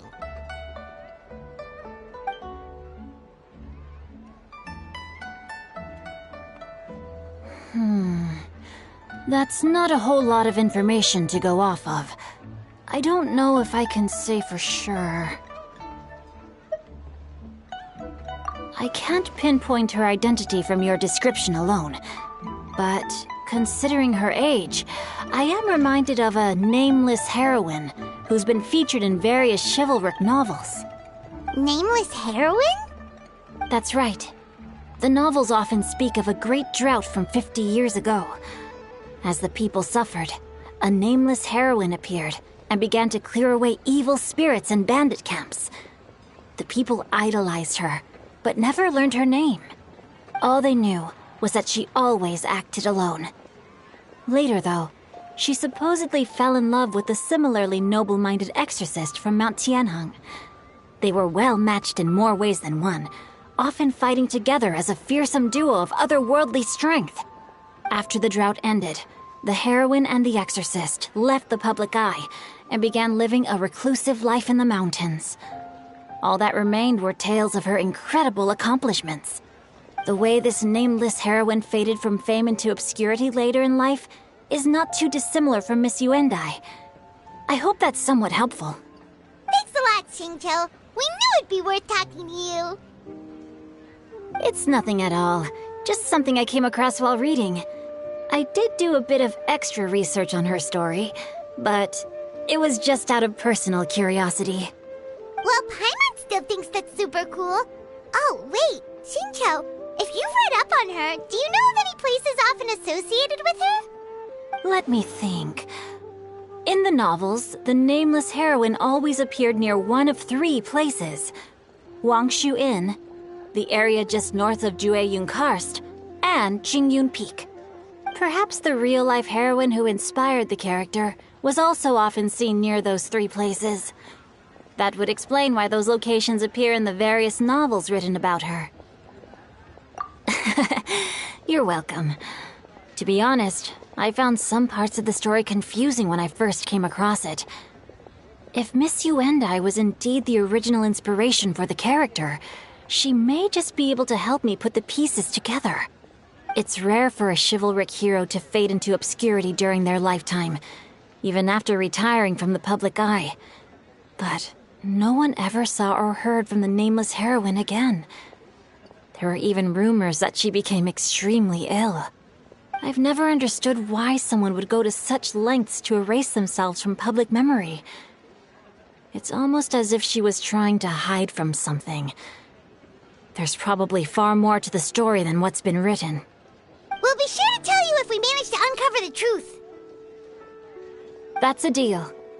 Perhaps, behind the truth of it all, there lies a story more fantastical than any work of fiction.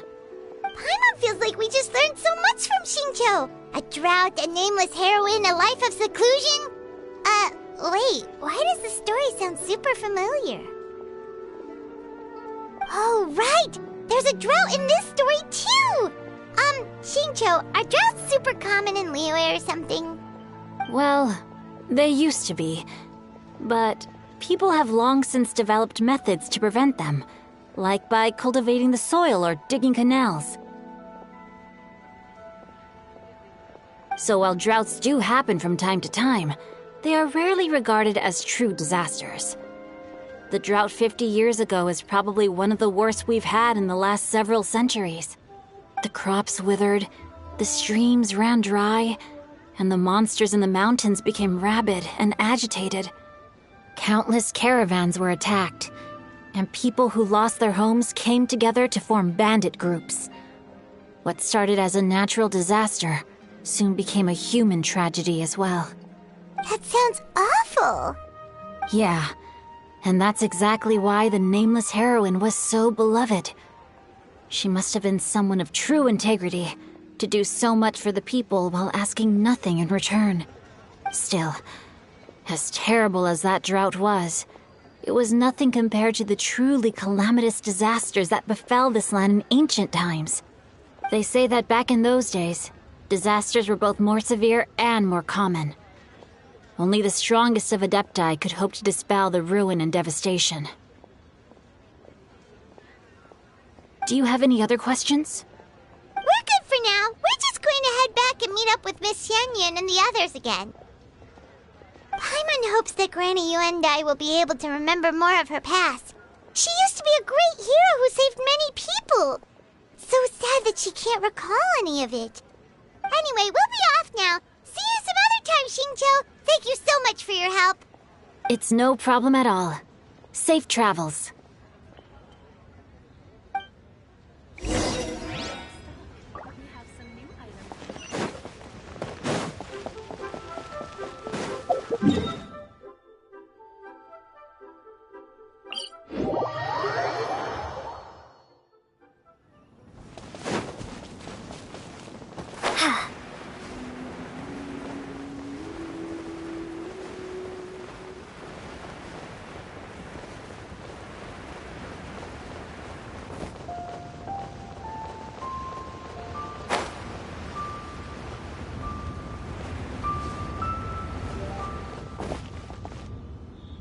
I have recorded the tune that you requested. I hope it will be of help to you. Oh, thank you. Straightward, Ping, what has amused you so? Oh, it's no serious matter. I was just reminiscing about the last time I saw you in this form. Time has wrought such change in this world, and yet you appear just the same as ever. Time has little bearing on one's existence, nor has one keenly felt its effects whilst dwelling at Mount Outsong. Nevertheless, Ping, one would like to seek your counsel on a personal matter. Oh, why so formal all of a sudden? I must say, you're making me a little nervous. What is it? Well, the inquiry is as such. Approximately how much more would one need to afford a comfortable life in the harbor, not unlike the one that you yourself lead? It does not require as much as you may think. Still, do you mean that... Cloud Retainer, Madam Ping! What are you two talking about? Nothing save for some trivial matters. Have you unearthed any useful details? Shinto has a theory, but let's save it for when Chuyu and Miss Yundai have joined up with us again.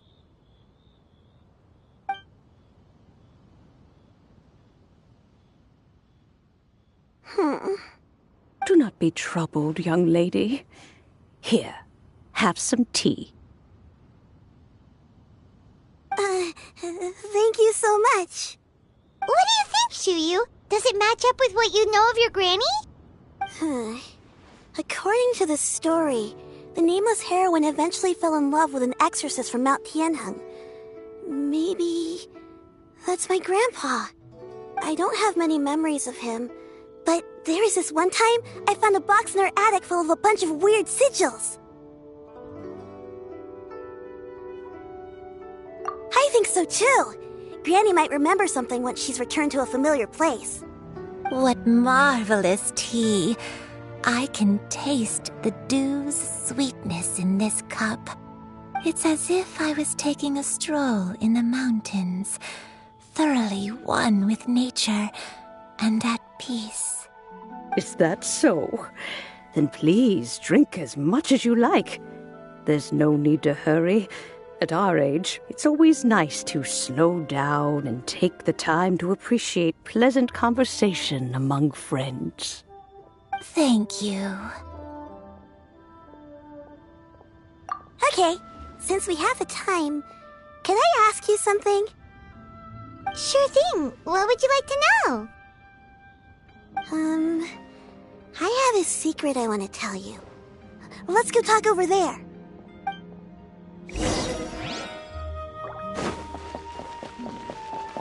Come on, we can do it.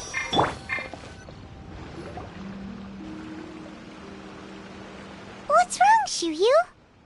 Well, I've been kind of meaning to ask ever since we started talking in the restaurant, but are you guys all adepti in disguise?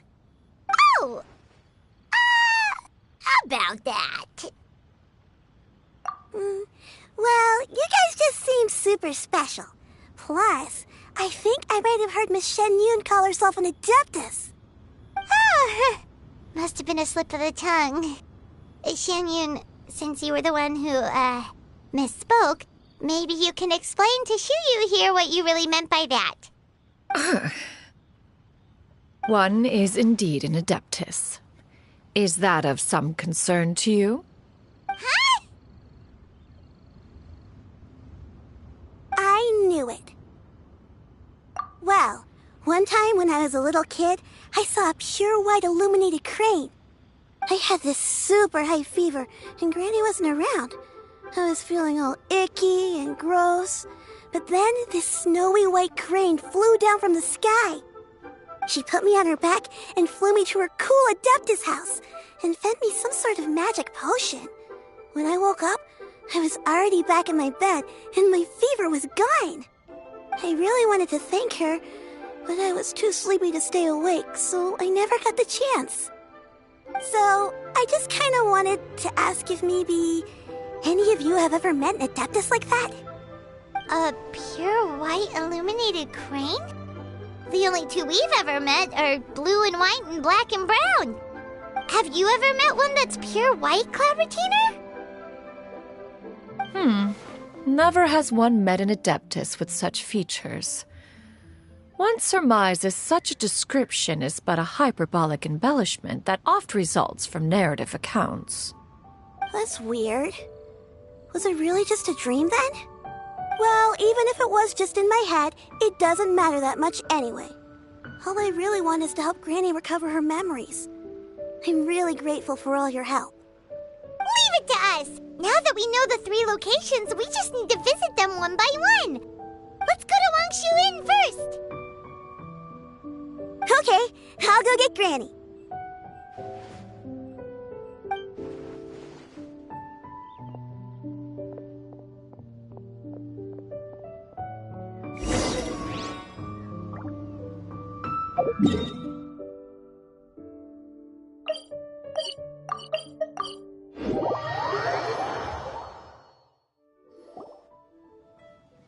Wangshu Inn. Wangshu Inn. Do you remember this place, Granny? Yes. The fish here is very delicious. And if you look out into the distance, you can always spot a bird that's been left behind by its flock. I believe I used to have a room here. It had a window. Yes, I spent a lot of time looking out that window. Which room was it again? Let me look. I'll come with.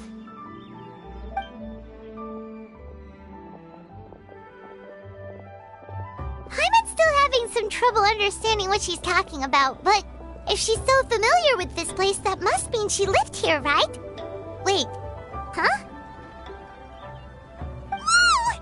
Shao! What are you doing here all of a sudden? You scared the living daylights out of Paimon! I sensed a non-human presence and decided to come take a look. If you're here, then there's likely no trouble afoot. I suppose there's no cause for concern. It's been a while, Cloud Retainer. I see you have returned to your previous form. I have indeed. I fought along— Oh, wow! What was she like during the war? I have indeed. I fought alongside her in this form on many occasions during the Archon War. Oh, wow! What was she like during the war? Oh, wait, let Paimon take a guess. Was it anything like this? Behold, the glory of one's newest invention, the Bang Bang Continuous Fire Mechanism. Hands up and surrender, or be prepared to face the full might of the Adepti. An impressive imitation. Paimon knows her all too well. Even so, Cloud Retainer was not always as ostentatious as you describe. You may be unaware, but her talent with Adepti sigils is just as formidable as her skill in mechanics. The Archon War reached its peak after Guizhong's death. The Cloud Retainer who fought beside me in those devastating battles was taciturn and solemn, only speaking when she had to activate her sigils. A Cloud Retainer who barely talks? Paimon can't picture it. But what happened after that? If you were so powerful in your human form, why did you decide to take up your bird form again? Once one had bid farewell to the world of mortals, what use would one still have for such a shape? When dwelling between mountain and forest, away from the struggles and troubles of the mortal world, a mortal form is hardly the most fitting of choices. After the war, Cloud Retainer retired to Mount Outsong, only revealing herself to the occasional visitor, and always in her avian form. Although I do believe there was an occasion some 30-odd years ago when she decided to don her human form. I believe it was for the purpose of— One believes there is little need to relive bygone matters. Granny, are you okay? Back then, at this place, Perhaps this conversation should end here. I shall take my leave now. Should you encounter any trouble, you need only call my name. However, given that you are traveling with Cloud Retainer, I trust you are in good hands. Everyone! I think Granny is finally beginning to remember her past. Slowly now, calm your mind and recount what has been recalled. A long time ago, I stayed here to recuperate from my illness. Huh. So what Shinto said was true! You did fall ill! Was that why you went into hiding? I don't remember. I'm very sorry, but I can't even remember the name of my illness. The only thing I can remember is that it took a great toll on me, and there was no cure for it. I was confined to my room in Wangshu Inn, where I spent many days unconscious. I'd come to every once in a while and stare at the migrating birds outside the window. It was a solemn sight. I remember crying, but I'm not even sure I knew why. One day, I met a traveling merchant. Upon hearing of my illness, he sold me a bottle of soul-revitalizing tea pills. He told me that the pills were concocted using Adepti blood and could be used to alleviate my symptoms. Sure enough, I made a full recovery. My illness remained dormant for several decades after that. Wait, but if your illness remained dormant for several decades, are you saying that what you're going through now is just a relapse of what happened all those years ago? And it was all thanks to the pills that you managed to keep the symptoms in check? Paimon's brain kinda hurts. Do you remember anything else? I'm sorry, I don't. Oh, if only I wasn't so useless. Hey, you're not useless. You've done so much for me. Watched me grow up. Raised me. How could you say that about yourself? Oh, fret not, dear child. Granny was just a bit frustrated. That's all. The recovery of a person's memories is a gradual process. Finding pieces of one's past is always superior to not finding anything at all. Let us make haste to the next location. Next location. Oh, why don't we go to the area north of Dwayun Karst next? There isn't really a landmark there, so where should we start? Oh, Paimon's got it. Let's check out the houses in the area first. After all, if she was there for any length of time, then she would have stayed somewhere, right? Oh, Paimon's really got her thinking cap on today. At this rate, we'll recover all of Granny Wendai's memories in no time.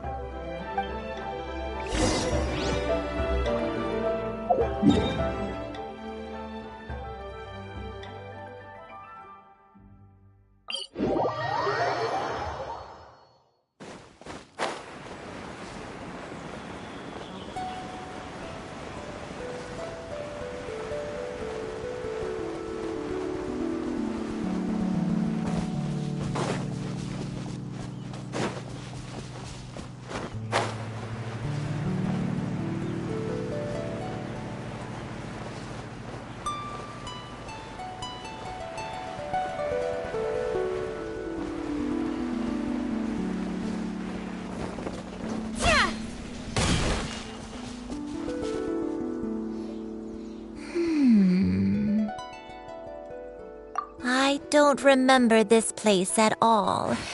I don't think I've ever been here before. Still, I was thinking, this place feels perfect for a game of hide and seek. Huh? Why a game of hide and seek? I'm not sure. Maybe it's because I used to play that game a lot with Shuyu when she was younger. I don't remember playing it that much. Are you sure about that, Granny? We only played a few times, And we stopped once we realized I was no good at the whole seeking part. Ah, is that so? Then I must be mistaken. Not here then. Let's try somewhere else.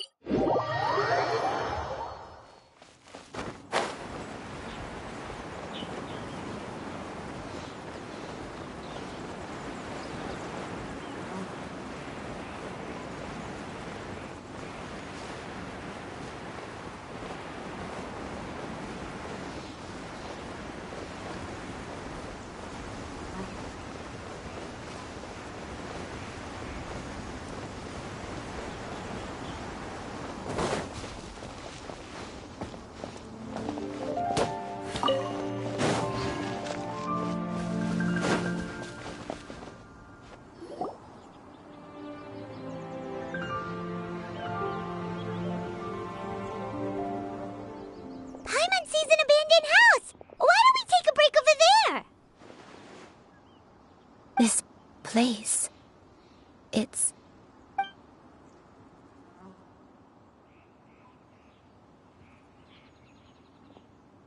Did you remember something, Granny? I remember. Shuyu. This is where your father was born. It was a moonless night. I had been injured, so your grandpa was supporting me. We fled together with some being in the fog behind us in hot pursuit. I had exhausted my strength when the labor pains came on, so we took refuge in this house. Your grandpa set up a barrier outside, but neither of us knew if it could hold the monsters back. I remember that night. I remember falling to my knees, reciting a prayer over and over.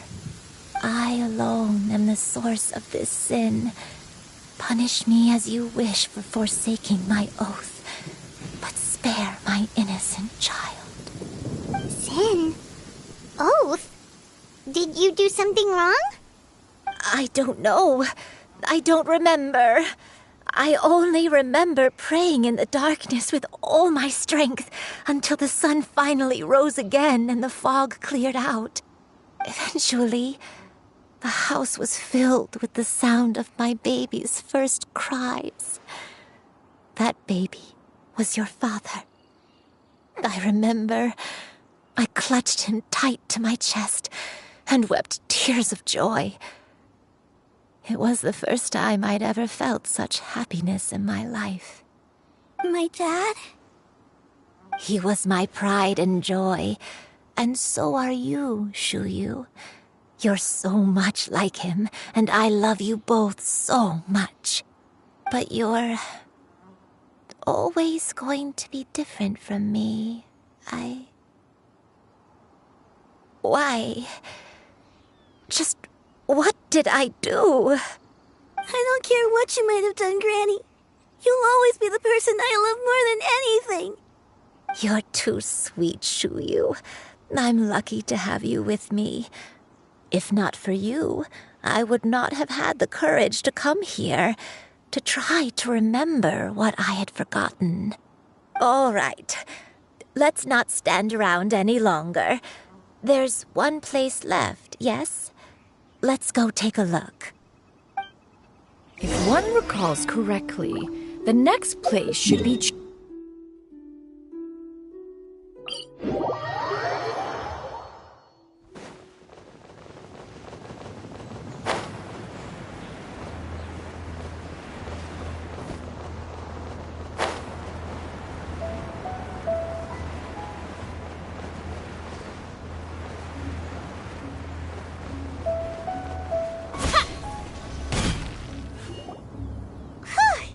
We're finally here.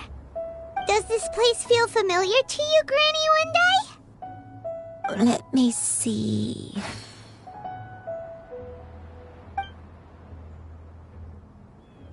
How strange. Have I lived here before? When we were at Wangshu Inn and the abandoned house earlier, though I couldn't remember everything, I still felt a sense of familiarity. I could easily picture myself in those places. But here, I don't have that feeling. Perhaps I did come here in the past, but it just didn't leave a strong impression on me. But did the stories get it wrong then? Yeah, that's true. But they're also the only thing we have to go off of. Paimon was hoping this place would jog Granny Uendai's memory just like the others. I'm sorry to disappoint you too. It's alright. We're not going to give up yet. We'll figure something else out. Just you wait. Thank you. If only I could remember. Huh? That way. What's that mountain? Oh, let Paimon look! Huh? Isn't that Mount Outsong? Looks like we've come full circle. Mount Outsong. Mount Outsong. Granny, are you okay? Don't push yourself, Granny. It's okay if you can't remember. You shouldn't do something that makes you sad. Mount Outsong, What am I really? Mount Outsong holds some familiarity to you? It does, but I can't go back. Are you feeling unwell? My head, it feels all heavy and dizzy. What is wrong with me? Cloud, Miss Xianyun, is there anything you can do? Let us go to Mount Outsong. But... Fret not, all will be well. You and I, you have already given more than enough to the pursuit of this endeavor. You may leave the rest to me. I've prepared something that can aid you in suppressing the fear in your heart and restoring your lost memories. It currently resides at Mount Outsong. Wait, really? When did you do that? I never leave anything to chance. All will reveal itself when we arrive.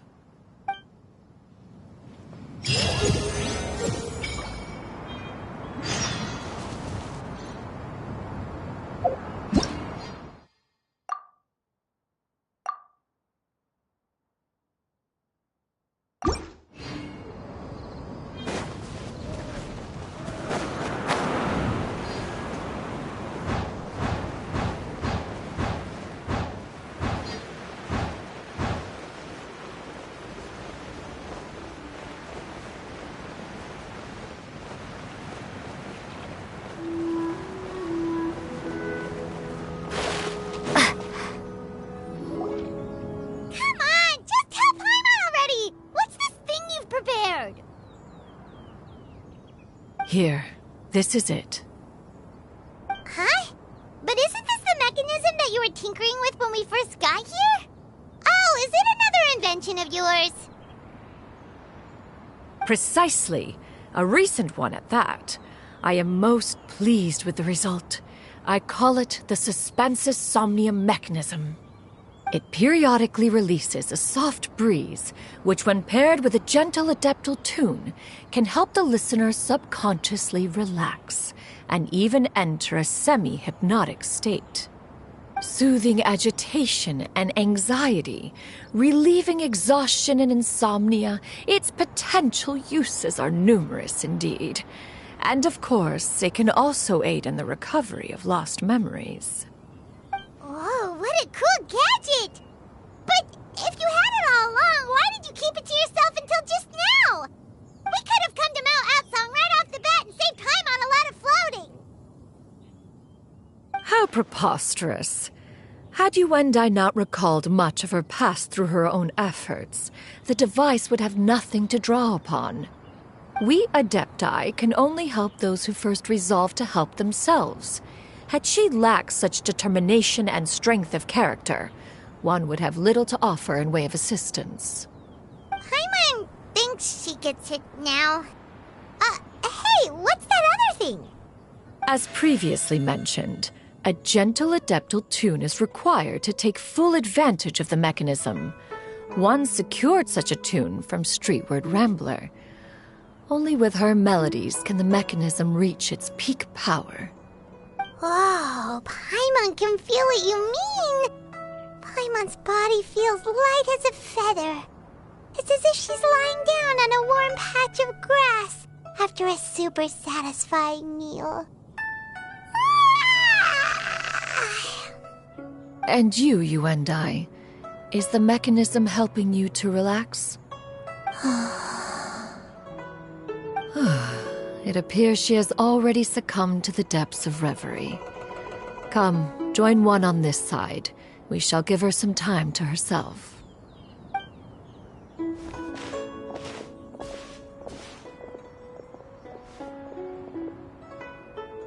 The drought is over.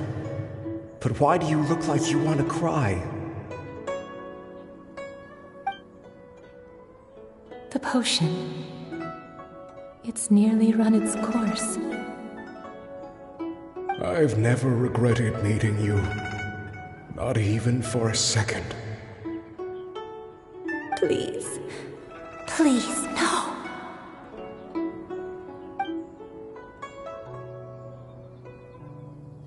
Have you forgotten? This is the world you left behind. One of gentle breeze and morning dew, perfectly straddled betwixt the realms of heaven and earth. This is your home. This is where you belong. You should have never left. The you of the past, the me from not that long ago, we should have never.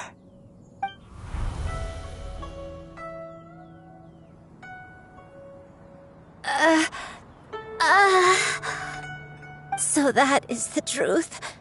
No wonder this place is so familiar. Granny!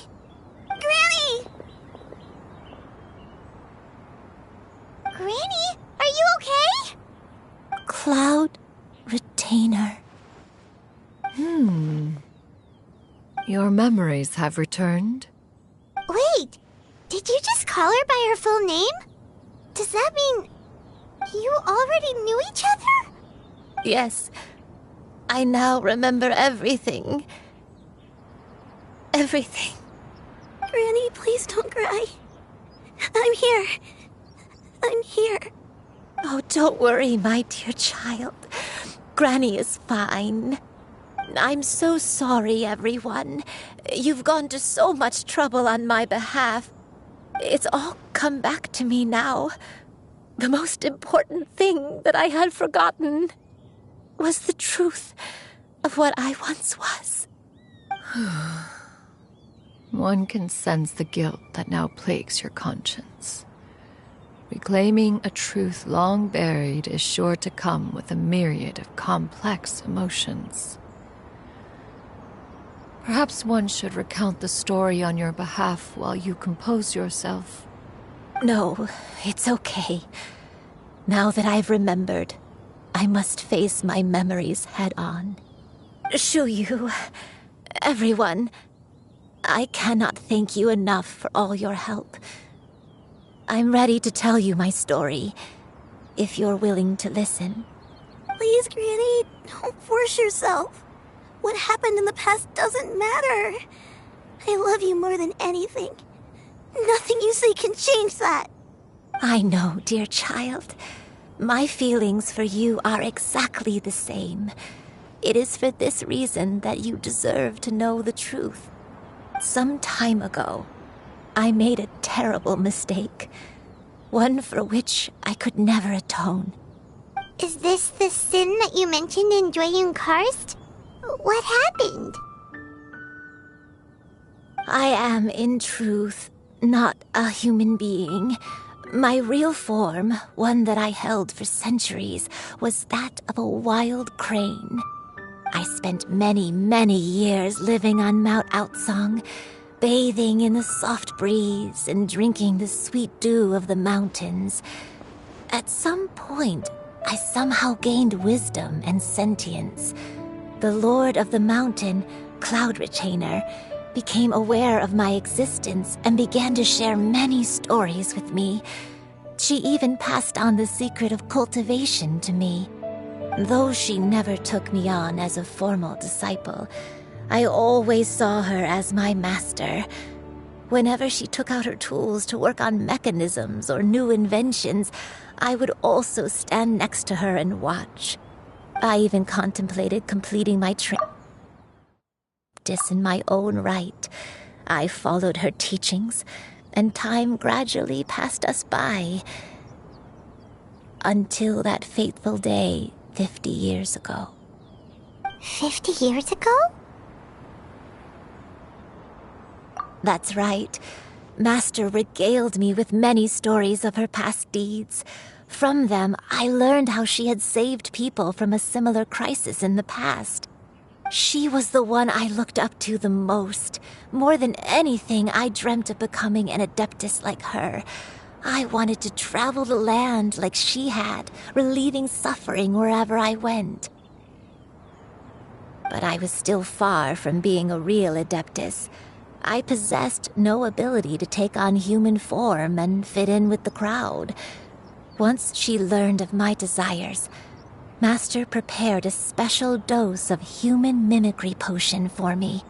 She warned me that the potion's effects would only last 10 years, and if I were to fail to return to my original form at the end of that time, I would forever forget my past as a crane and become something neither human, beast, nor adeptus.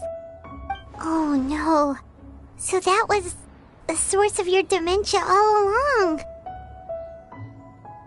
Was it because of Grandpa? Indeed, I fell in love. Though he was human, he had spent his entire life training on Mount Tianheng. When we met, it was not only my first foray into the world below, but his as well. Although clumsy and impulsive as he was, you'd think he was the real strange bird among the two of us. But still, just like me, he cared deeply about the world and wanted, more than anything, to cleanse it of all pain and suffering. I could not help but fall for him. But my time continued to tick away. Those 10 years passed by in a flash. Yet I didn't leave his side, so I... Oh no, what happened next? I committed an offense. I wanted to stay with him, even if it meant living a life full of pain and suffering, even if it meant that I would eventually turn into a monstrosity. I knew I had betrayed Master's hopes, but I was too ashamed to face her. So I wrote her a long letter instead and asked someone to leave it outside her abode. I was convinced that she would not support my decision, and I lacked the courage to speak to her face to face. In my shame, I fled and tried to hide from the world, such that no one would be able to find me again. But that was only the beginning of my troubles. I began to suffer from a strange illness. My memories became hazy and confused, and I could no longer keep myself awake. I understood that my pain was caused by my refusal to return to the life I was fated to lead. Along with my memories as a crane, I soon forgot the true cause of my suffering as well. I knew only that I had committed a sin. All I could do was pray for forgiveness, even if I had long forgotten what needed to be forgiven. Looking back, I was beyond lucky to have come across that traveling merchant at Wangshu Inn. It was such a fortunate coincidence that we were there at the same time. If it weren't for those soul-revitalizing tea pills, I probably would have... Granny! What's wrong? Coincidence? Why did I ever think it was a coincidence? Tea pills concocted using the blood of an adeptus? No, it couldn't be. Master, don't tell me. Back then, that merchant was actually... Human custom would dictate the conferral of gifts to be in order when one's progeny is wedded, would it not? Consider the pills a symbol of one's best wishes. So when I tried to conceal my name and mistakes from the world and hide myself away in perpetuity, the only person I managed to deceive was myself. You knew where I was all along. One still remembers when you were but a fledgling. You possessed a certain fondness for a particular game. You would hide yourself among a group of wild cranes and ask one to pick you out from among the flock. One found you with such ease every time. 'Tis a truth most evident. One always recognizes one's own, no matter what form they may take. Wait! Paimon's confused! So, Cloud Retainer, you found Yuendai again? But how? When? And what happened after that? Perhaps it is now time for one to recount the rest of the tale.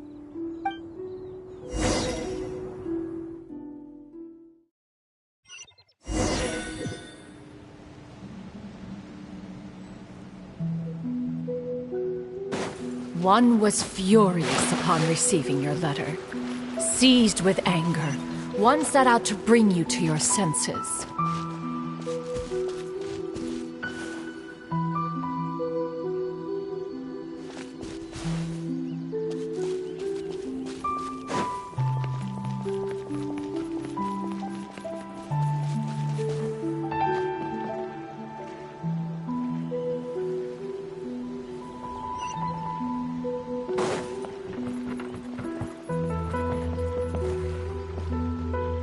In truth, one had more than a few misgivings about your chosen partner.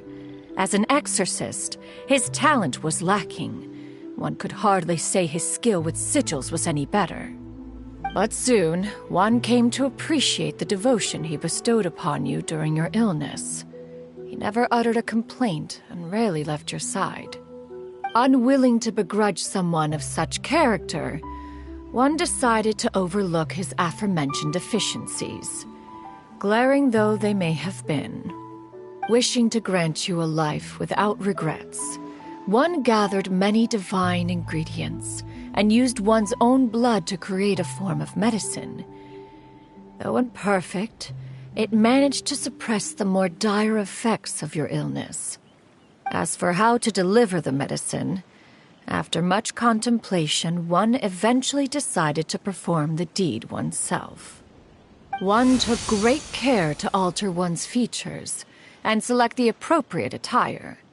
Only after meticulous scrutiny did one finally set out for Wangshu Inn.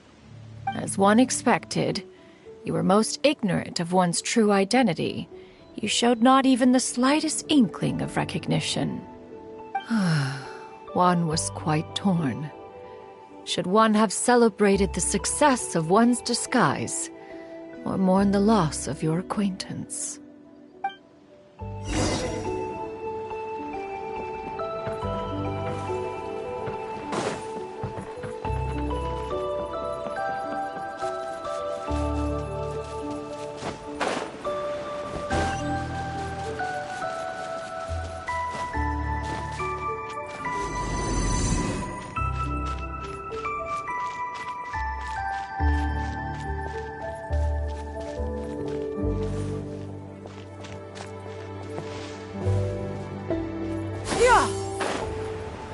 Skyward!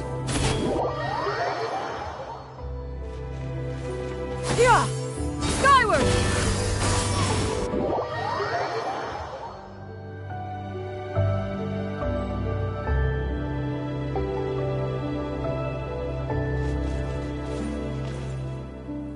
Yeah! Nevertheless, one would speak to you about another matter, if you are amenable. Even considering your loss of memory, one was simply flabbergasted that you could so easily forget the consequences of consuming medicine infused with Adeptal blood. proclivity to attract monsters is hardly that complicated of a concept to remember. To think that you tried to travel while weak from sickness and heavy with child. Had one not intervened to clear the fog, all of you would have been lost during the night.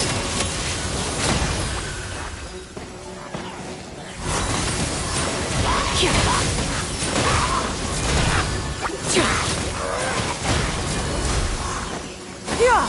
Skyward!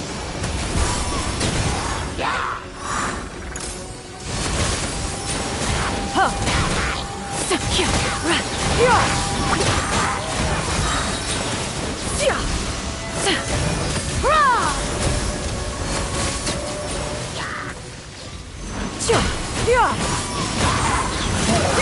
Make way for the Adeptus!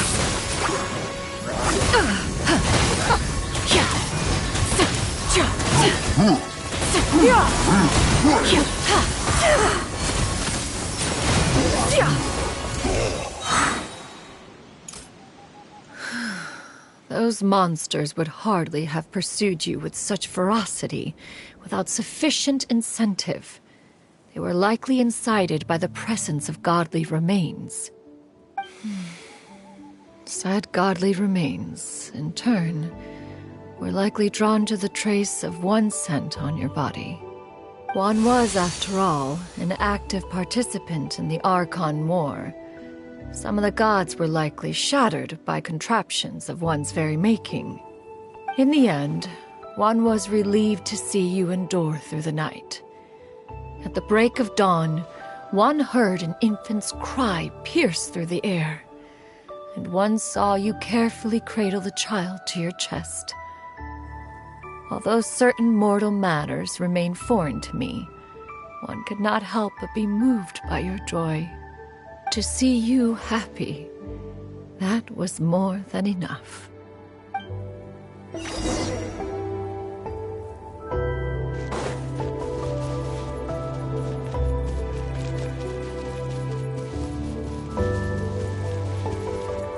Now you should have a complete understanding of the events. Wait! But if that's true, then the crane who took care of me when I was sick must also be... Ah, one had almost neglected to recount the absurdities of that tale.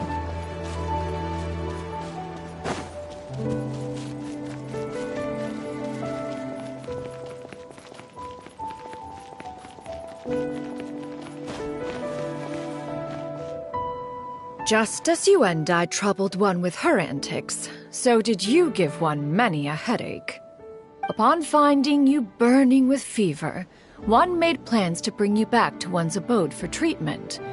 However, upon seeing one's form, you began to cry, refusing to get on one's back.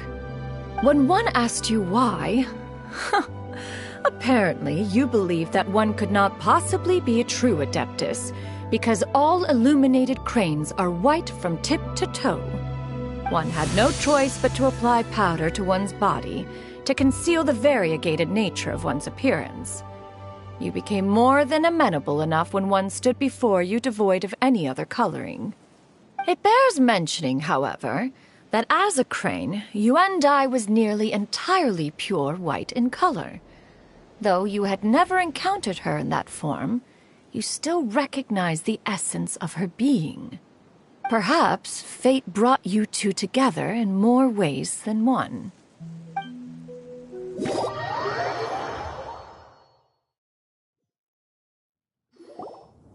Now all has been revealed.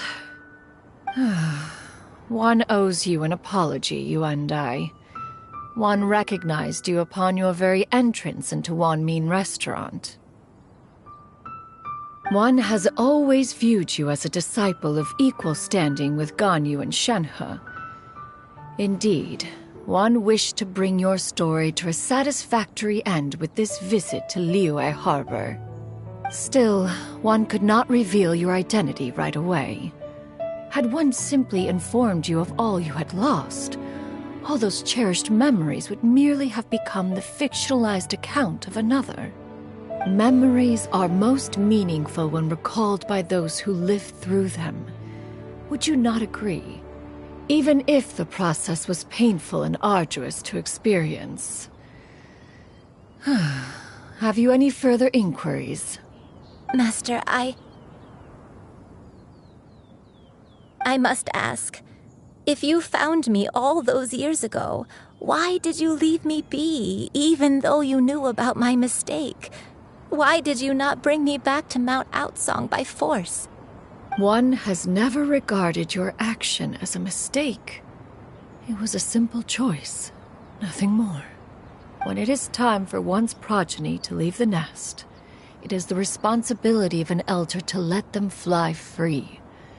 Yet, when your wings grow weary and the night grows dark, just know that you always have a place to which to return. 'Tis a refuge referred to by many a name in mortal writing.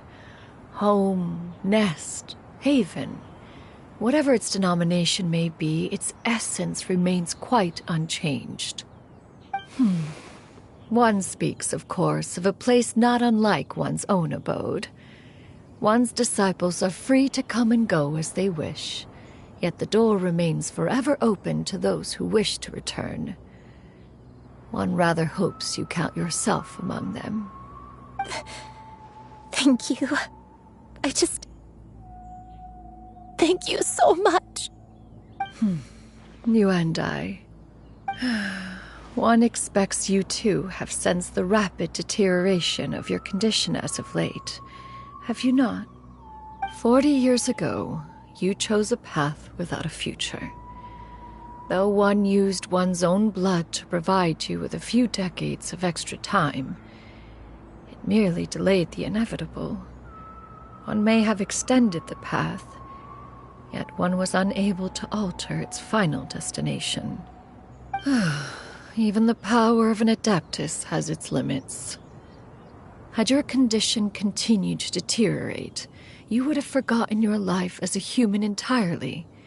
In the end, you would have turned into a creature lacking in the ability to even comprehend its own monstrousness. Fortunately, you were able to avoid that scenario by reclaiming your memories. Though one sped the process along by providing some guidance, the result is entirely a reflection of your own effort. So, what's gonna happen to Granny? One will help her reclaim her original form as a wild crane. If it be fated, she may recover her sentience one day. She's gotta go back to being a regular crane, huh?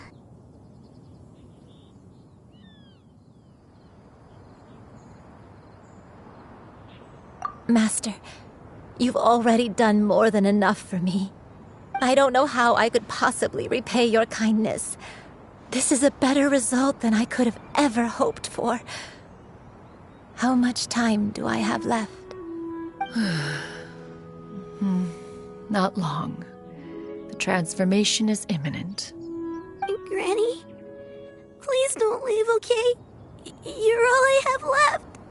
Please. Don't be sad, dear child. Granny has led a wonderful life. My only regret is having to leave you behind. Don't forget to eat well, okay? A growing young lady like yourself needs lots of good food to grow big and strong. Promise Granny you'll take good care of yourself when I'm gone. I promise, Granny. I'll do whatever you say. Good girl. Good girl. Don't worry. It's not goodbye forever. Granny's gonna become the most formidable crane in all of Mount Outsong. Granny will train day and night. I won't stop until I can turn into a human without having to rely on anything but my own power. When that day comes, we'll be able to live together again. You and I. How's that sound? Good. That's a good girl. Even though we won't see each other for a little while, as long as we both work hard, we're sure to meet again someday. I'll eat well, Granny. I promise. And I'll wait for you, no matter how long it takes. I'll wait for you to come back. That's a good girl. Then Granny really has no more regrets. I'm so sorry, Master. Thank you for everything.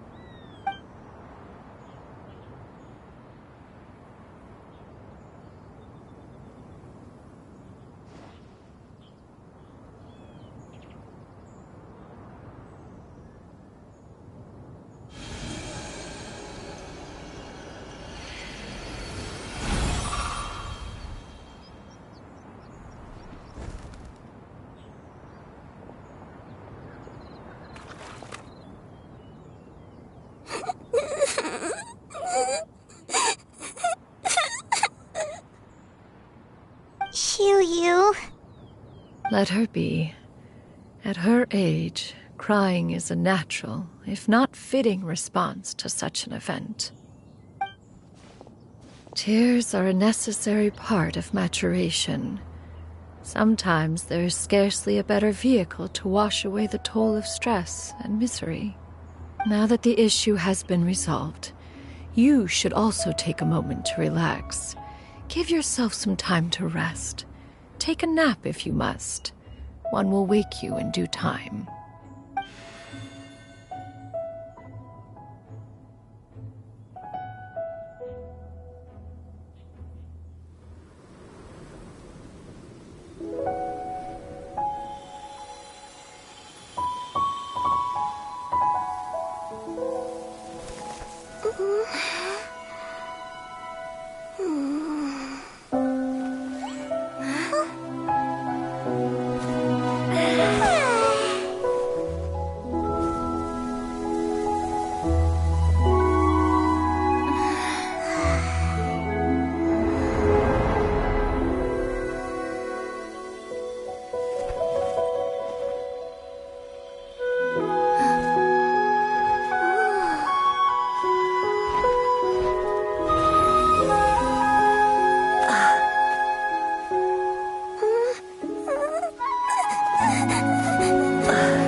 We would see each other again, that our days of separation would finally end, and all my troubles would be behind me.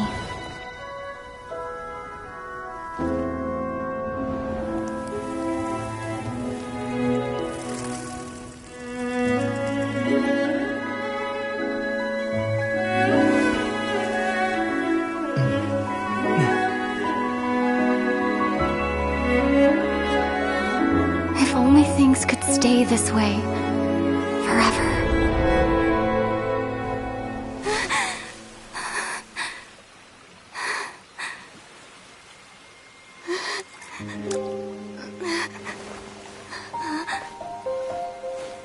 A nightmare?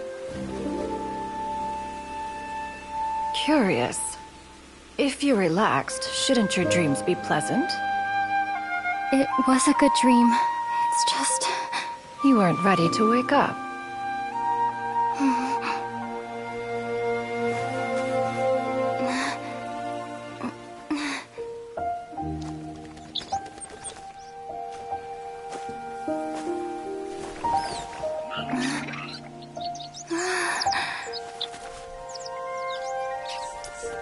Eloquent as one may be, words of comfort are not one's strong suit. You are doing all you can. One can see your strength of will, your fearlessness in the face of danger. And so, whatever your dream may be, one believes that you shall achieve it. Of course, whenever the perils you face overwhelm you, or you become weary, one is always here for you. After all, as an elder, it is only right to look out for the young ones.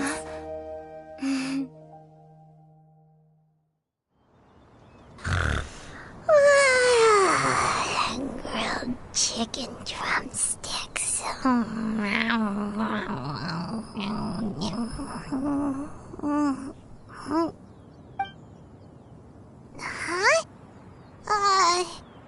Was Paimon sleeping just now?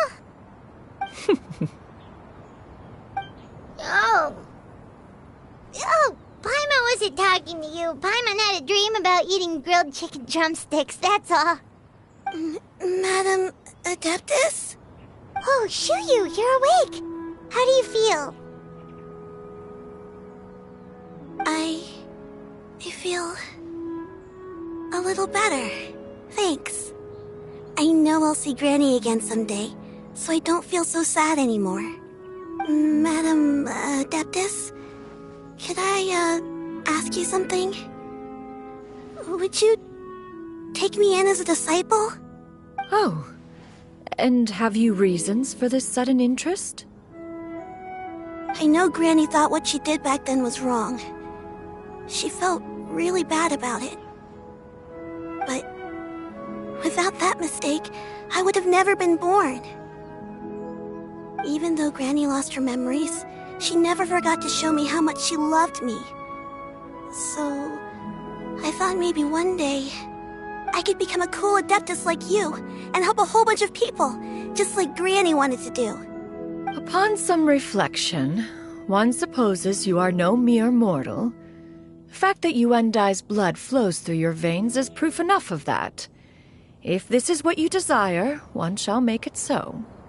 Thank you so much, Madam Adeptus. No, I mean, Master. Shuyu, are you sure about this? Paimon's gonna let you in on a little secret. We've seen Cloud Retainer's 2 other disciples, and they pretty much eat nothing but bitter herbs like chin-chin and violet grass.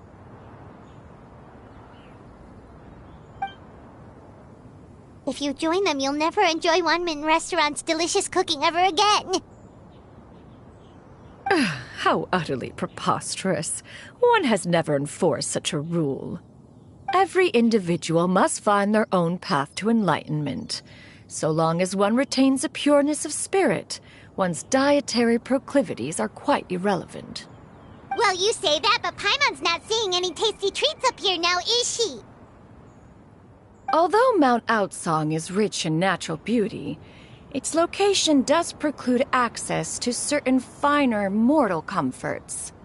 That is precisely why one plans to relocate to Liyue Harbor. Shuyu shall have the honor of becoming one's first disciple in the human world. Whoa! You're leaving Mount Outsong?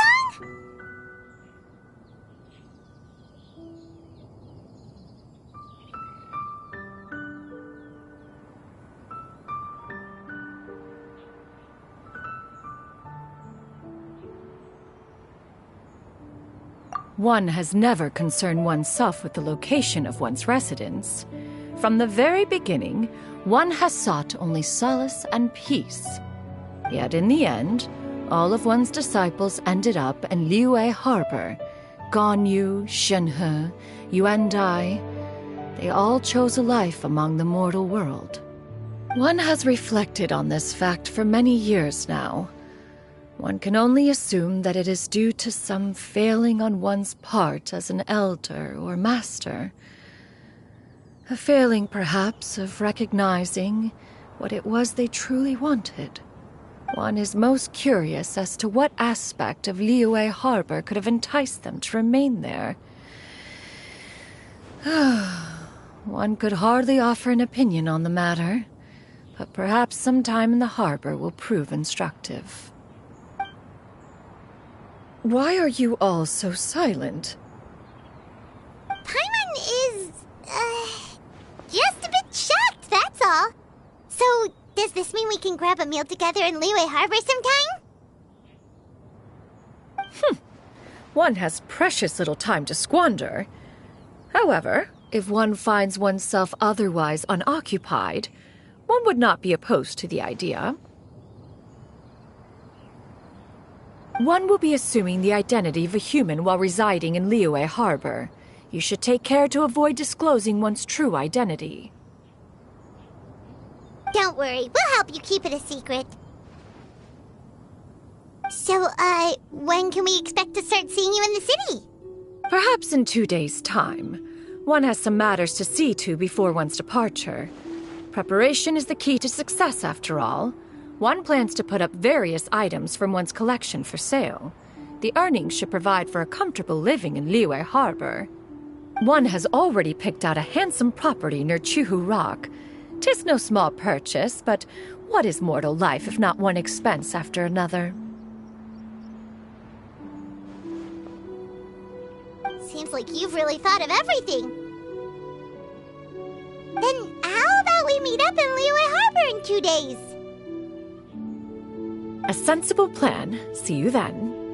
Oh, also, why don't you take this suspense insomnia mechanism as a souvenir? Anytime you should feel ill at ease in the future, you may try quieting your mind and sitting in meditation as you listen to its melodies. It might help you find a new perspective. Hey, didn't we promise Shincho that we'd tell him what we found out? Should we make a trip to the Feiyun Commerce Guild? It's totally up to you.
Ad Astra Abyss.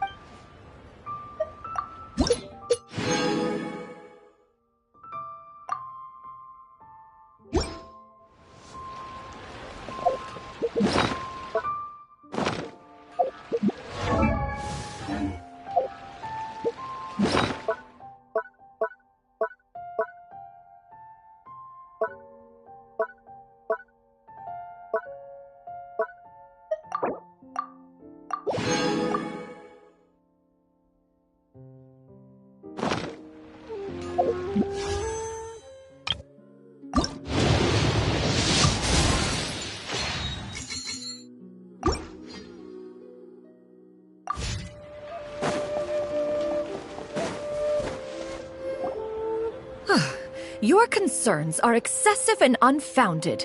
This is but a simple collection of ordinary valuables. Such intense scrutiny is hardly necessary. To be quite honest, your insistence on that fact is my primary cause for concern. In what way are any of these ordinary? Every single item here could be worth more than everything I own combined. I simply can't risk shelling out that kind of mora without proper scrutiny. If I'm wrong, I would never be able to earn it back, not even if I worked every single day for the rest of my life. I have to be careful. Yes, you can never be too careful. We're here, Clow. Miss Shenyan, what are you guys arguing about? Ah, perfect timing. This ignoramus is questioning the authenticity of my wares. I'll have you know, these items have remained untouched in my personal collection for several hundred years.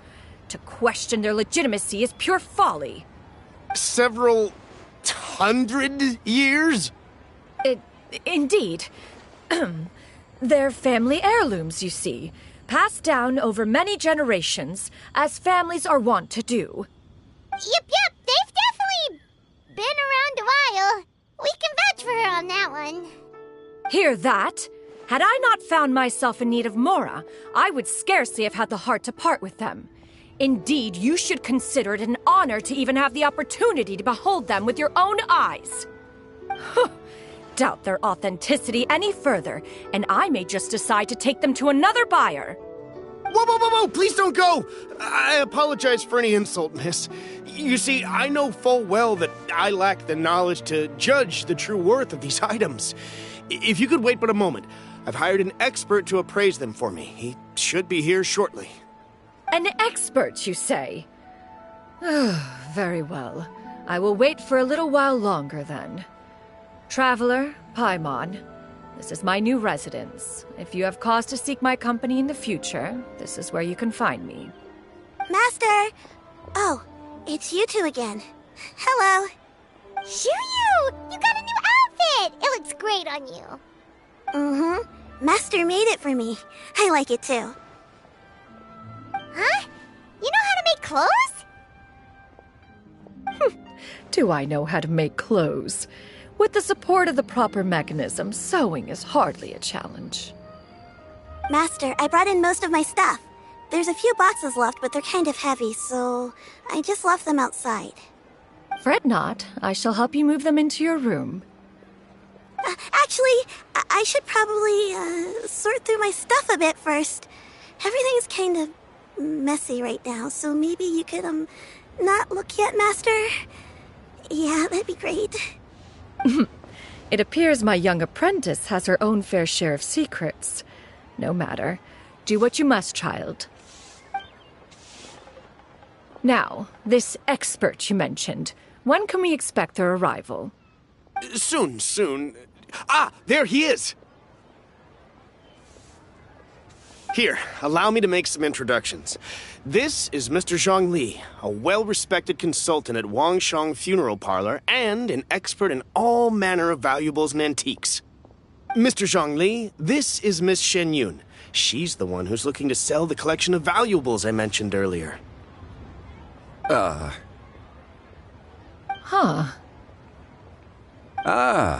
If it isn't Miss Shenyun. It has been quite some time since our last meeting. What a serendipitous reunion. Indeed, most serendipitous. Have you been faring well as of late, Mr. Zhongli? Quite well, thank you.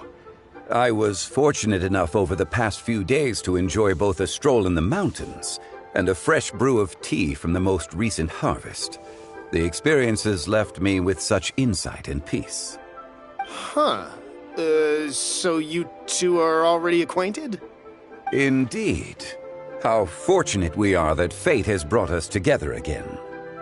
If you are otherwise unaware, allow me to inform you that Miss Shenyun is a well-regarded collector and appraiser. She is well-versed in all fields, and oft-celebrated for her impeccable taste. You stand to gain much from this opportunity. You are too kind, Mr. Zhongli. True collectors pride themselves on their wealth of knowledge and eye for detail. I can say without a doubt that you are foremost in that regard. Why, you flatter me, Miss Shenyun. It would seem that you are as self-effacing as ever. Not at all, Mr. Zhongli. Not at all. While I am loath to butt into this conversation, I must ask, you two already knew each other, and you seem to have quite a cordial relationship. Can I be certain that you're not working together to swindle me? I mean, you never know. Huh! A preposterous accusation. The heavens themselves would collapse before we would conspire to do such a thing. Miss Shenyun speaks the truth.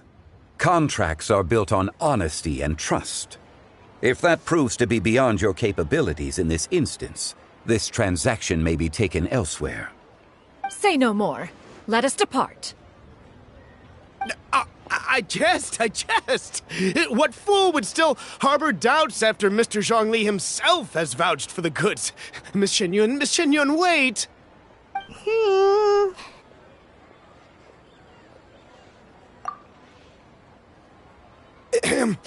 I deeply apologize for doubting you.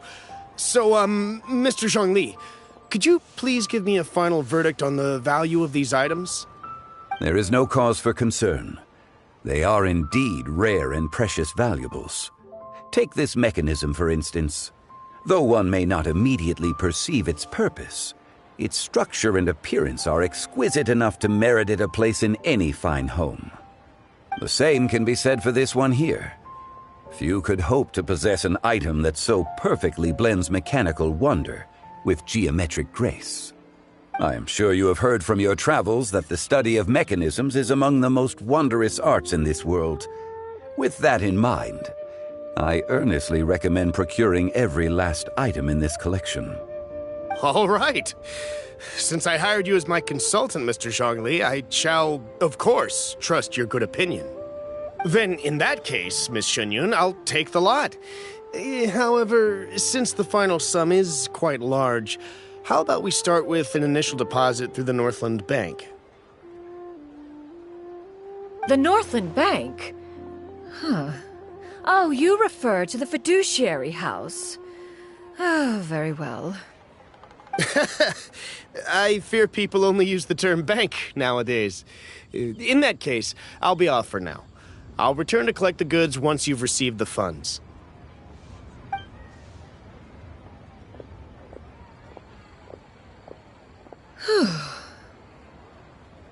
Zhongli! My friends, have you been doing well? We've been great! How about you? Paimon didn't know you were such a busy consultant! My days have been quite pleasant as well. I had been quietly enjoying a cup of tea when Mr. Xiaozu requested my services. As for you, Miss Shenyun, I presume you must be looking to settle in the city? I must say, the name Shenyun sounds exceedingly strange coming from you. Perhaps you could dispense of that particular epithet in further conversation. Whatever for. Am I not addressing you as a friend should? Well, that is true, but... Alas, refer to me however you will. After all, a name exists such that others may address you with it. One is hardly ignorant of that fact. It would seem that you have gained many valuable insights over the years, Cloud Retainer. One has indeed. One's previous stays were all brief. Now that one has made up one's mind to move and settle, one has gained a much better appreciation of the hubbub and commotion of the city, as well as the people's hard work and ardor. This city is much changed from how it was more than 1,000 years ago. Not unlike the ocean tides, so too shall the movement of people ebb and flow. From turmoil to peace, enlightenment to aspiration. Human society possesses limitless potential. In another 1,000 years, the scene we witness here may change in ways that are impossible for either of us to imagine. Alright, that's enough reflection for one day. No need to get all sentimental on us. You make a valid point, Paimon. Now that the sale has concluded, what say one plays the host as we try some specialty dishes together? One must profess great interest in trying bamboo shoot soup. Perhaps you have forgotten, Cloud Retainer, but I once tried my hand at that dish. You were at the table on that occasion, so logic dictates that you should have already tried it. Oh? What occasion was this? It was a reunion between friends several centuries ago. Alas, you must have been too preoccupied to secure yourself a portion. Or perhaps our other companions simply availed themselves of faster reflexes on that occasion. Hardly. 'Twas most certainly out of consideration for the others in attendance. In but a moment, one will show you what it means to have a true deftness of hand. It is settled then. Bamboo shoot soup, mora meat, crab roe tofu, triple-layered consommé. We shall enjoy the lot. One has already passed word to Shenhe and Ganyu to make a reservation. It is prime time for them to meet one's newest disciple. Is that agreeable to everyone? It should be a most splendid occasion. Shu Yu, Come now, it is time to dine. Ah, this gentleman over here is Mr. Zhang Li. He is, A humble employee of Wangsheng Funeral Parlor. Pleased to make your acquaintance. Nice to meet you too, Mr. Zhengli. That should be everyone, right? Let's go!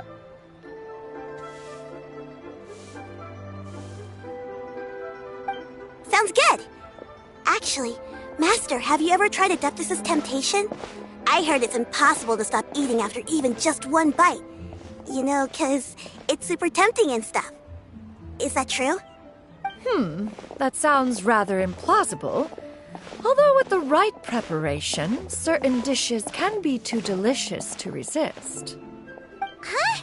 Why are you all walking so fast? Hey, wait for Paimon! Hey, wait up!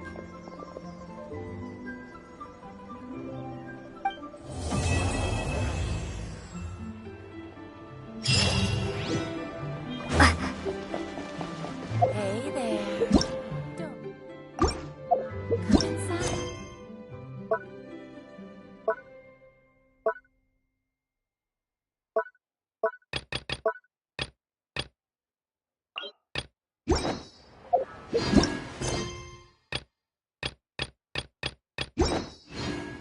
Cloud.